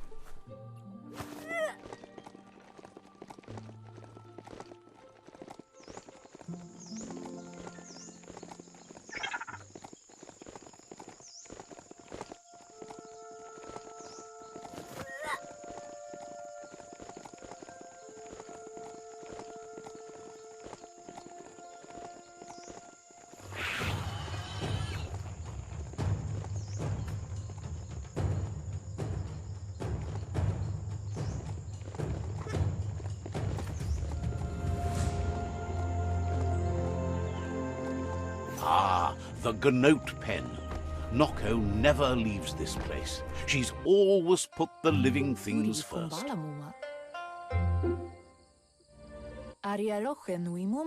Nooks isn't an easy language, but at least it's manageable. She says she is so happy to see you again. She wonders if you remember her. She's Noko. She let you ride her Majut when you were a kid. Noko remembers you used to chase around with so much energy and is glad to see you haven't lost any of that spark. But that's all long gone now, though.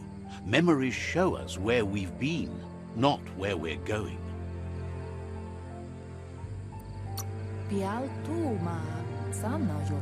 Seems reluctant to even say its name. It's become personal to her too, since it's taken so many of her innocent Gnotes as prey.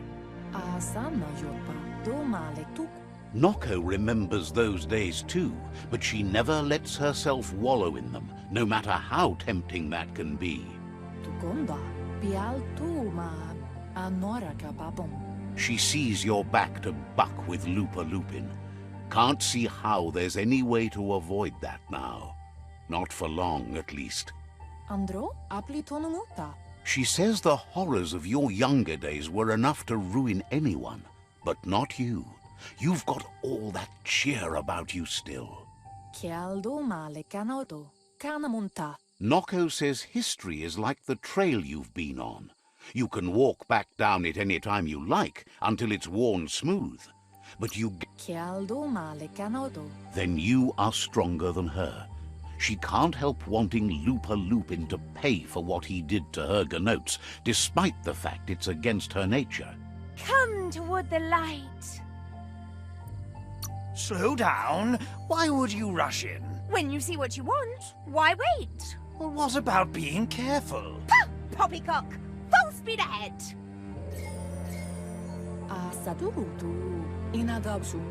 Asks how many paths you've wandered in the world, and if you ever wonder about what might have changed if you'd taken different ones. You can't do everything you want, can't go everywhere, can't see everything, only what you can. Hates to think of what's going to happen to all the Gnotes when the world dies. Nothing left to care for. Likes that you stood up for the world and spurred your way toward helping it out. Can't believe you joined up with the Jagni. They're constantly pecking around looking for things to swipe. If by loose you mean not nailed down, they keep trying to rustle her Gnotes. But let's not speak of that now. Boilakudo. She has an idea where the Majut might have gone, as there's no other place it likes as much as its own corner of the open wild. She's even named it the Majut Meadow. Kanamunt, Taifanamenuma, Kanyala no Toro. The Majut will recognize the scent you've attracted while being here, so it'll probably trust you enough to follow you. Andro? You should lead the Majut back here when you find it. It's going to take time to get it calm enough to be able to ride out to the World Eater. Taifanamenuma? It's the most magnificent creature she's ever encountered. A creature straight out of a dream or story.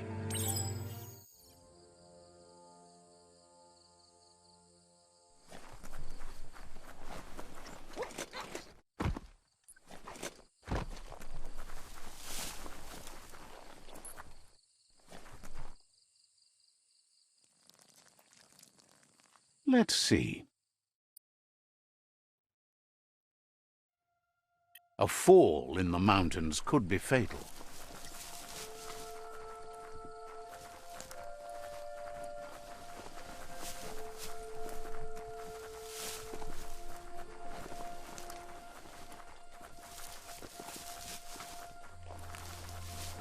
Gross. This place stinks.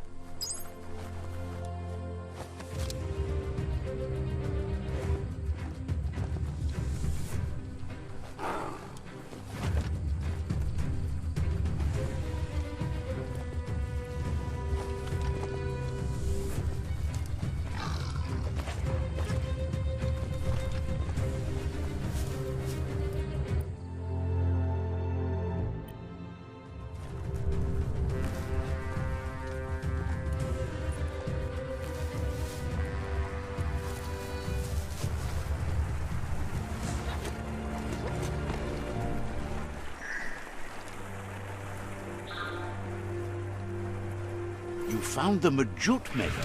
Watch out for the Majut.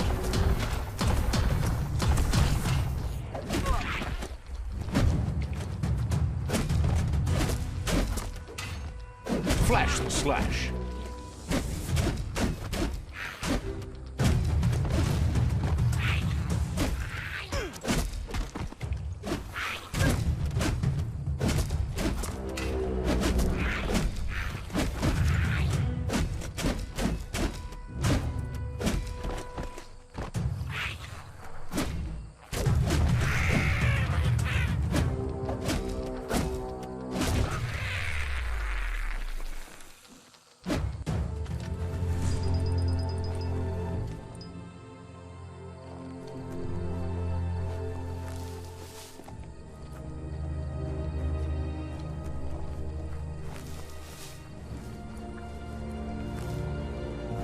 It's time to create your own path.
Close encounter.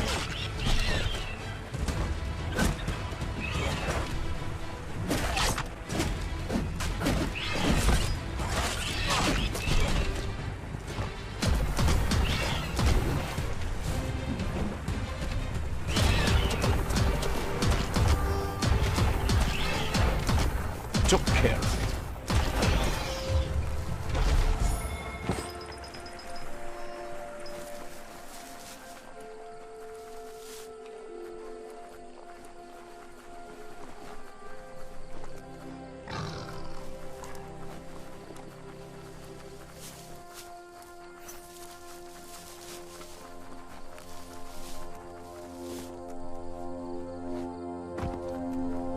Avaldo asil natu. Now that the Majut is back in the pen, it seems calm, but Noko is still concerned.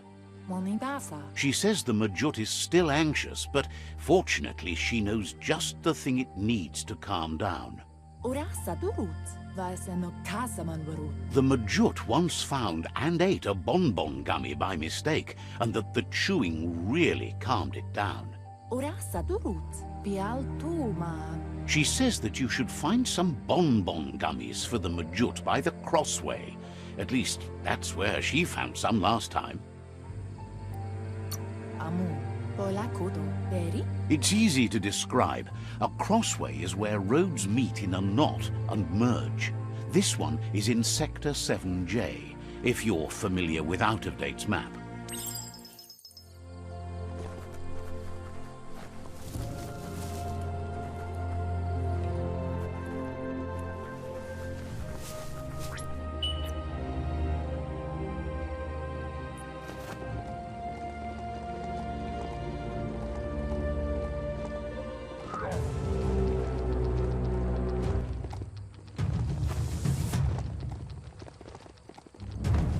We're all heroes of our own stories, or so we hope.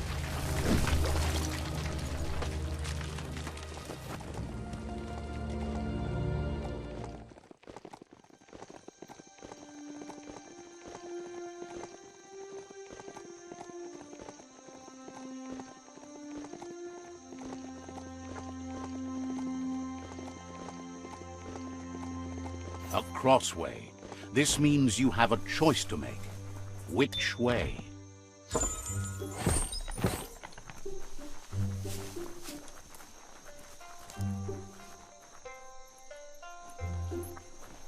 That's not opening on its own.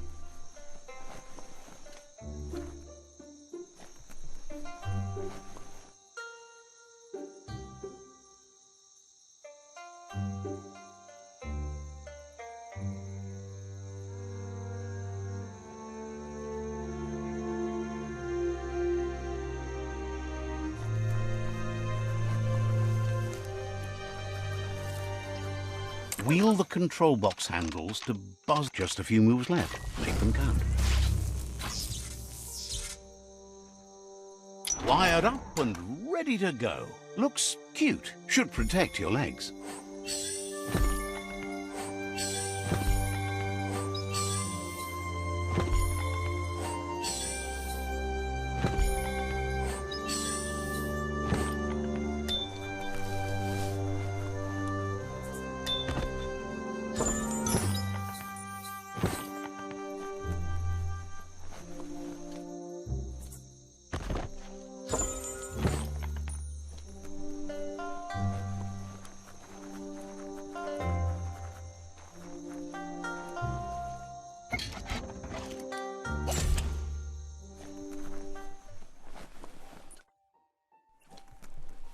This is an epic already.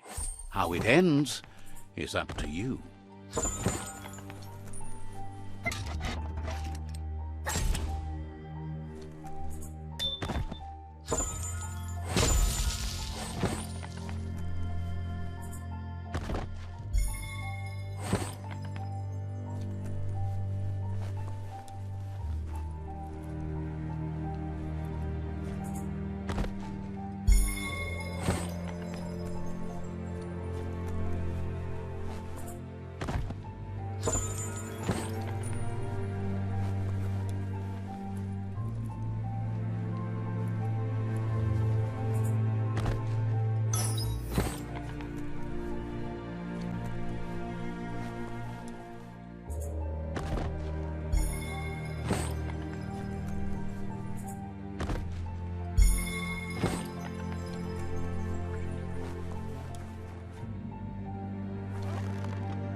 Oh, it's locked. The cranks like these usually need to be wound to operate the dispenser.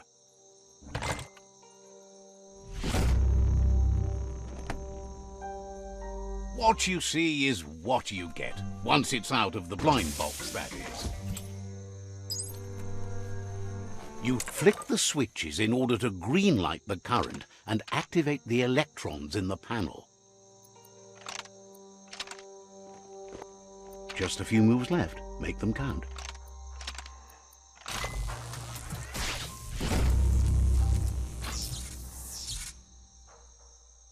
Good. The loop is electrified enough to spark.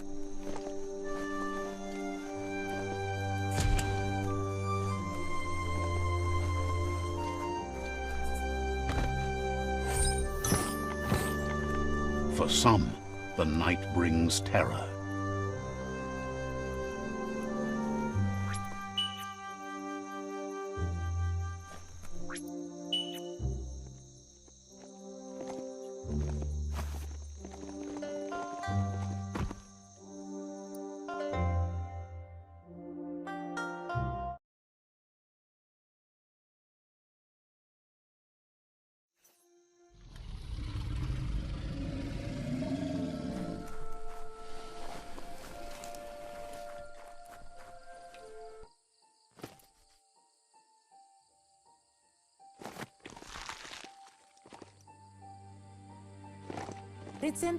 With its attention diverted to the chewy bonbon gummy, the Majut calms down.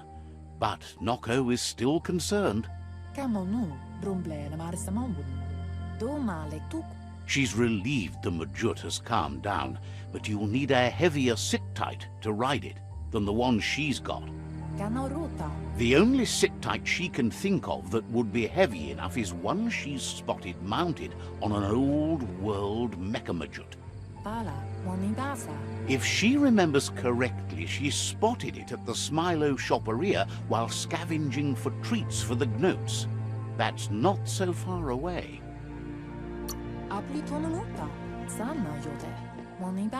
Seems the old world had plenty to offer, an all-in-one place for those obsessed with material things. Almost too much, if you ask her.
Just hold on tight.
Don't know what that e-waste was.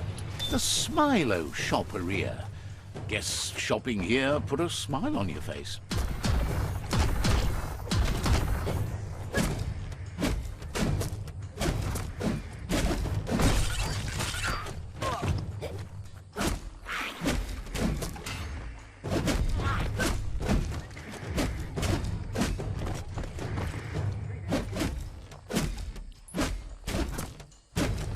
Shot.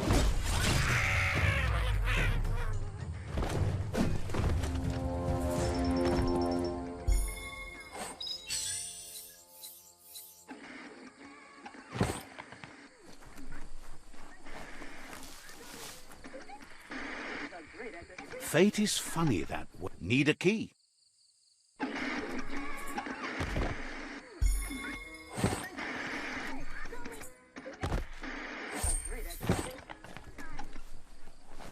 Eye boxes like this are few and far between. However, that's no great loss. Talking pictures from the aforetimes lacked a message.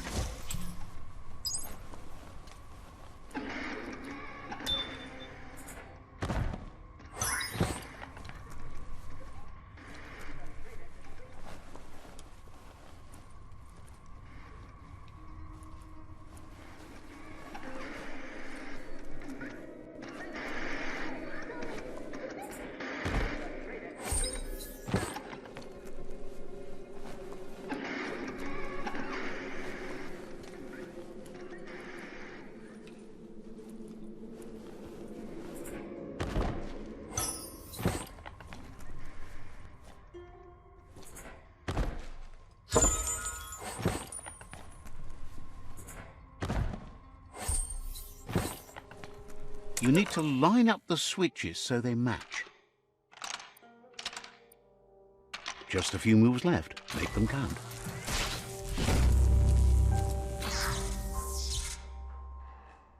Good. That's enough electric current to initiate the actuators and activate the framework.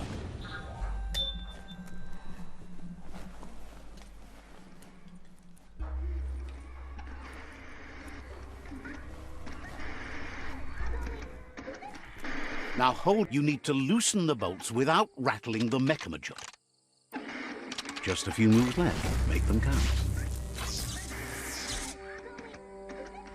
That's it. The sit-tight is loose. Time to stop horsing around and get the sit-tight back to Nocco.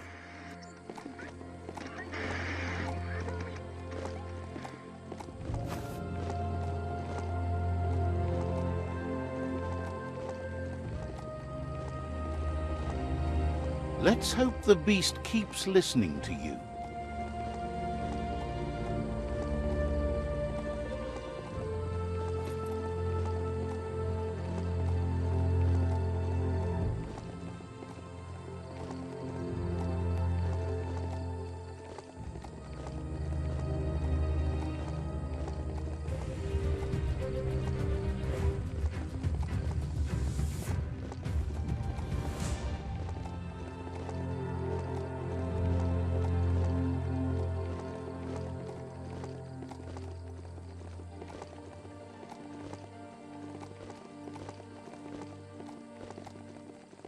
You finally found the village of Bumlidoff.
You're here for...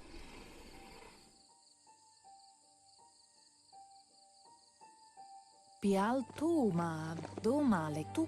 Now that the Majut's got a mouthful of bonbon gummy and the brand new sit-tight is in place, the Majut is ready to ride. Orasa durut, kodotuku. Nocco's been training another fantabulous little critter that'll hopefully become a distraction for the hoof puff when you confront it. Masama gala, narolute. She's called them glitter moths, and the best way to find them is to go talk to Mito. She's asked him to keep them somewhere safe. Aplitonunuta. You'll find Mito at Brightlight. He's a light-headed fellow, but hopefully he'll remember where he stored the moths. Asilnatu. They're small airborne creatures with bright reflective wings and a conspicuous fluttering flight.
You get used to the beastly smell, I hear.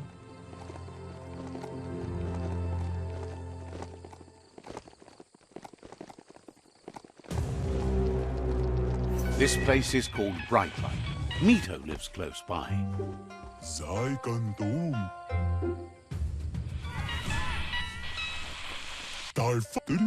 With the world getting darker by the day, there's not much time left to save it, and even though you've just met, he feels you're bound to play a huge part in that.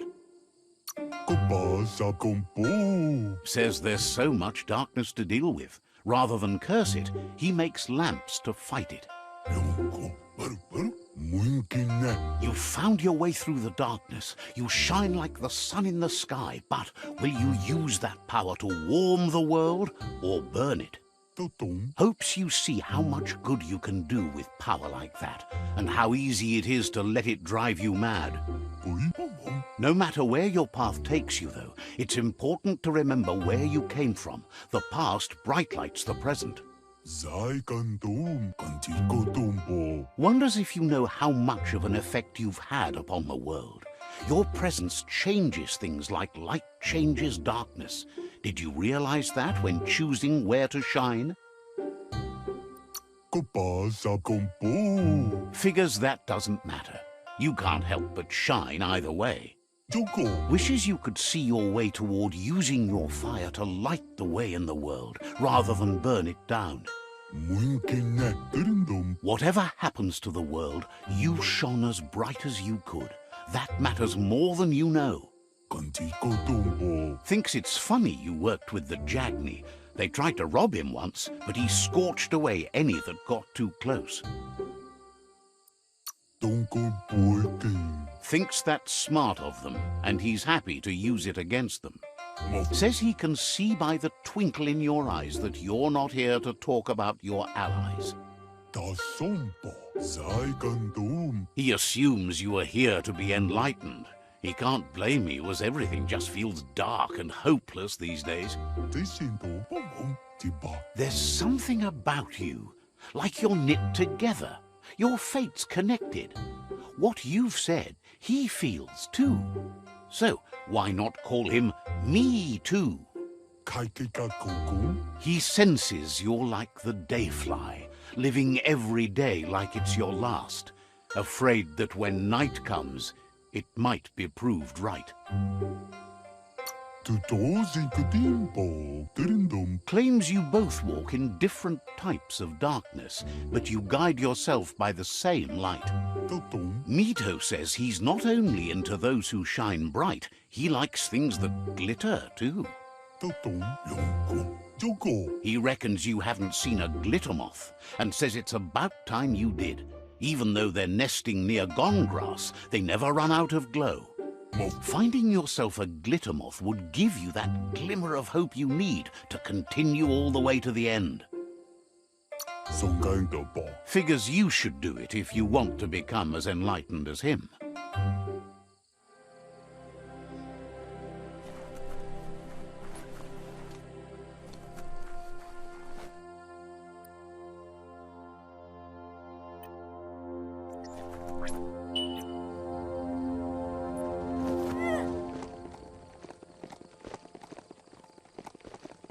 Got a good grip on that beastie? Excellent.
That's some good e-waste there.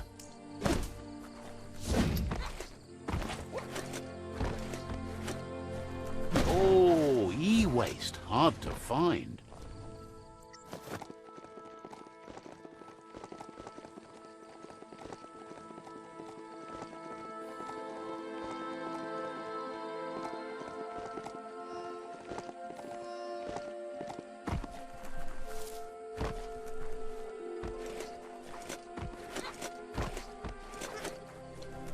Everything is at stake.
Personal.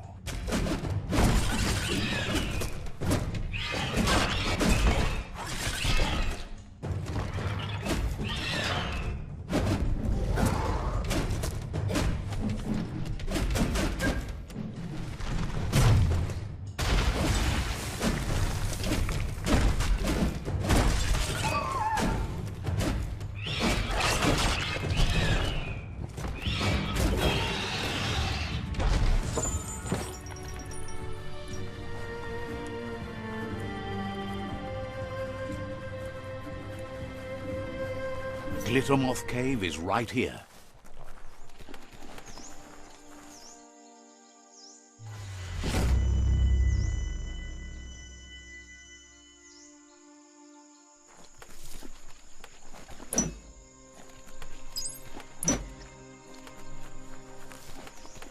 The bright time creatures are getting up.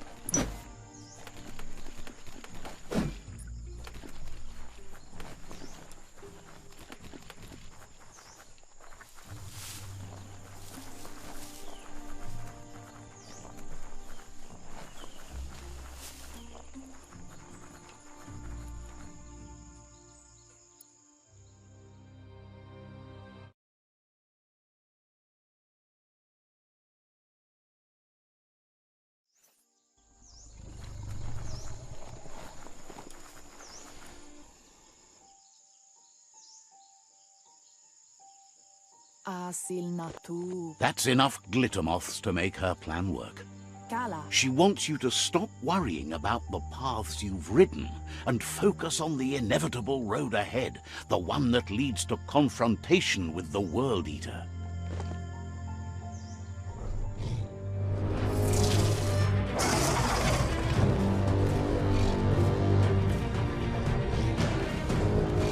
Pala kudutuku. The hoof puff is evidence of the duality of evolution, utterly beautiful and grotesque at the same time. Domali tuku. She means that the hoof puff has had more time to eat at the root as it's been isolated in the Knoopstonies Mountains. Arialoche nui mumera. Andro? So, based on that alone, she reckons it has suffered as much damage as the northwest root that's hidden beneath the surf. Kanamunt. It reminds her of the gnotes and, like them, it's hoofed. They're just a lot bigger.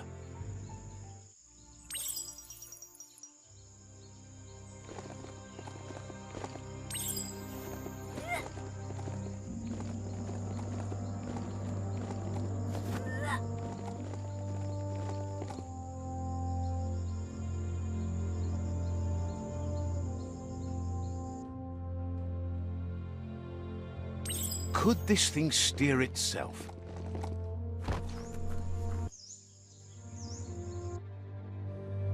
Sometimes what you'll see doesn't feel real until it brings you back to that particular moment, like stepping into a time machine.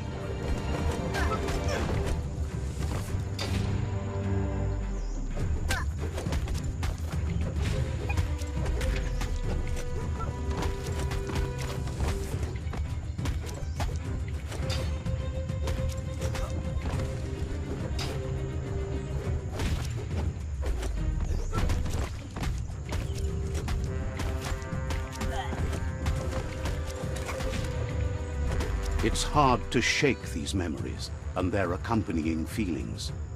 Our brains play tricks on us, so it will take effort to avoid them.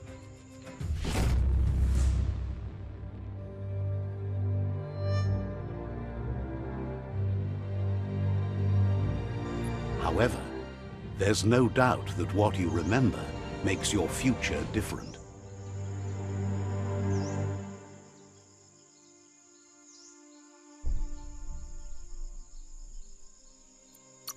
So, you remembered the automaton's power-up feature. That's a boost.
Wonder where we can get some ride shoes for the mount.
Check out that rubber scrap.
He thanks you for dealing with another world eater. You're halfway there.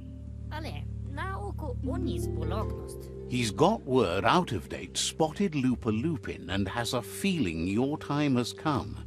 He hopes you're up for it. Skuni, Even though you're good-hearted, you shouldn't miss this opportunity to confront the predator. tada zivot. Just head back to the foot of the tree. Fingers crossed LUPIN will stay put until you're there.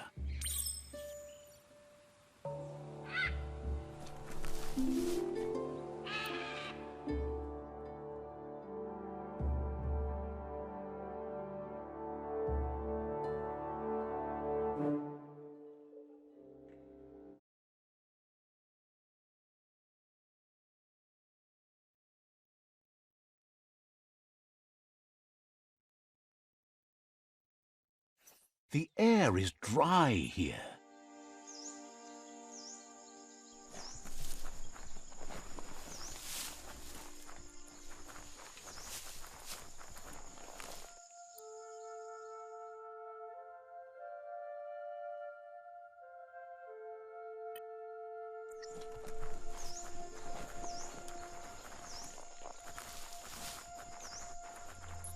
Masana. She wonders if the rumors she's heard about you finding the Ark are true.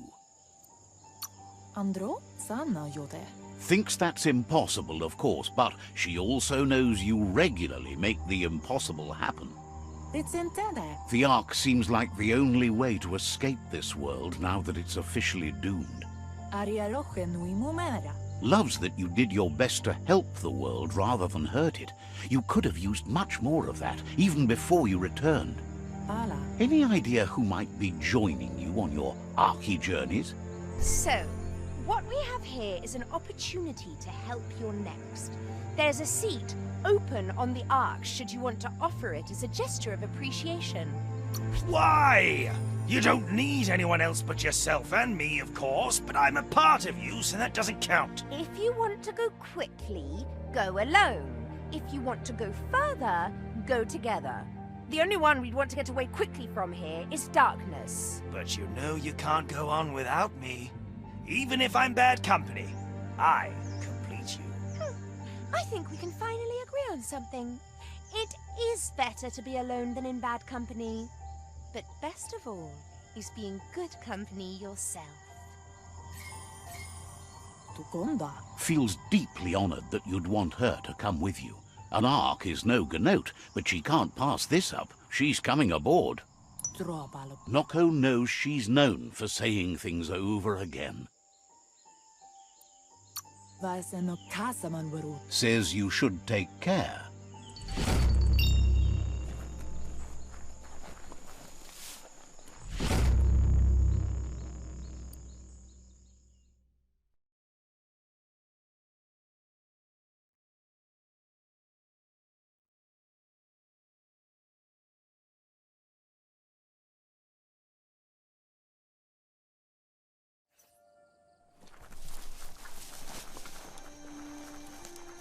Seems dirty down here in the dirt.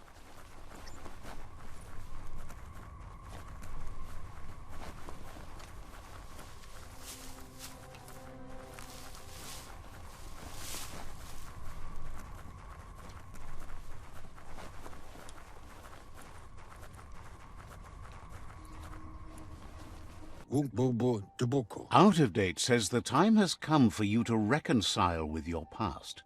Maotoliawaho. LUPIN is still staying in the camp where he was brought up. He hopes you'll find the answers you are looking for there. Maotoliawaho. Even though darkness is a part of your nature, he suggests you try to keep your cool, as the best fighter is never angry. Fofo umpa bagwa papamu. He'll point you in the right direction, but the rest is up to you. This part of the journey is one you'll have to do on your own. LUPIN's camp has always been there, hidden deep inside the mountains.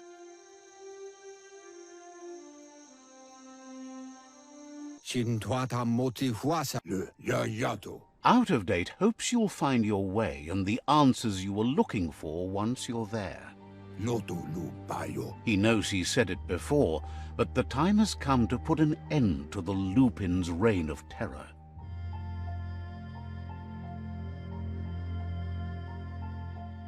Weta Gono. Kotuvon ko konvunkono. You should get over there. Come face to face with destiny. It's going to be you against the Lupin. No rules. Beboko kontabe. He's happy to help. Bilia and Tuf. Has plenty to do, so no worries.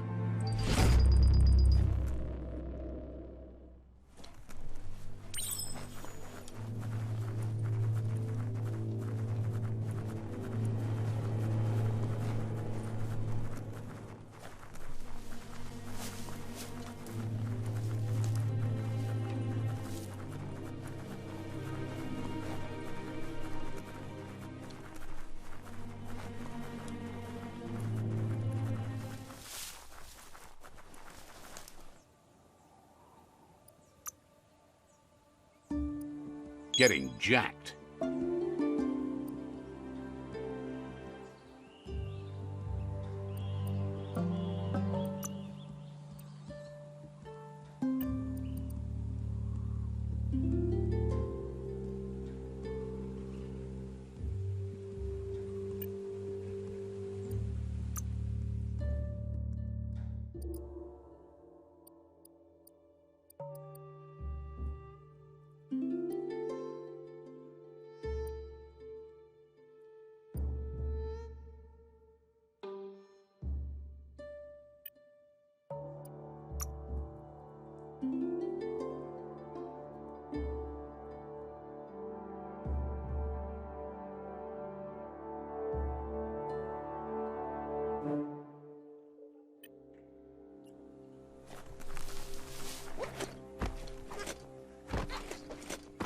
Such a bright day to wander around in.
Lupin's camp has always been there, hidden deep inside the mountains.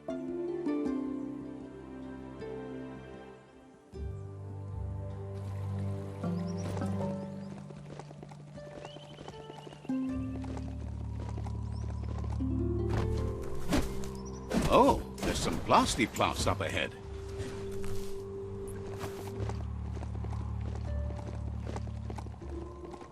Tread carefully here. This is Lupin's camp.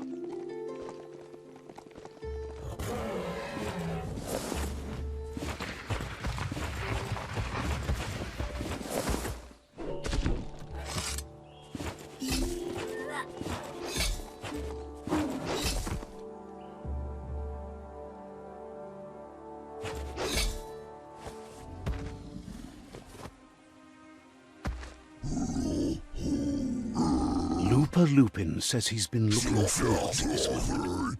He wanted you to come here and see for yourself where it all started. He was so little when your mother and kin came here to put an end to his mother just because she was different, a hunter. That night, the hunter became the hunted, trapped with nowhere to run. He says your mother showed no mercy. Only vengeance. He can see that you're not like your mother. There's something different about you. Maybe you would have made a better decision than she did, and let them be. They orphaned him, left him alone, an outcast and a freak. LUPIN says he's been reliving the moment every night since then.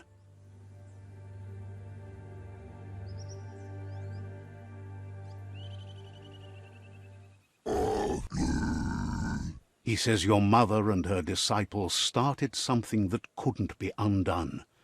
They created the monster he would become. He knew his time would come, and he was patient. So, when he got news about your birth, he knew how to get revenge that would last. That's why he spared you that night he raised the village when you were a child.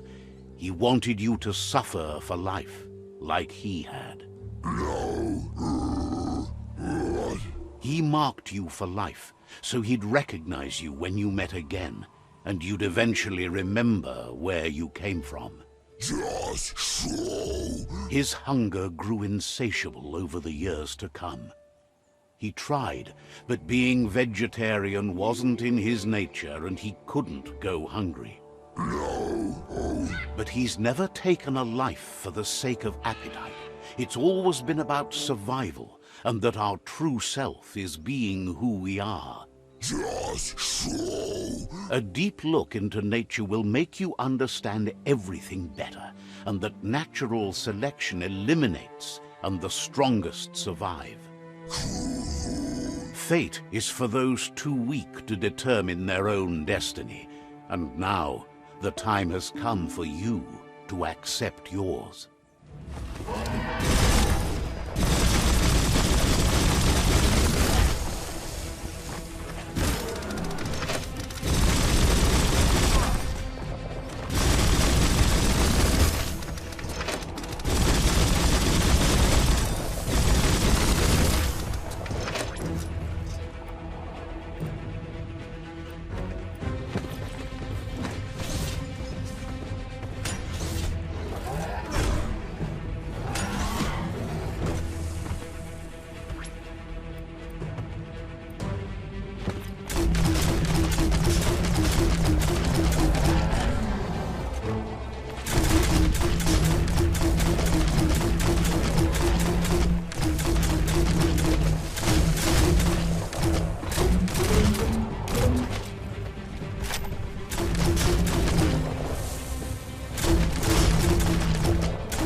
Great shot.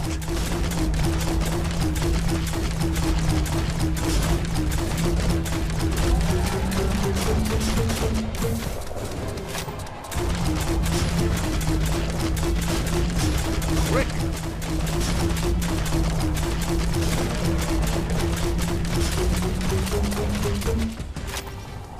Bullets everywhere.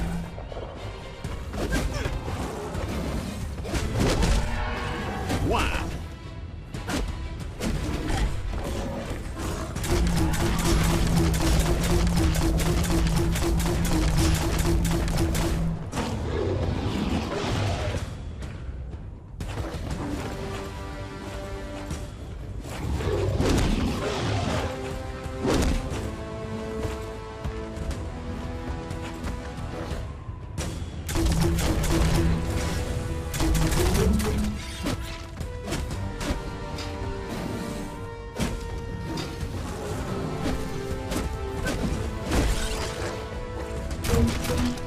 You've had better days.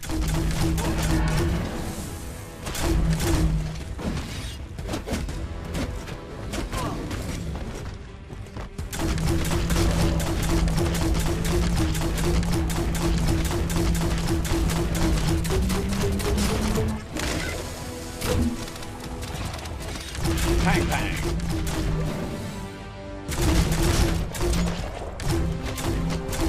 stand against that?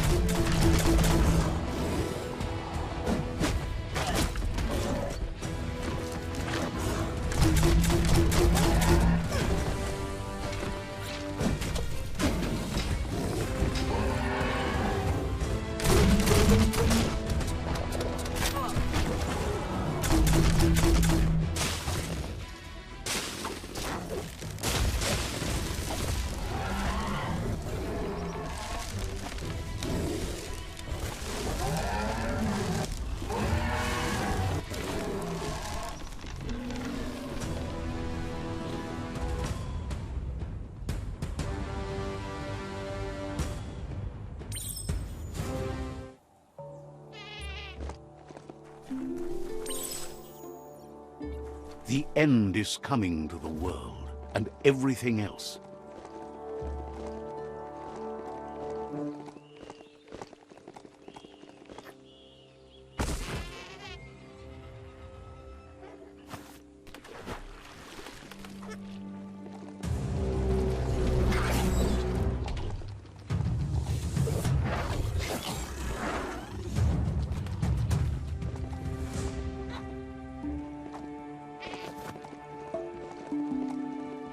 You found Snodesburg.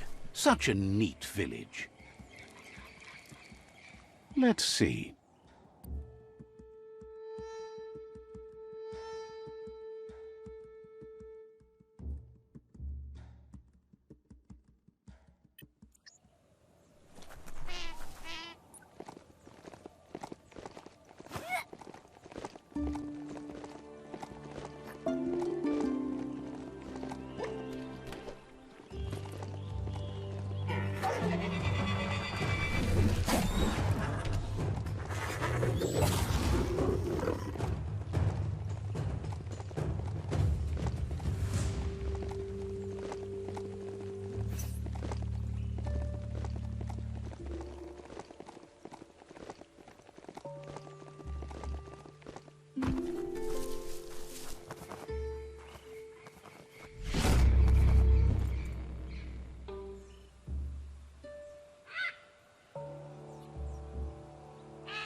Even the feel of the air changes as you go underground.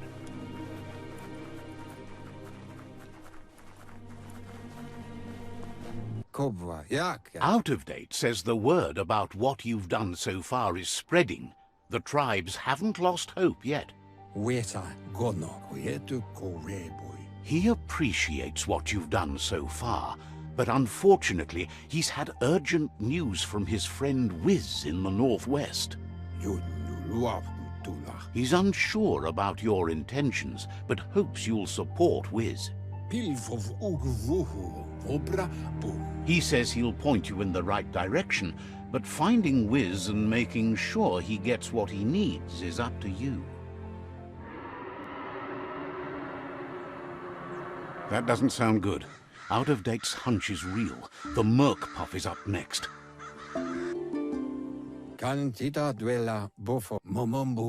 Out of Date says that Wiz is worried now that the Northwest World Eater is stepping up its activity.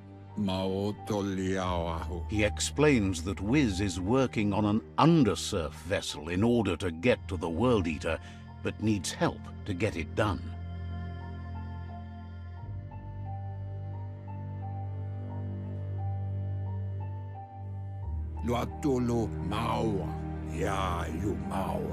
Out of Date suggests that you should head northwest as fast as possible and see what you can do to help. He's happy to help. We'll be around when you return.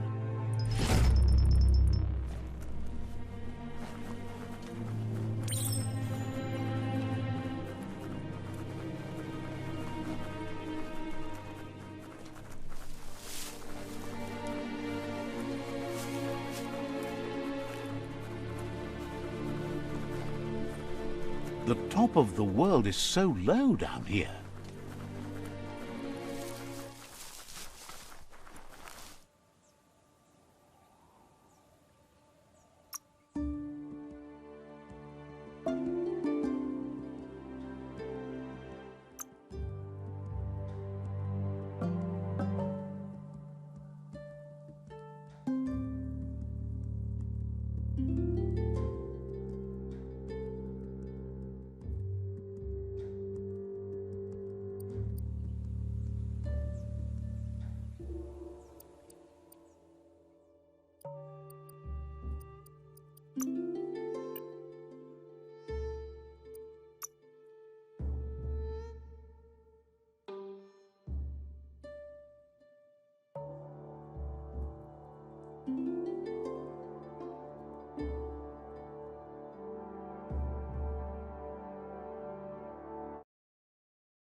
There's something there. Skronkers.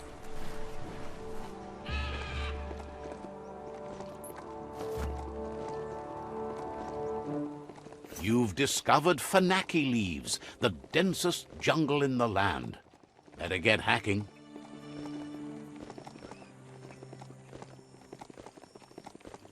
Make sure you don't walk off a cliff while you're night blind. Another quarrel spot. Back in the days, there were things here. Now, it's all gone.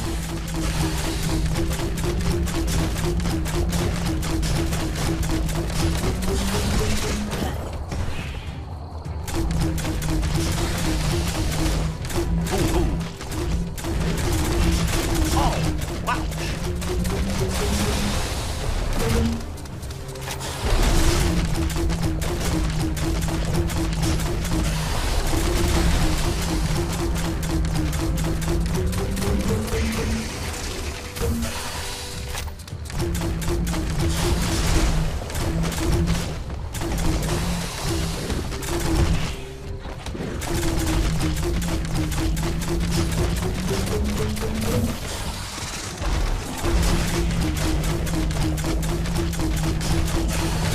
A smartphone would leave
It's a ride, not a friend, right?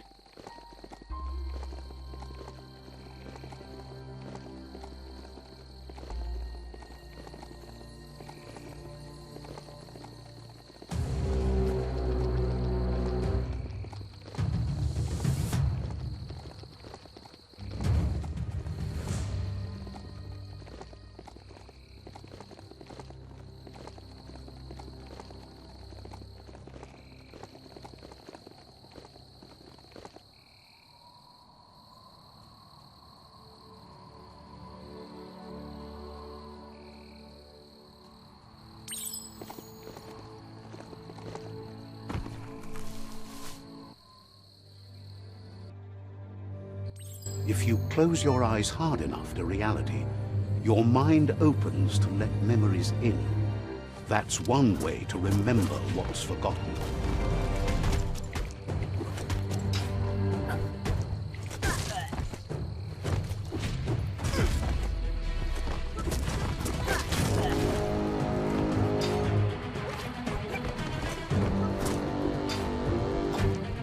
When an unwanted memory intrudes on the mind, it is a natural reaction to want to block it out, or just change it.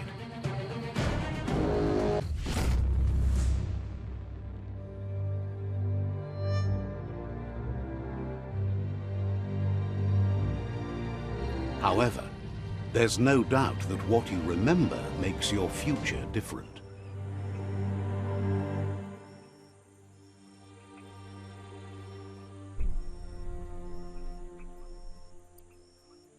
You weren't supposed to know how to start the automaton pew-pew pang, but clearly you figured that out way back then.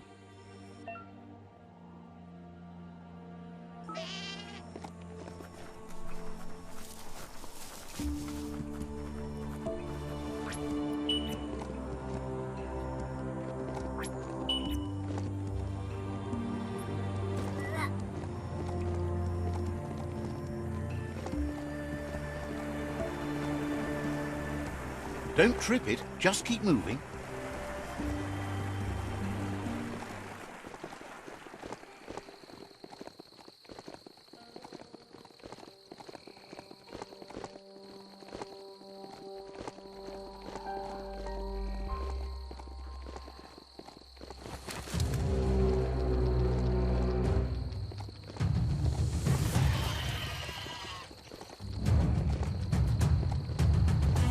That's a chug hut.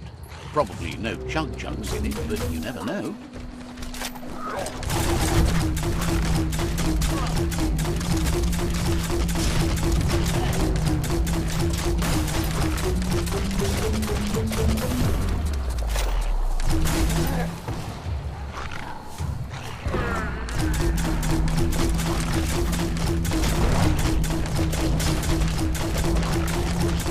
Shot through.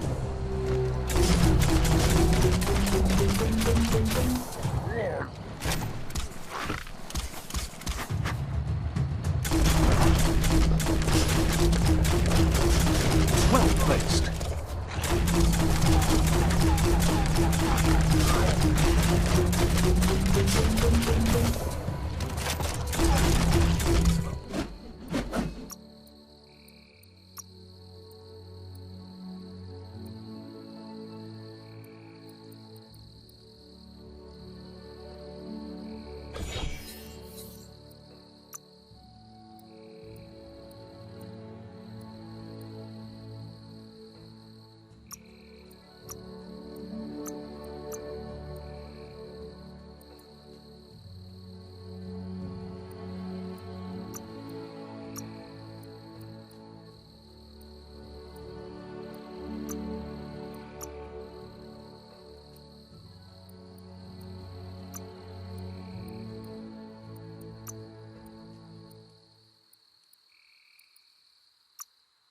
Looks solid.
Hey, you could probably make something glossy with plastic scrap.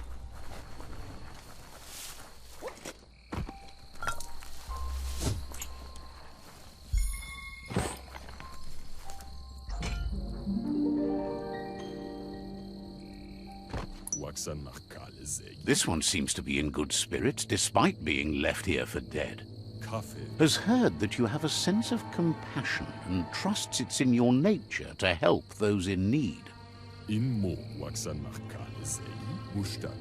Asks you to do the right thing for the sake of your conscience. It's only through your inner conflict you're held accountable for your actions. Is grateful you chose that. You can't be good without doing good for others.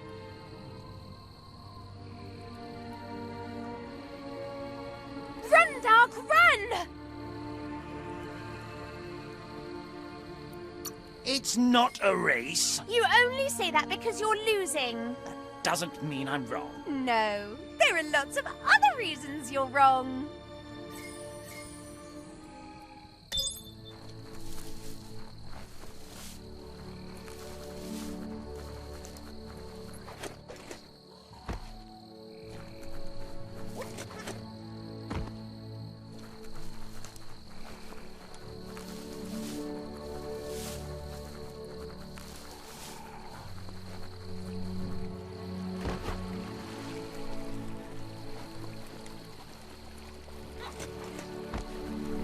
Life is a difficult game, no matter how you play it. Always good to have some wood scrap like that on hand.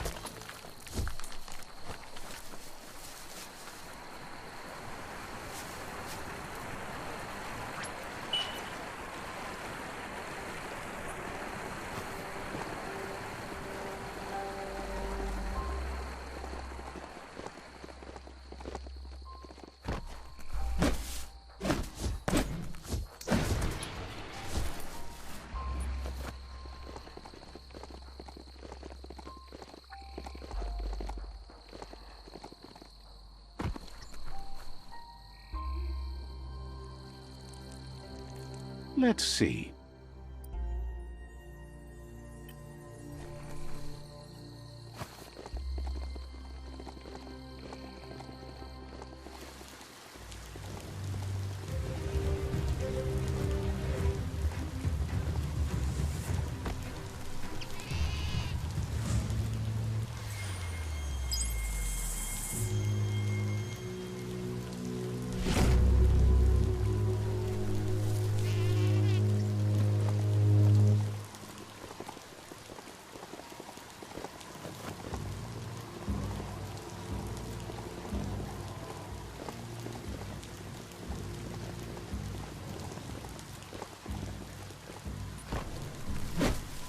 See that plastic scrap over there?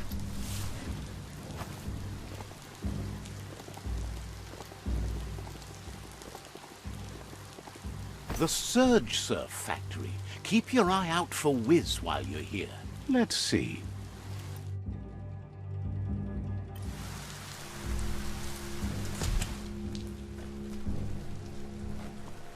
This story is about a hero.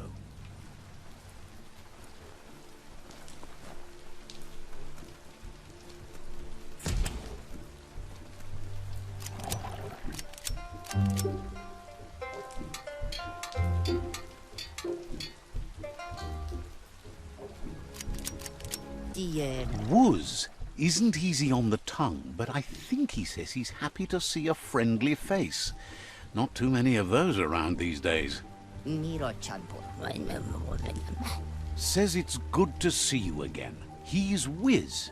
You might remember him from the old days when he let you try his octopod? Wiz remembers you were such a cheery kid, and he's glad to see that light hasn't faded from you, despite the years. But Wiz understands it was a long time ago, and memories get murkier the deeper you go. But says it helps to have friends with you to plumb those depths. He set up camp at the foot of the Tree of Life. It's gotten more difficult for it to find defenseless prey, as it's already eaten most of them. Wiz says our memory keeps things for us, preserves them until we are ready to face them again.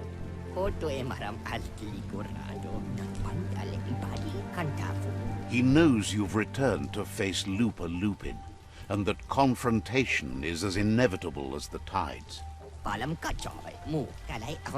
He's not surprised that the loss of your family could plunge you into the depths forever, but you've always been able to rise like a bubble to the surface, no matter what. He knows that though the tides of history may push you in one direction, you can always lay your own course.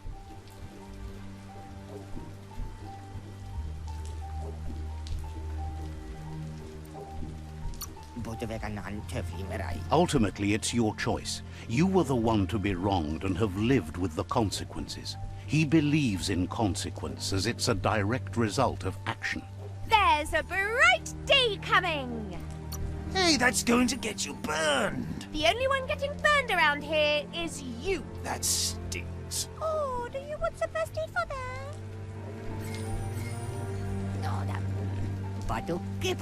Asks if you ever think about freedom and whether any of us really has it. Did you make the decisions that brought you here, or are you just a pawn of fate? Glad to hear that. He only wishes he was that sure about himself. Sad that the world is close to death. Wonders if he might be able to hold out a bit longer in an octopod. Impressed that you fought so hard to keep the world spinning. Fascinated you wound up working with the Jagni. He thinks of them not as makers, but takers. He's talking about important things, not homes. Things that matter to the wider world. But that's not nearly as important as this. Wiz says that you should let the past dwell in the depths. But there's something else down there too, gnawing at the Tree of Life. He's named it the MURK Puff. This is why he's tinker-tonkering with the octopod. But the lid got stuck, so he needs a big enough tug twister to open it up and let you a-go-in. He can't leave the surge station, so you must help him find a tug twister. There's a wound-up mecha Fingro in the mecha stadium that still has one stuck on its back. Find it, and you'll find the tug twister.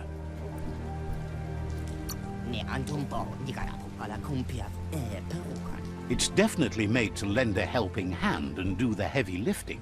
Toxinol records mention it as an automaton made for moving bionucleus matter into storage areas.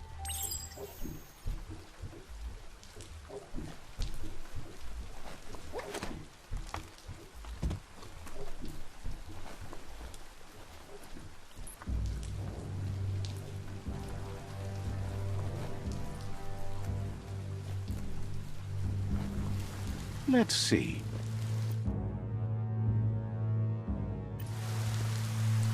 Hey, a mount has no gears to grind.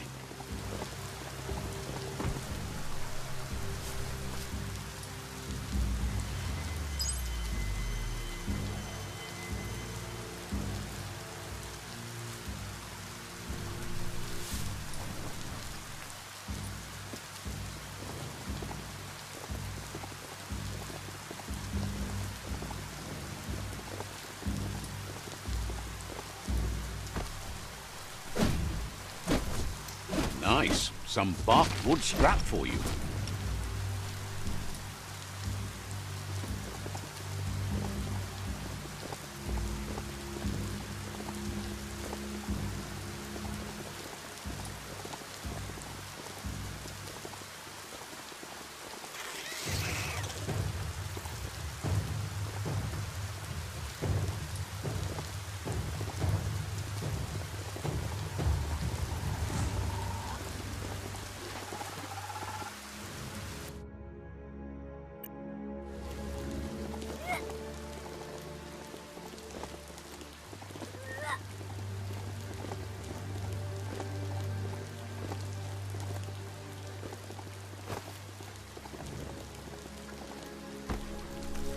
Glad to see some wood scrap there.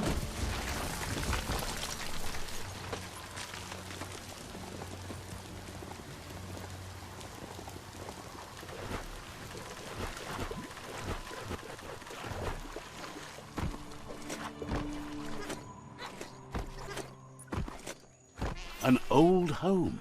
Could be something to it.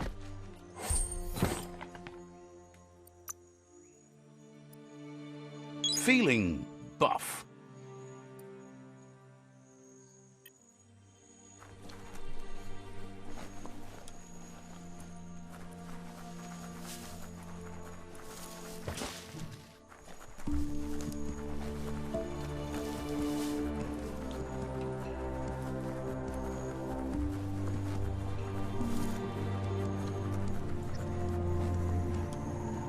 Heroes are only heroes for others, but they do the work, or they're heroes to no one.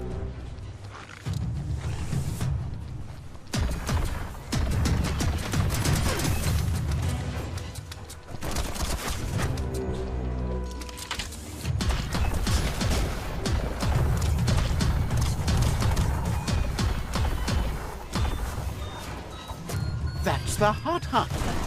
Wonder if there's anything still inside.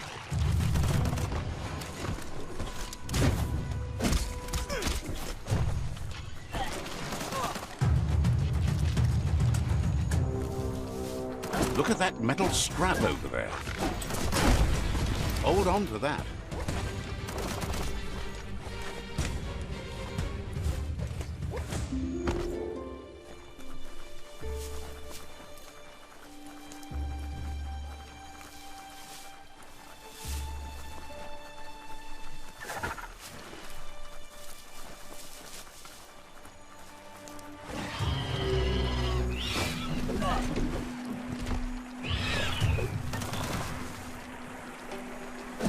That wood scrap seems like it would be perfect for your plans.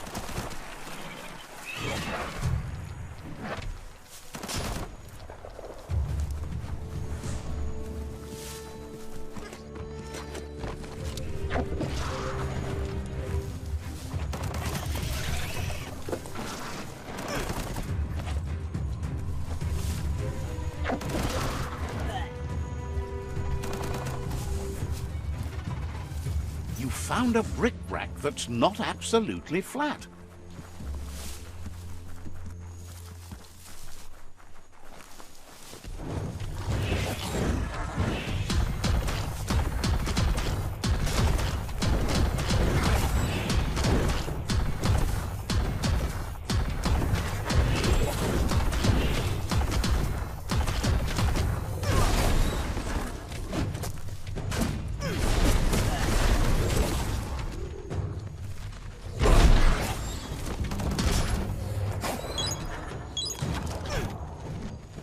Don't want to point a finger, but the Meta Stadium is near here. Scorchy George.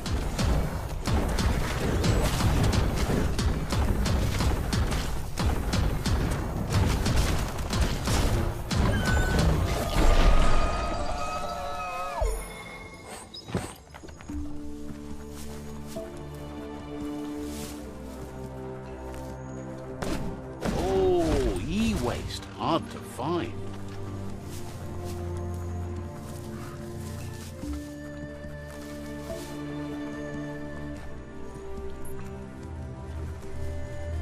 Every day is a new... Need the right key? Couldn't just be open, eh?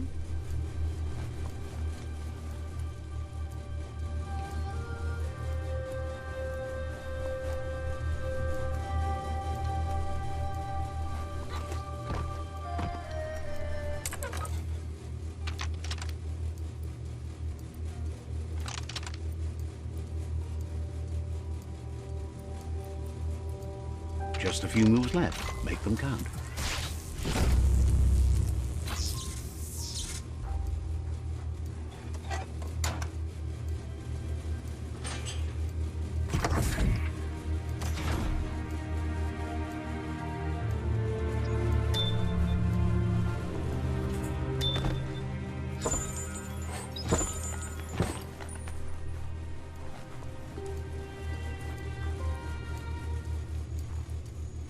You need to loosen the bolts without unsettling it.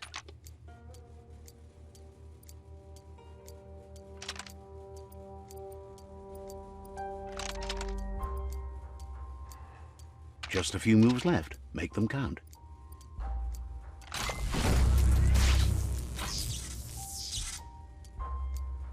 That's it. The tug twister's loose. Let's hope it turned the grabbing hand into a helping hand, too.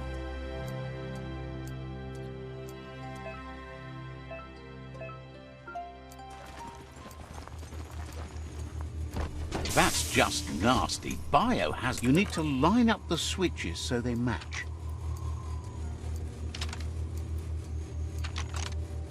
Just a few moves left. Make them count. Bristles like the hair of one electrified. You need to line up the switches so they match.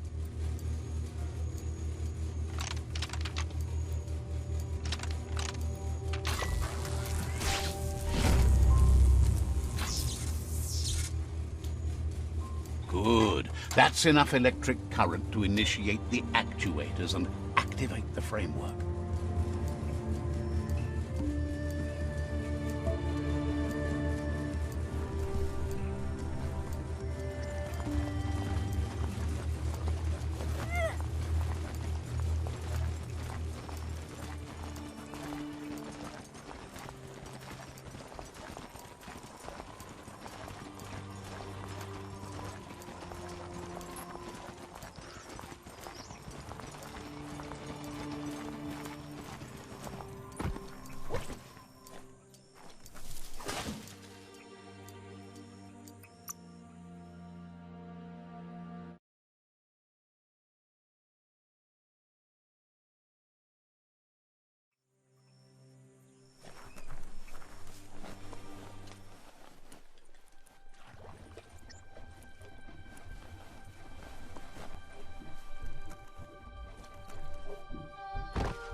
He believed the tug twister would do the trick, but now realizes brute force won't do the trick.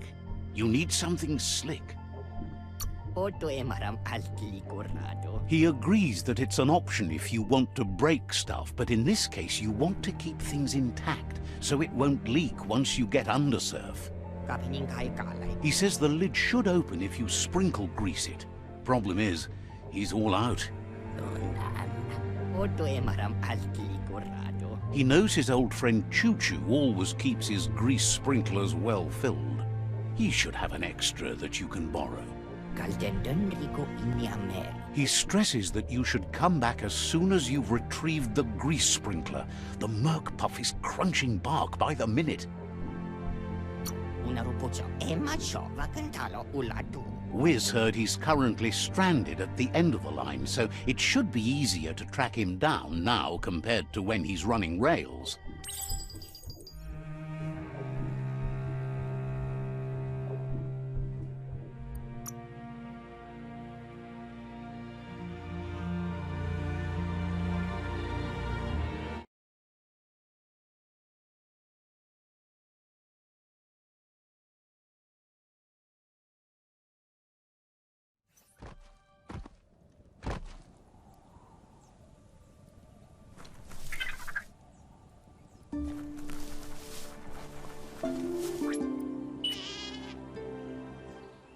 This thing needs new bound sorbers.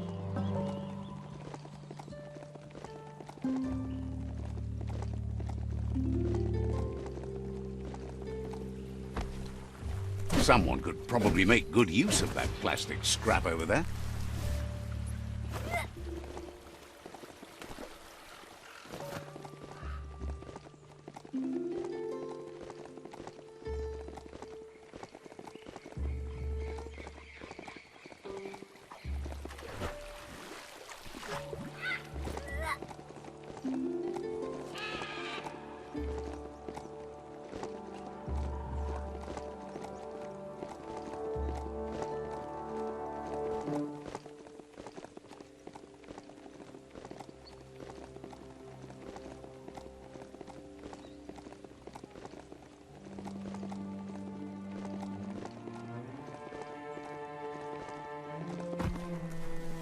Can never have too much scrap, plastic or otherwise. That's Punchy's place up in that little blimp. No better upgrade bench around. Let's see.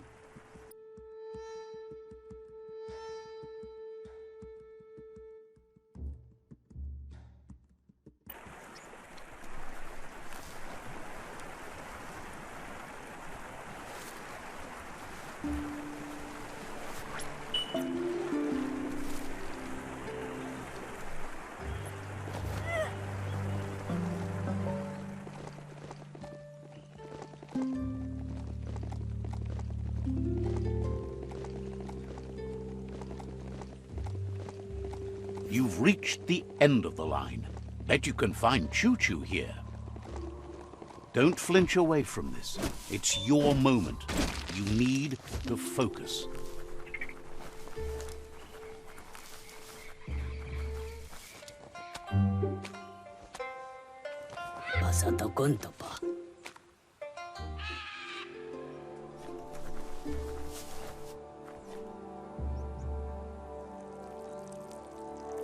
Let's see.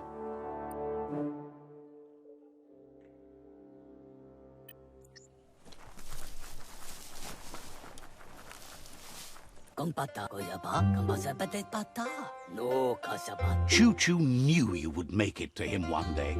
All you had to do was follow the steel path. The rails might be getting rusty, but eventually they all converge on him. Wonders who doesn't like rules or rails. They keep you on the straight and narrow and bring you right where you belong. Says you followed the rails to where you need to be, but tracks have switches in them too. The question is then, will you keep on the same track or look for a way to hit that switch? You seem like you're on the right track already. He just hopes you don't get sidetracked onto a darker path.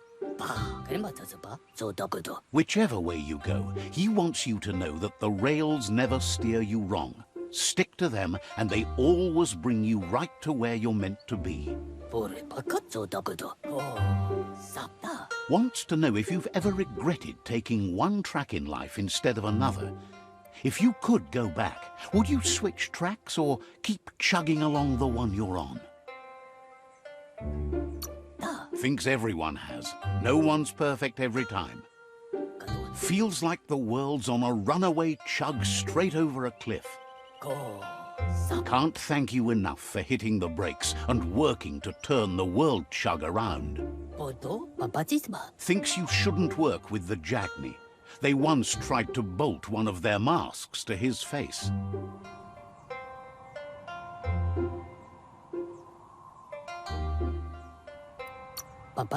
And it hurt, but he kept the mask, just in case. But let's not get derailed. Says he's surprised to see anyone this far out, but sometimes the wrong train does take you to the right station.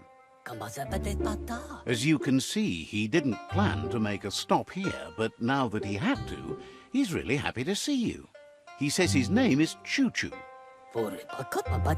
He's been off track since the world started dying, but he's trained his mind to stay positive regardless of the situation. Figures that's true, but they can get you close enough to most things for most reasons. You can stumble along from there. He's convinced the tracks are like the paths our lives take, and you must deal with the outcome, even if you didn't lay them yourself. This time, though, he was sidetracked and needs a new wing nut to get back on track. Wing nuts are easy to find, as they're fitted on any in-front chugger-chugger out there. The challenge is taking them off, so he's happy you're here to do it for him. Says he knew you would, like he knows the way the rails run.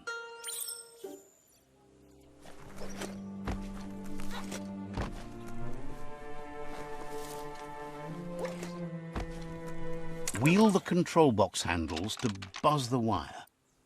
Just a few moves left. Make them count. wired up and ready to go.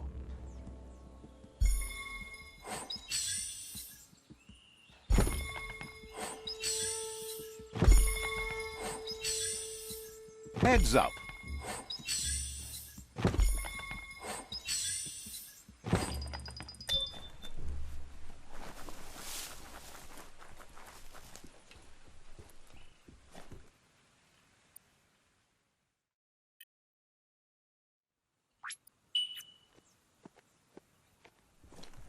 Is your mount paying attention?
You can always find some use for rubber scrap.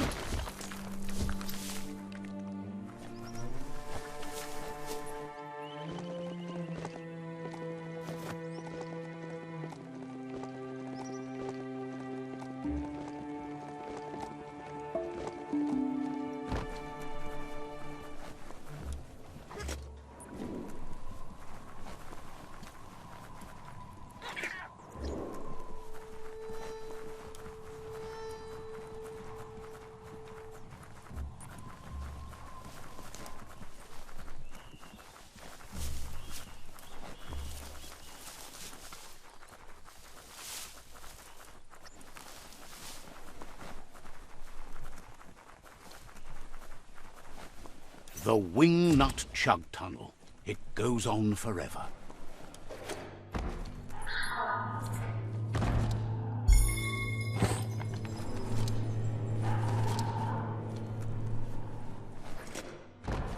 Feels dank down below the dirt.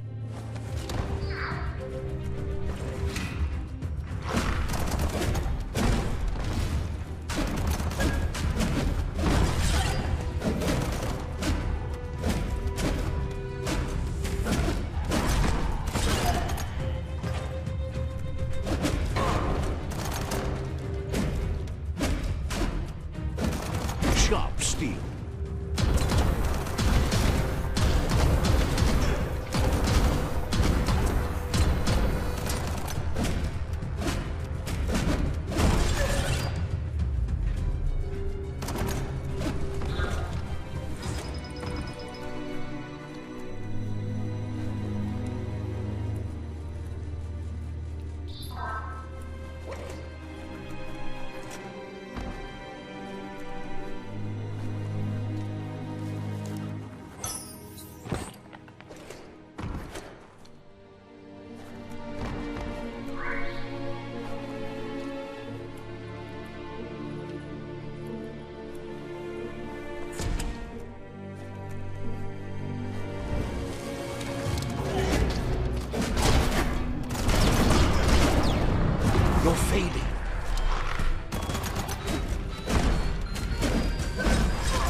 Just a few moves left. Make them count.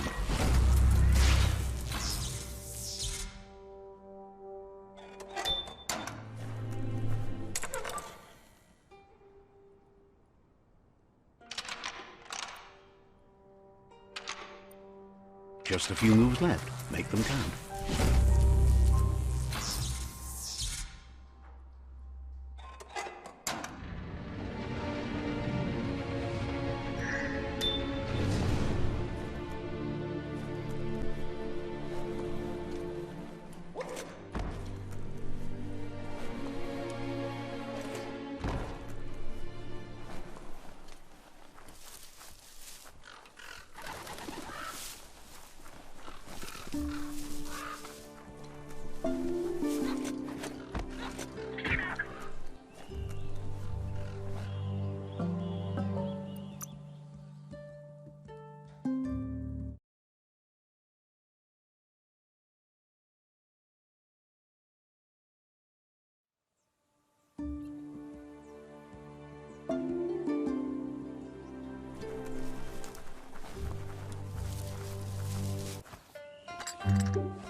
Choo-Choo says he knew you'd come through.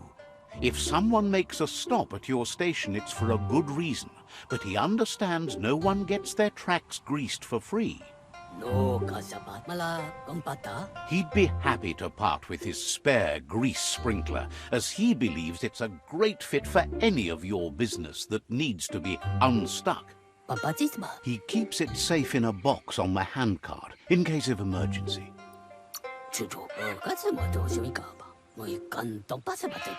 It's on the cart. He wants to keep it close by. In general, you won't have much time to act in case of an emergency. Choo-Choo says you should help yourself to the grease sprinkler. It's a versatile tool from the bygone, a last of its kind, so don't let it go to waste. He's convinced you'll put it to good use, as there are lots of stuckies out there that need greasing to open.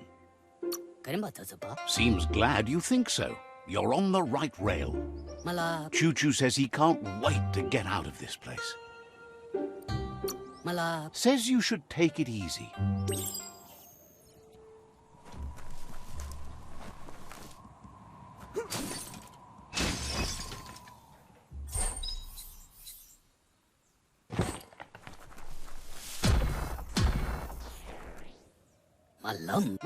You shouldn't worry about smashing up the box. Choo-Choo has no use for it now.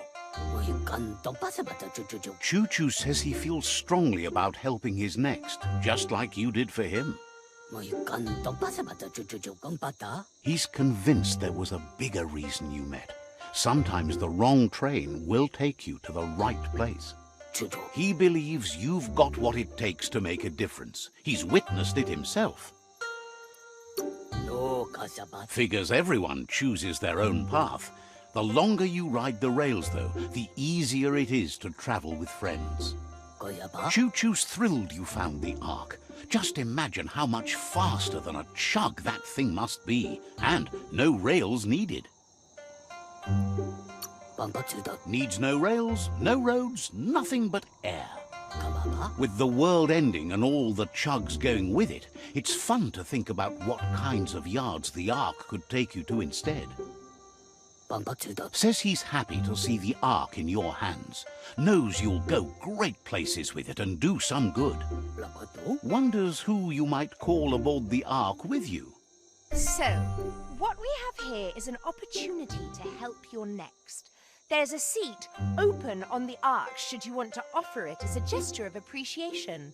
Why? You don't need anyone else but yourself and me, of course, but I'm a part of you, so that doesn't count. If you want to go quickly, go alone. If you want to go further, go together. The only one we'd want to get away quickly from here is darkness. But you know you can't go on without me. Even if I'm bad company, I complete you. I think we can finally agree on something. It is better to be alone than in bad company. But best of all is being good company yourself. After spending a life on the rails, he's eager to ride the skies with you. Just let him pack his rollerboard, and he'll roll aboard. Choo-Choo says he's ready to pack up and leave. Wishes you goodbye.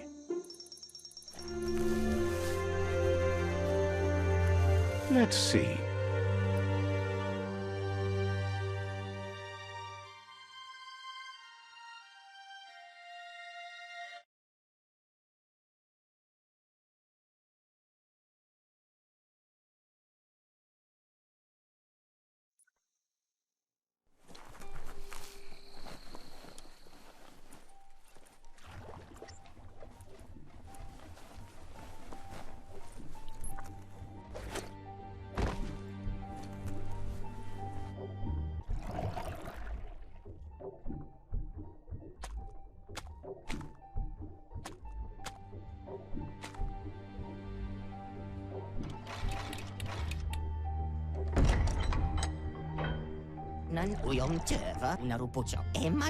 Wiz says that there's no plan to confront the MURK puff until the octopod is properly armed.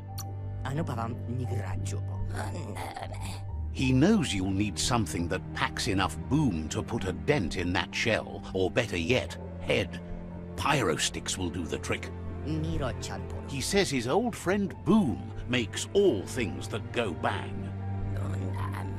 There's a rumor that some of Boom's pyro sticks shot off and are out there roaming free. You should keep an eye on the horizon for pyros. If you're fast, you have a shot at catching some of them before they go off.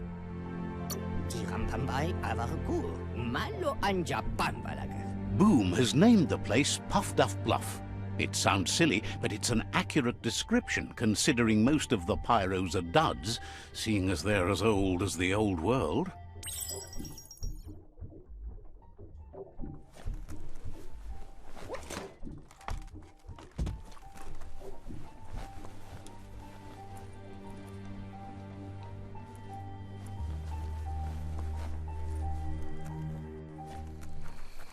Let's see.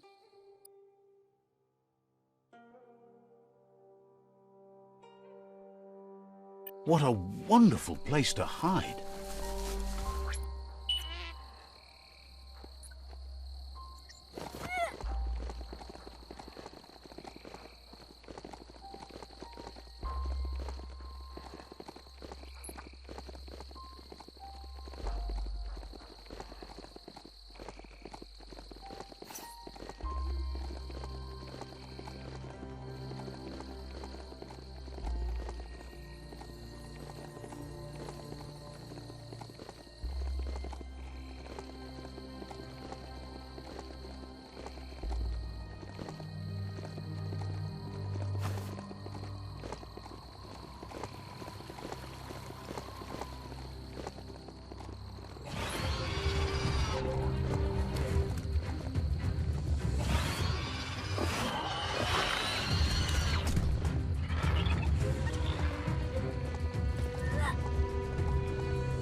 Go make the most of the day. That's a bang plant, where Toxanol used to make all sorts of splody things before it blew up in their faces. On guard. Made it count.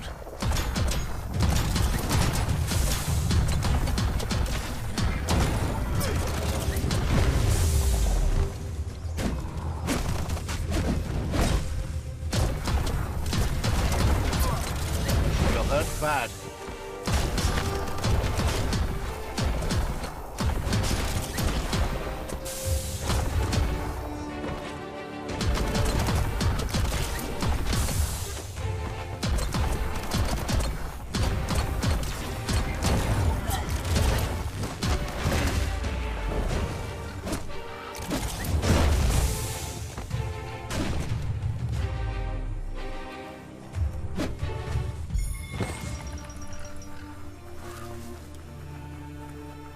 Looks like some solid wood scrap there.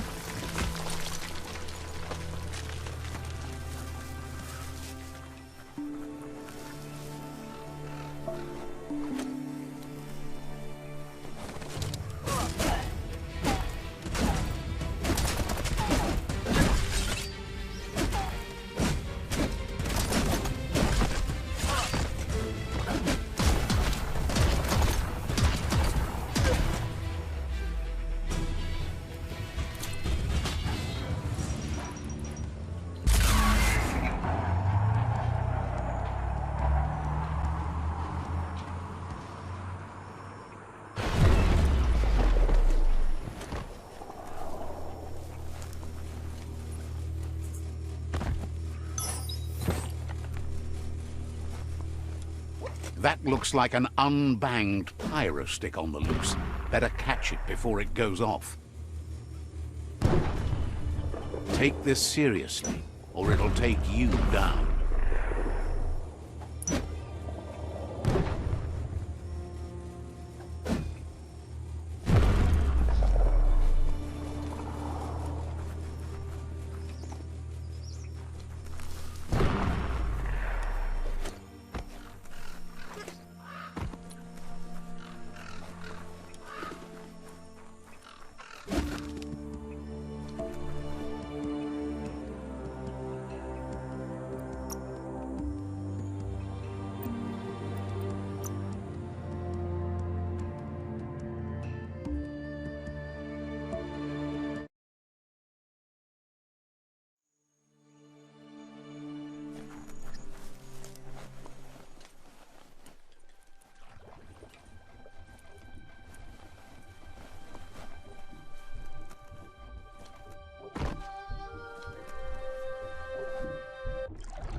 The pyro sticks will cause a bang, but targeting is on you.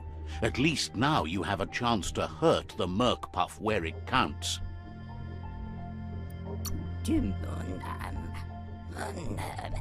He hopes so, as there's no Plan B, or more correctly, Plan C. Out of Date has named this Plan B. Plan A was to take on the World Eaters by foot, or flaps in this case.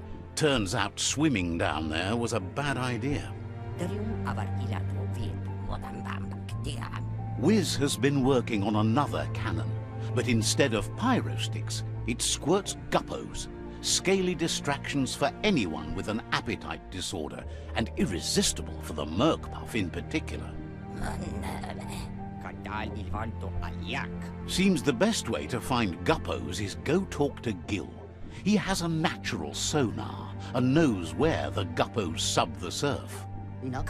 This means you'll have to go visit Gil at Burblebottom.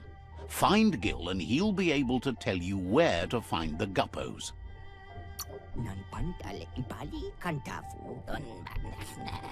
He used to run a pet shop stocked with guppos, but since they've become more difficult to find, he's diverted his attention to make them grow in numbers instead of giving them away.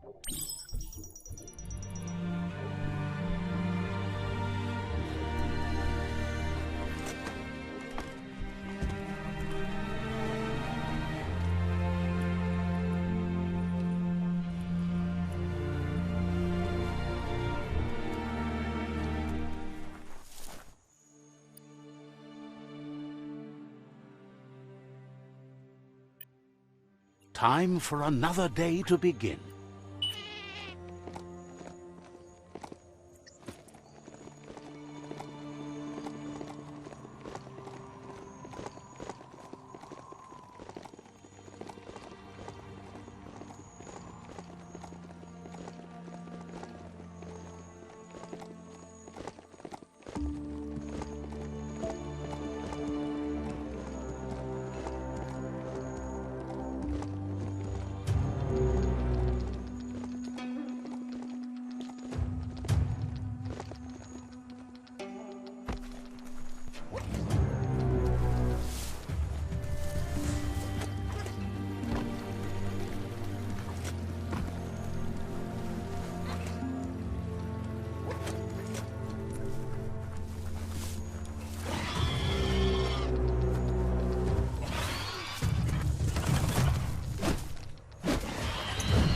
Small things for your big ideas.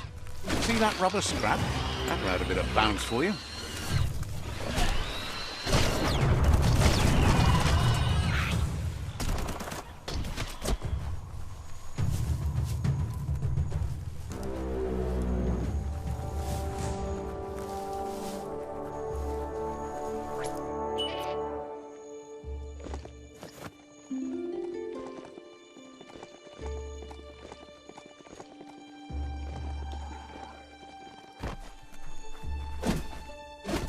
Plastic scrap like that over there could be useful.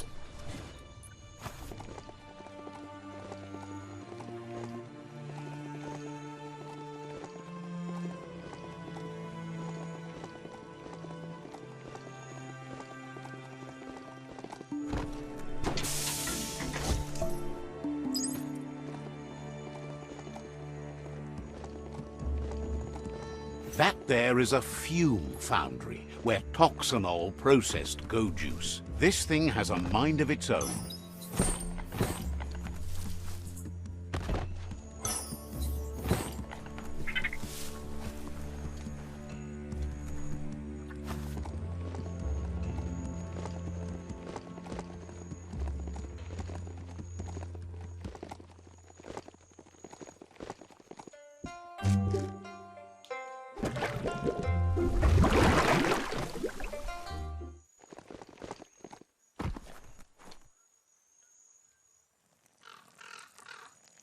Let's see.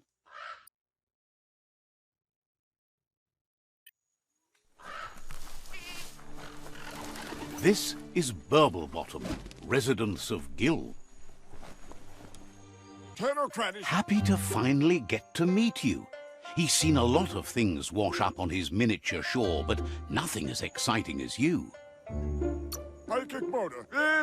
Claims to have been born swimming, but he must flap-flop clear of it during these dark days.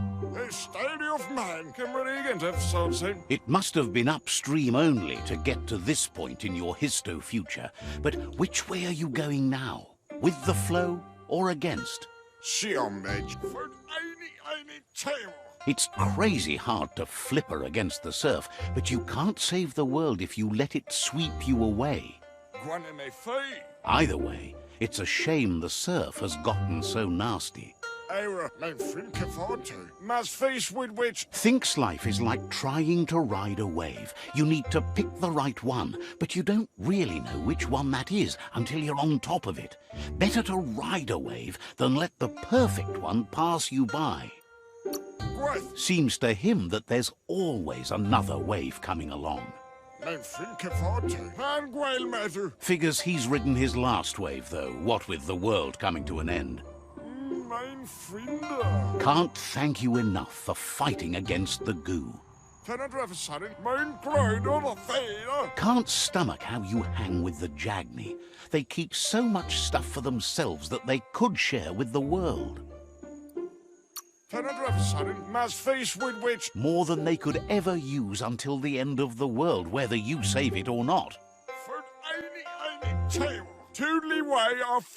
But none of that's nearly as important as enjoying the day, right? He never drank from this pond because of the disgusting things done there. Even the fish stopped drinking here after the pollution made the surf mucked. and the air blocked his gills. He figures the Tree of Life isn't drinking either. Or, well, that's not true. He said it does drink, as it has no other choice. It's a tree, but it's forced to drink poison. Fest and trip. Figures you're right, but that doesn't mean he has to drink that. His friend Wiz needs guppos for one reason or another, and Gil is ready to point you in the right direction. But here, you're only going to find dead ones. He's pretty sure Wiz wants them alive. Well, at least the ones that aren't already rotting. If you head in the right direction, you'll find a clean enough bit of surf to snag yourself some guppos.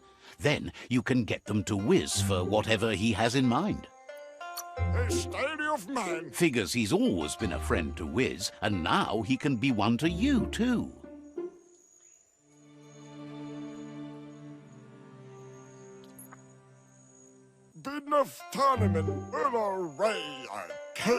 Tells you to go get those guppos for Wiz.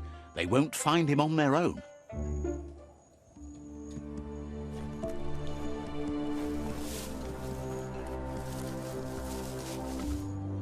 Let's see.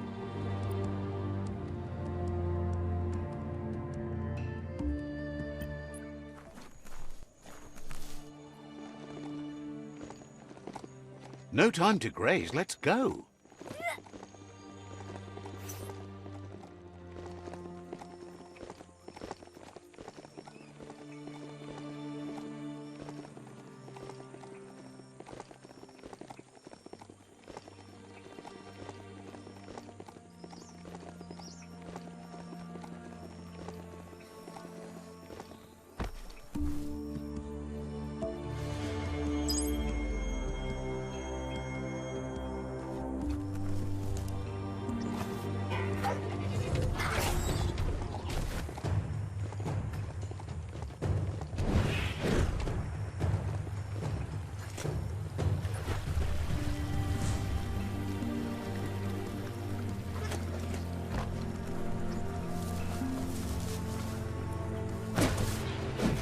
You can make something from that.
This is Guppy Grotto.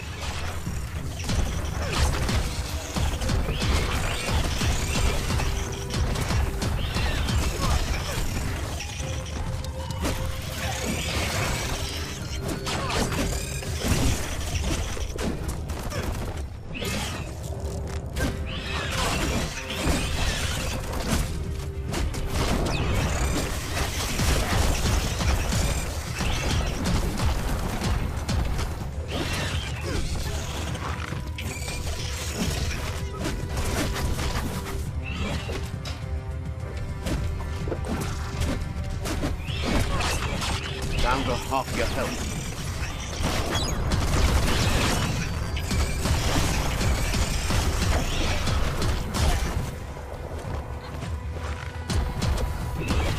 Nice shot.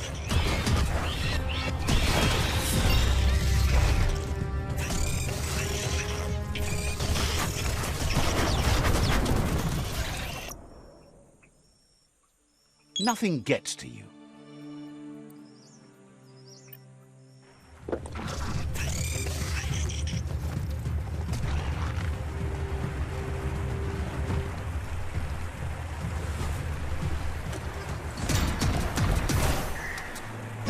It's so lush here.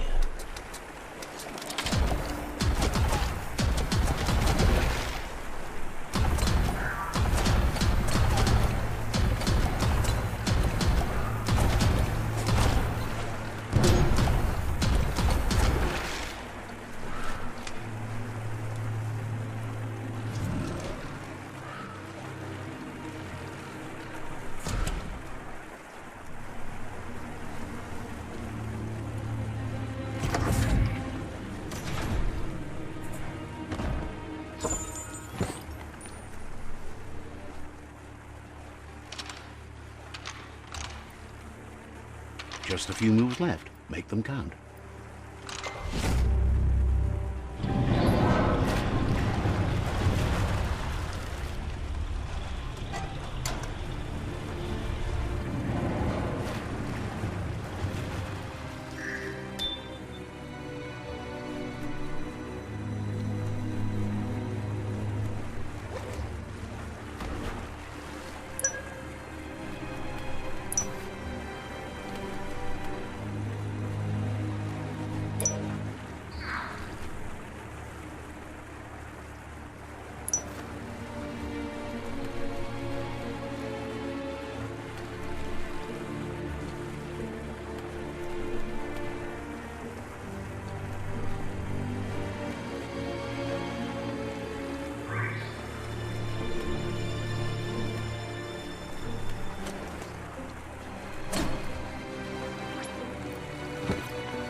Seems dirty. Need the right key.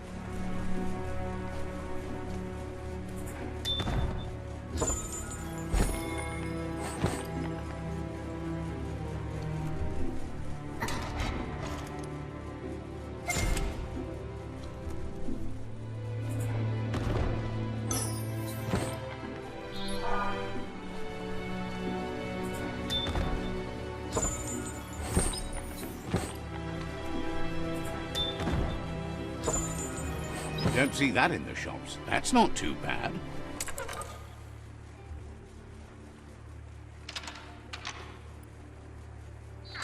Just a few moves left. Make them count.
Just a few moves left. Make them count.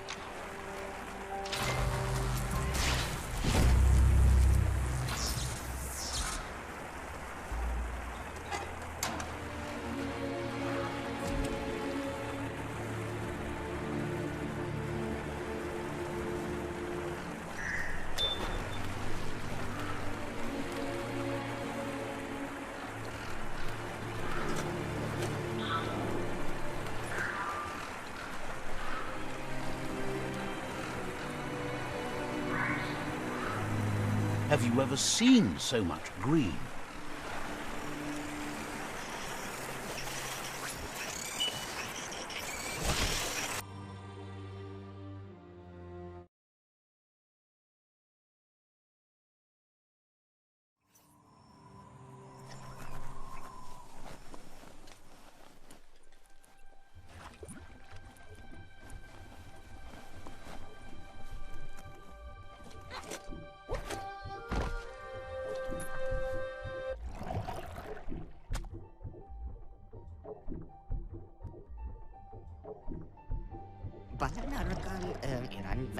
That seems to be enough guppos to provide the octopod with infinite ammunition. He's surprised the MURK puff's been able to hold its breath all this time.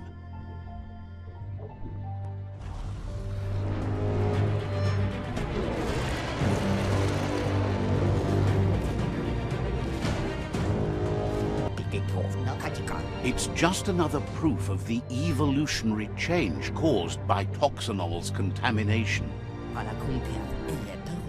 Being undersurf has meant the MURK puff has been left alone to munch on the root down there undisturbed. This means the northwest route has suffered more damage than the others. The marks the corporation left behind on the land are everywhere, but they also abandoned technology of which he's sure you only found a fraction.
Vet. That sealed the fate of the third World Eater. Just one more to go. Oni sporenos odlisini. Zenakas pripart snatste. Out of Date asked to see you again to congratulate you and let you in on the final phases of his plan. Tolo, iglis moi toksedra. This is your chance to get his priorities aligned with yours. Do right by your tribe and the world at large. Vlada oni sporenos odlisini. Just head back to the Ark. He seemed eager to see you again.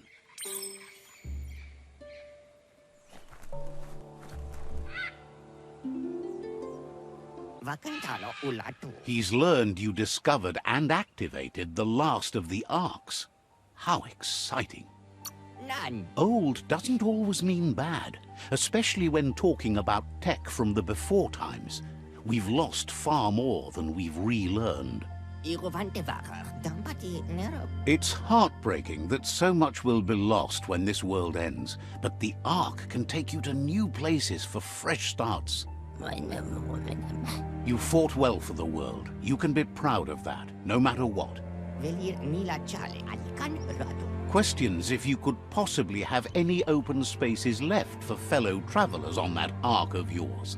So, what we have here is an opportunity to help your next. There's a seat open on the Ark should you want to offer it as a gesture of appreciation. Why? You don't need anyone else but yourself and me, of course, but I'm a part of you, so that doesn't count. If you want to go quickly, go alone. If you want to go further, go together. The only one we'd want to get away quickly from here is darkness. But you know you can't go on without me. Even if I'm bad company, I complete you. I think we can finally agree on something. It is better to be alone than in bad company. But best of all is being good company yourself. Katrina chala. Almost can't speak. He's so happy to be joining your voyage, to conquer the skies and everything beyond. Niravam estamat karado. Aunandakan. Wiz knows it's the same old, but he likes talking to you. Avarilanto vita penia. Understands you have things to do.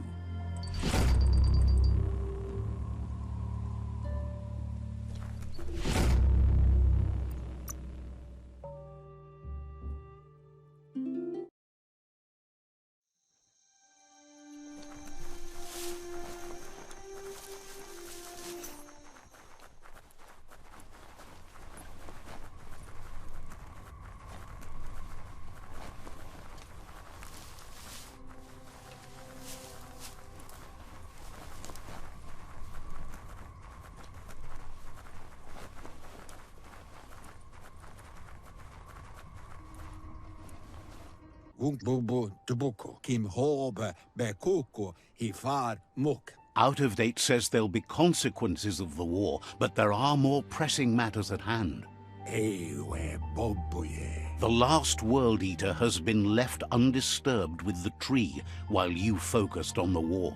Fabube muk kufar. E baso do bubu bukoye. He thought someone with your light perspective and key would have had different priorities and faced the World Eaters before resolving the tribe war.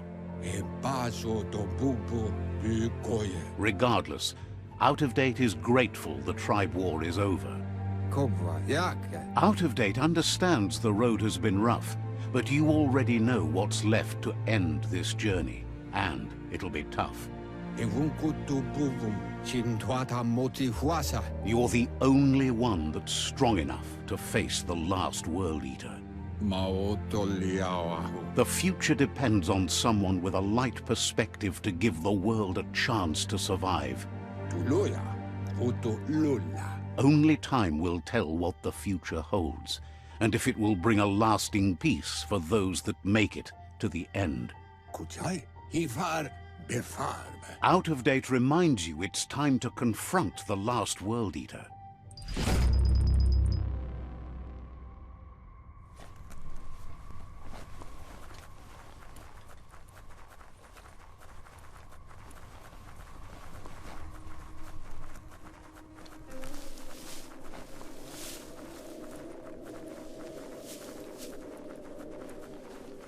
Hard to believe this is all here.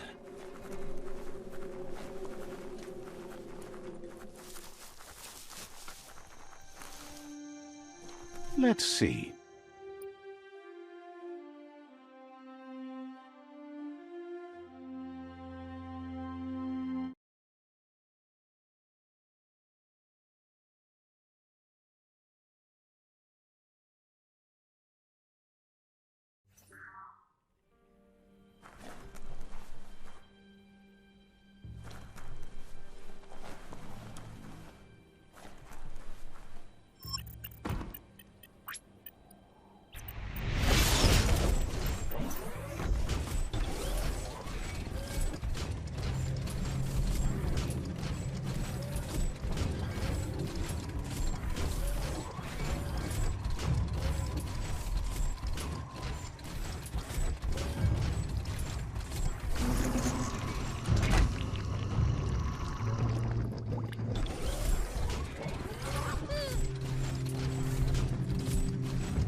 Great shot.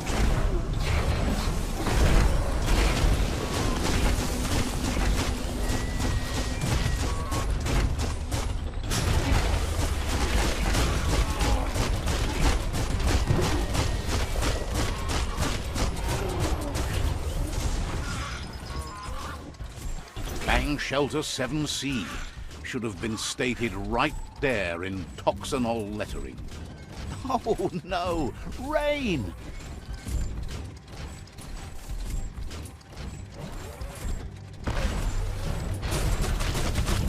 Cracker Doom.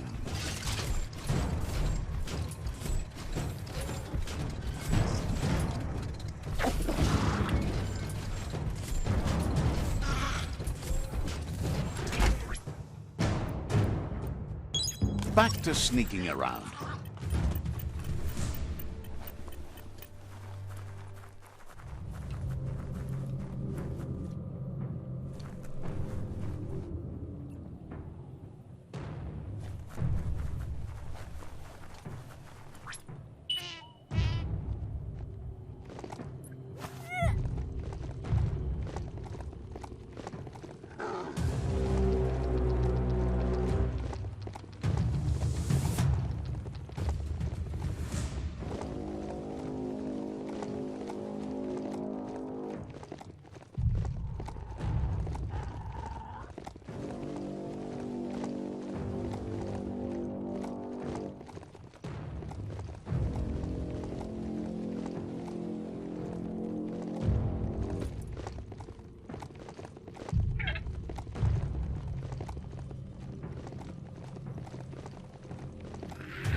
Shop, shop.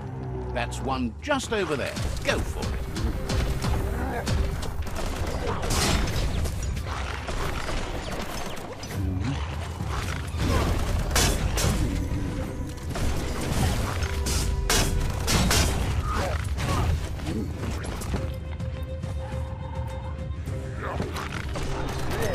Back and slash.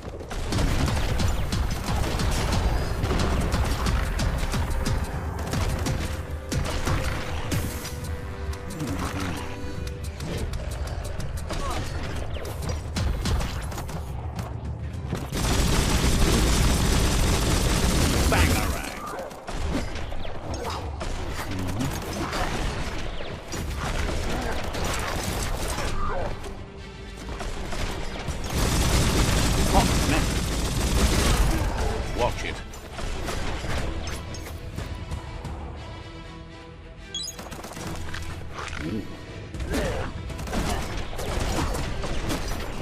lite avigera.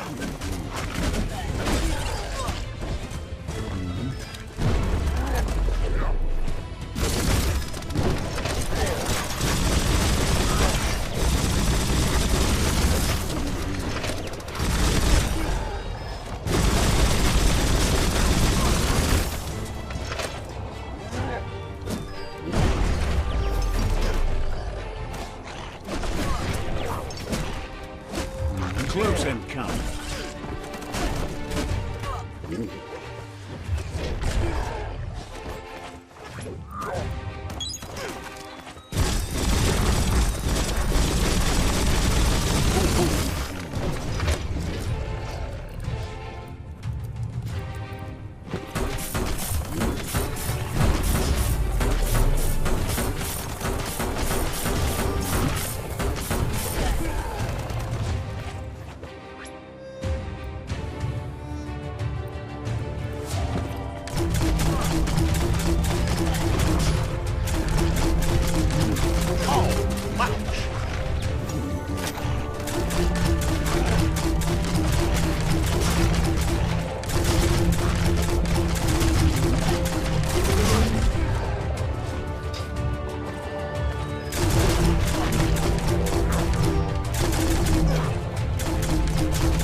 Middle-lifed.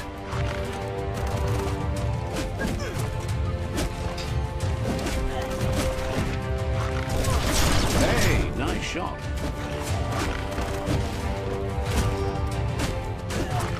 Right in the face.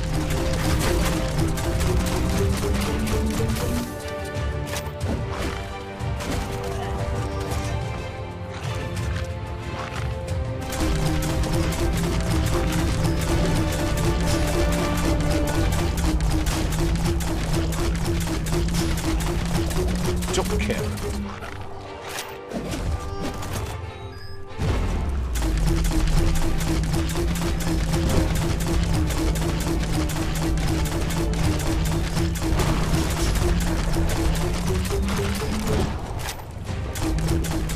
Bullets everywhere.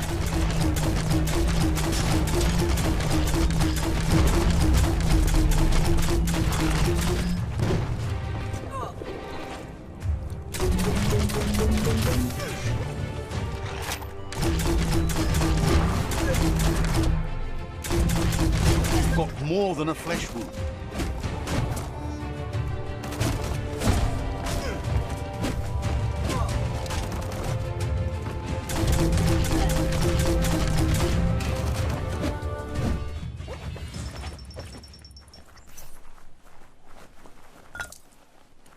You'd better get a move on if you want to change things.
There's still time before the dawn.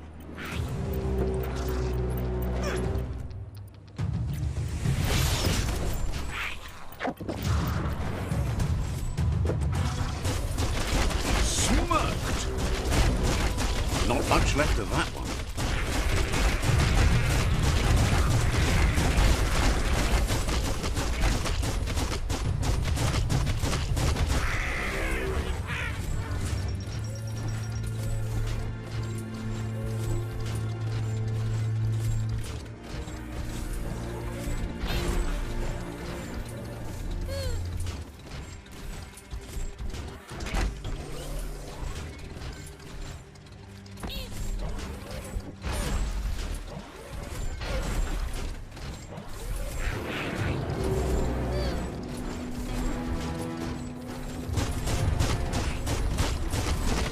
Itchy trigger finger.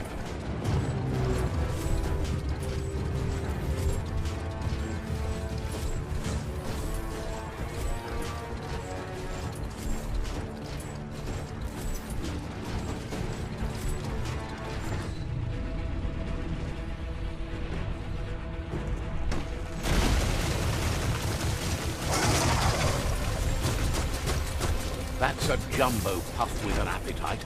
Ain't no fuss. Better put an end to it before it ends our world.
The jumbo puff is kicking it up a notch. It's time for an electric performance.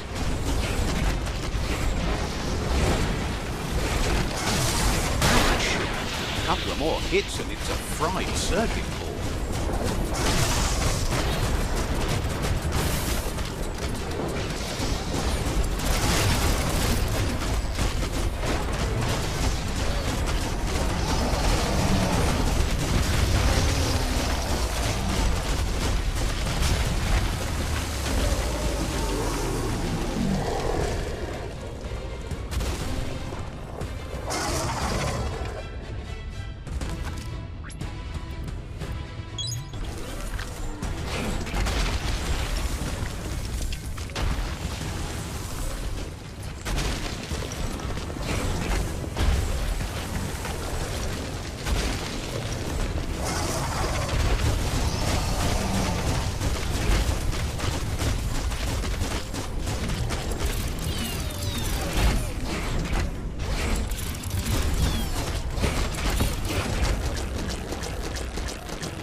Bad feeling about this.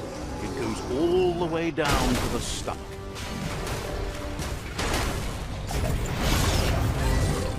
Stop. That's too close to the end station. Better move up and away, or be swept out the bowel way. Better pumped out than flushed down. Don't let it happen again.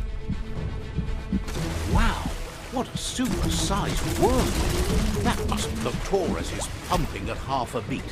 You know what to do. You see, it's what's on the inside that counts. That meaty torus is already off beat. End it.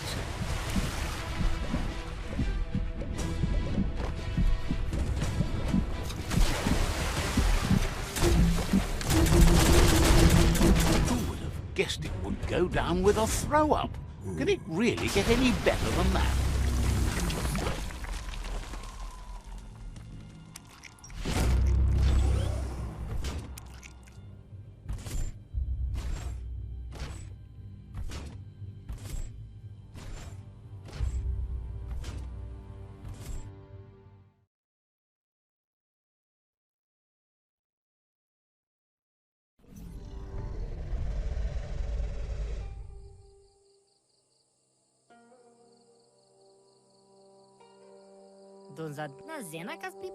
That was the last of them. You've sealed the fate of the tribe and the tree.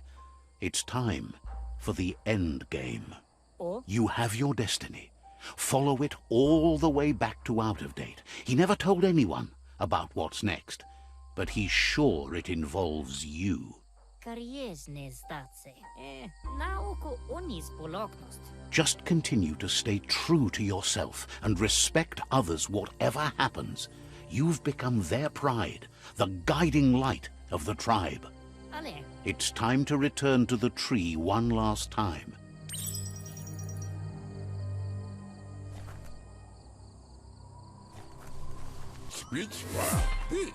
Gizmo will always make time for you.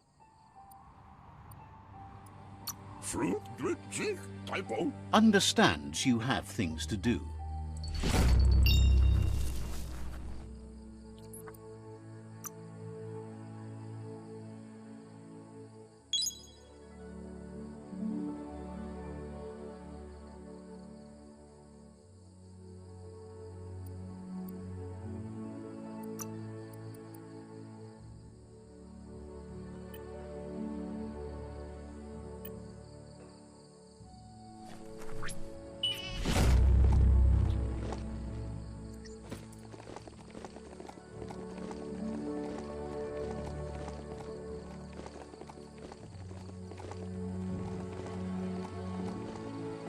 You have a chance to change the future for good or bad.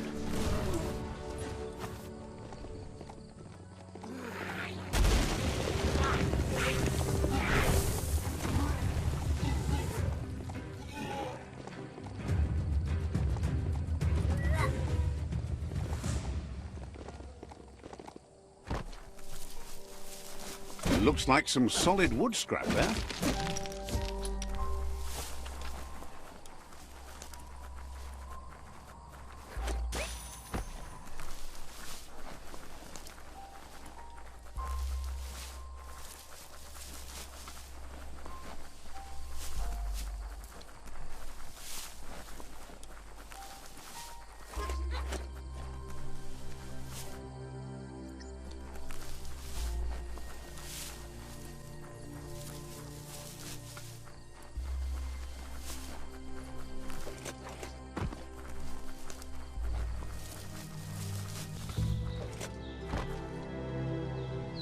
Make the most of the night while you can.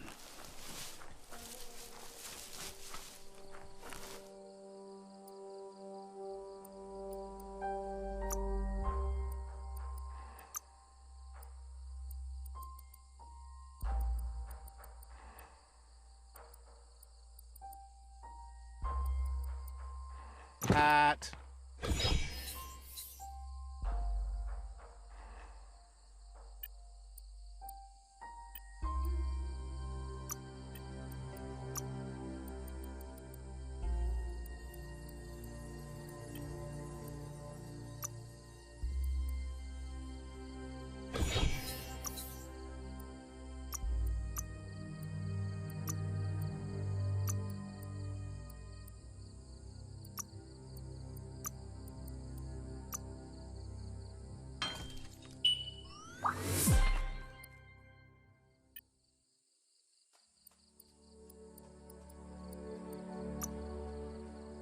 You're onto something.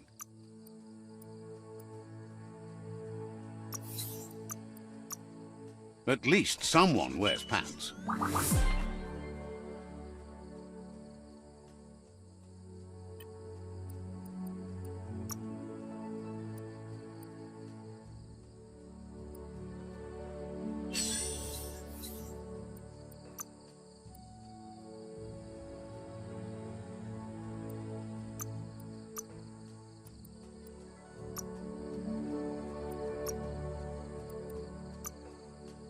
looks good.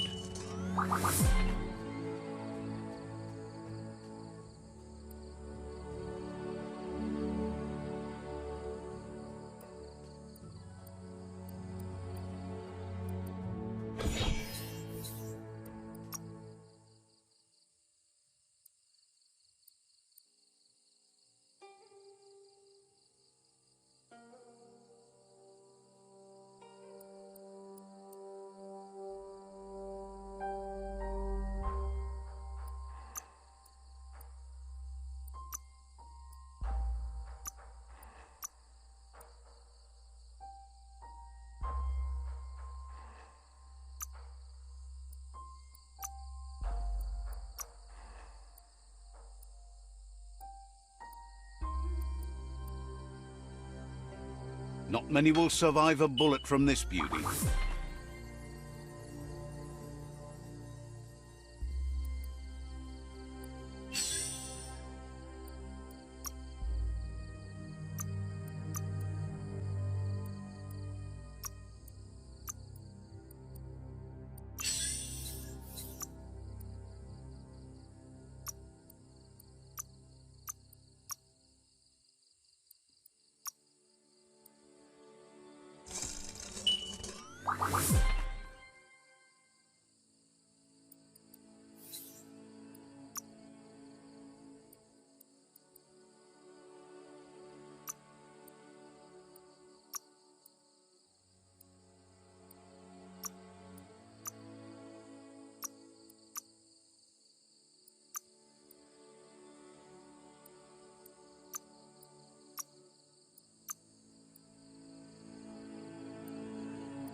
Come, Weeper. Why get a what? Out of Date says the signs of the end of the world are everywhere. It seems nature is preparing to take revenge. Tolumawawanya. The day of reckoning is coming, and you are invited. He can feel you're approaching the end date. Tika maperna. If you haven't decided whom of all like-minded, light-hearted beings you've met have earned a seat on the Ark yet, it's time to do that now. Ya moluwando. Lua tolu tum. Then grasp your last chance to make sure LUPIN stopped for good. The tree settled its score, but it left yours half done. Weta gono. Ugambun ang ugagad yebromo bufu. He says you need to see LUPIN eye to eye one last time. Tolua lu toluka. He's happy to help. Pilfof ugvuhu. Obra bum. Hopes to see you again soon.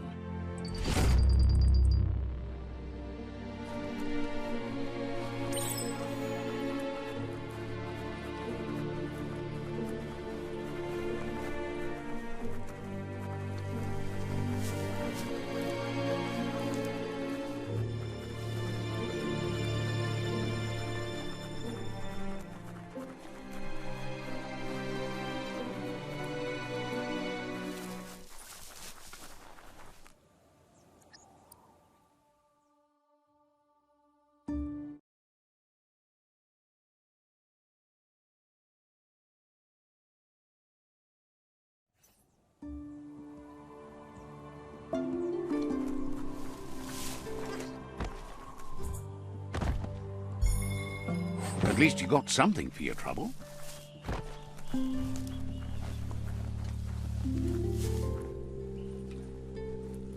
Heroes inspire in a way nothing else can.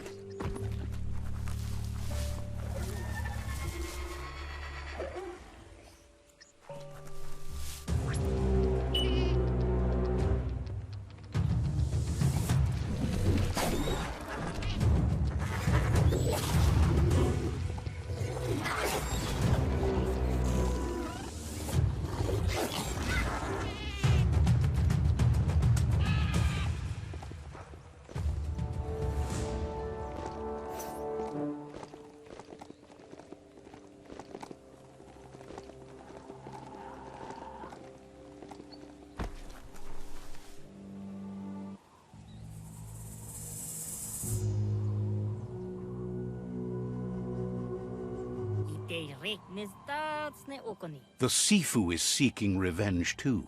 He hasn't forgotten what LUPIN did, but he also wants to stop him from attacking his tribe.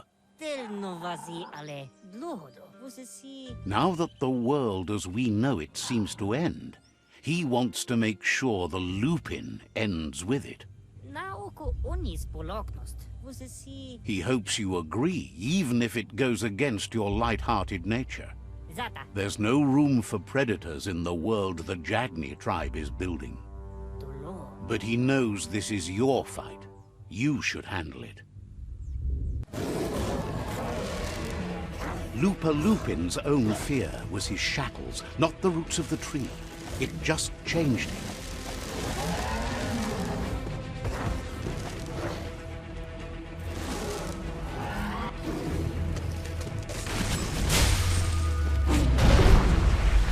Chance to stand back and let the tribe handle it.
Ready to step into the fray.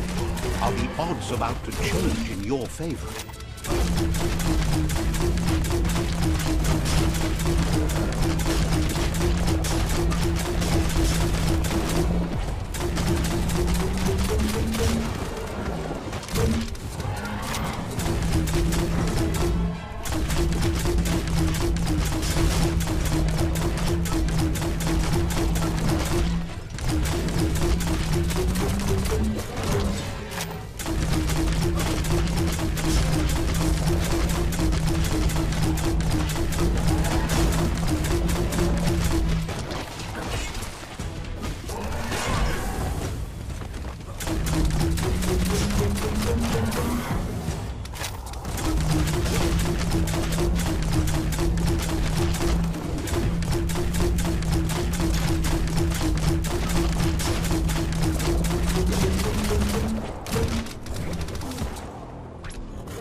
a friend dies, something inside you dies.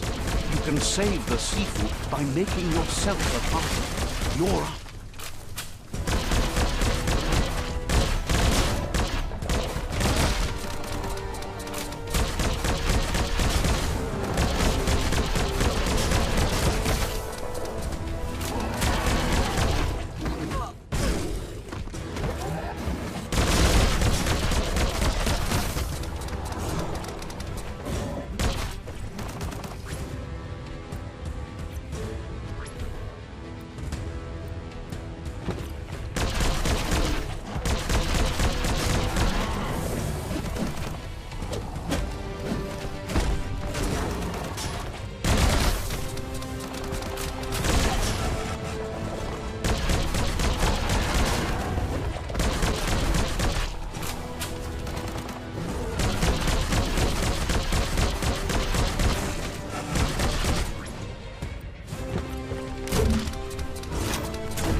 Shockwaves spread when the world crumbles. This is not a prophecy, me telling you about the future. It's you shaping it. Here's a vulgar display of power.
more he does, the stronger he becomes.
It's time you remember who the real enemy is and stop playing the game his way.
This is how it ends. The Predator and the world itself suffering. But at least it's a sign they're both still alive.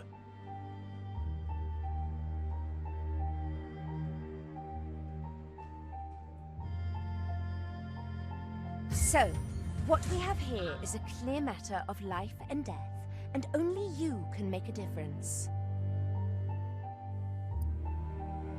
You continue to make bad decisions and mistakes. Oh, it never ends. It's easy to make a good decision when there's only one option.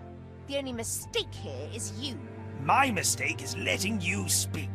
My conviction is that the world would be a better place without your voice. Convincing yourself doesn't win the argument. In the end, we won't remember the words of our enemies, but the silences of our friends. The weak can't forgive. Forgiveness is a strength. It's not all life and death.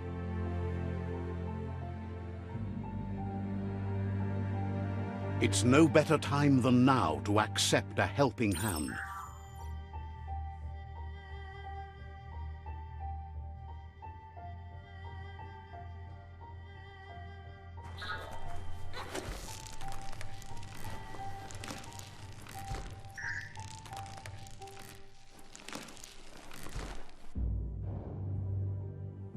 Do you wonder what turn life might have taken if you'd done things different?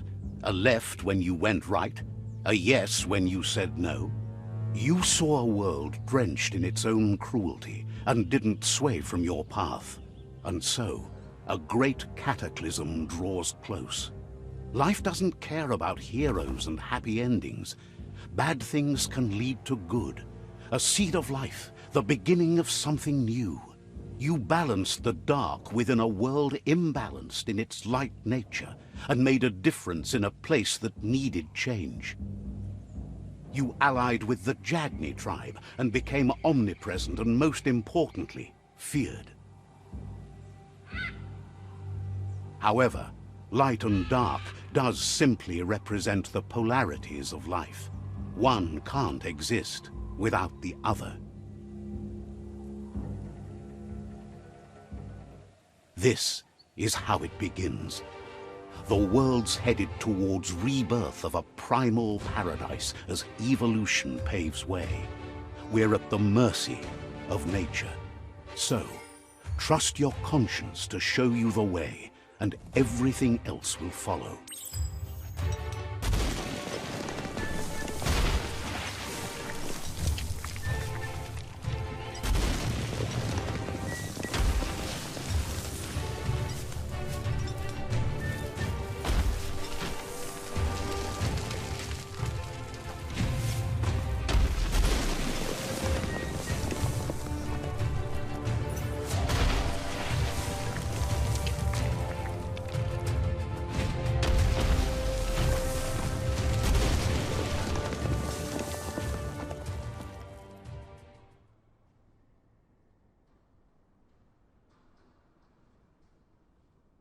As foretold, you were destined to split the chains of this world. But you're not alone. You filled the Ark, and those that shared your perspective and gained your trust will accompany you on your journey.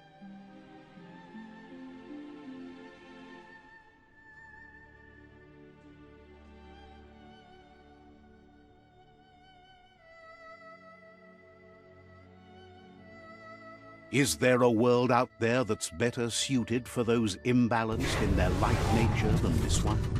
Whether or not, we'll leave your story on record, so those who come after will know you let the world end to start anew, despite your light nature. So, when all is said and done, it turned out to be an unusual ending after all. What could be better than ending the story the right way? Ending it your way. A beginning of something new.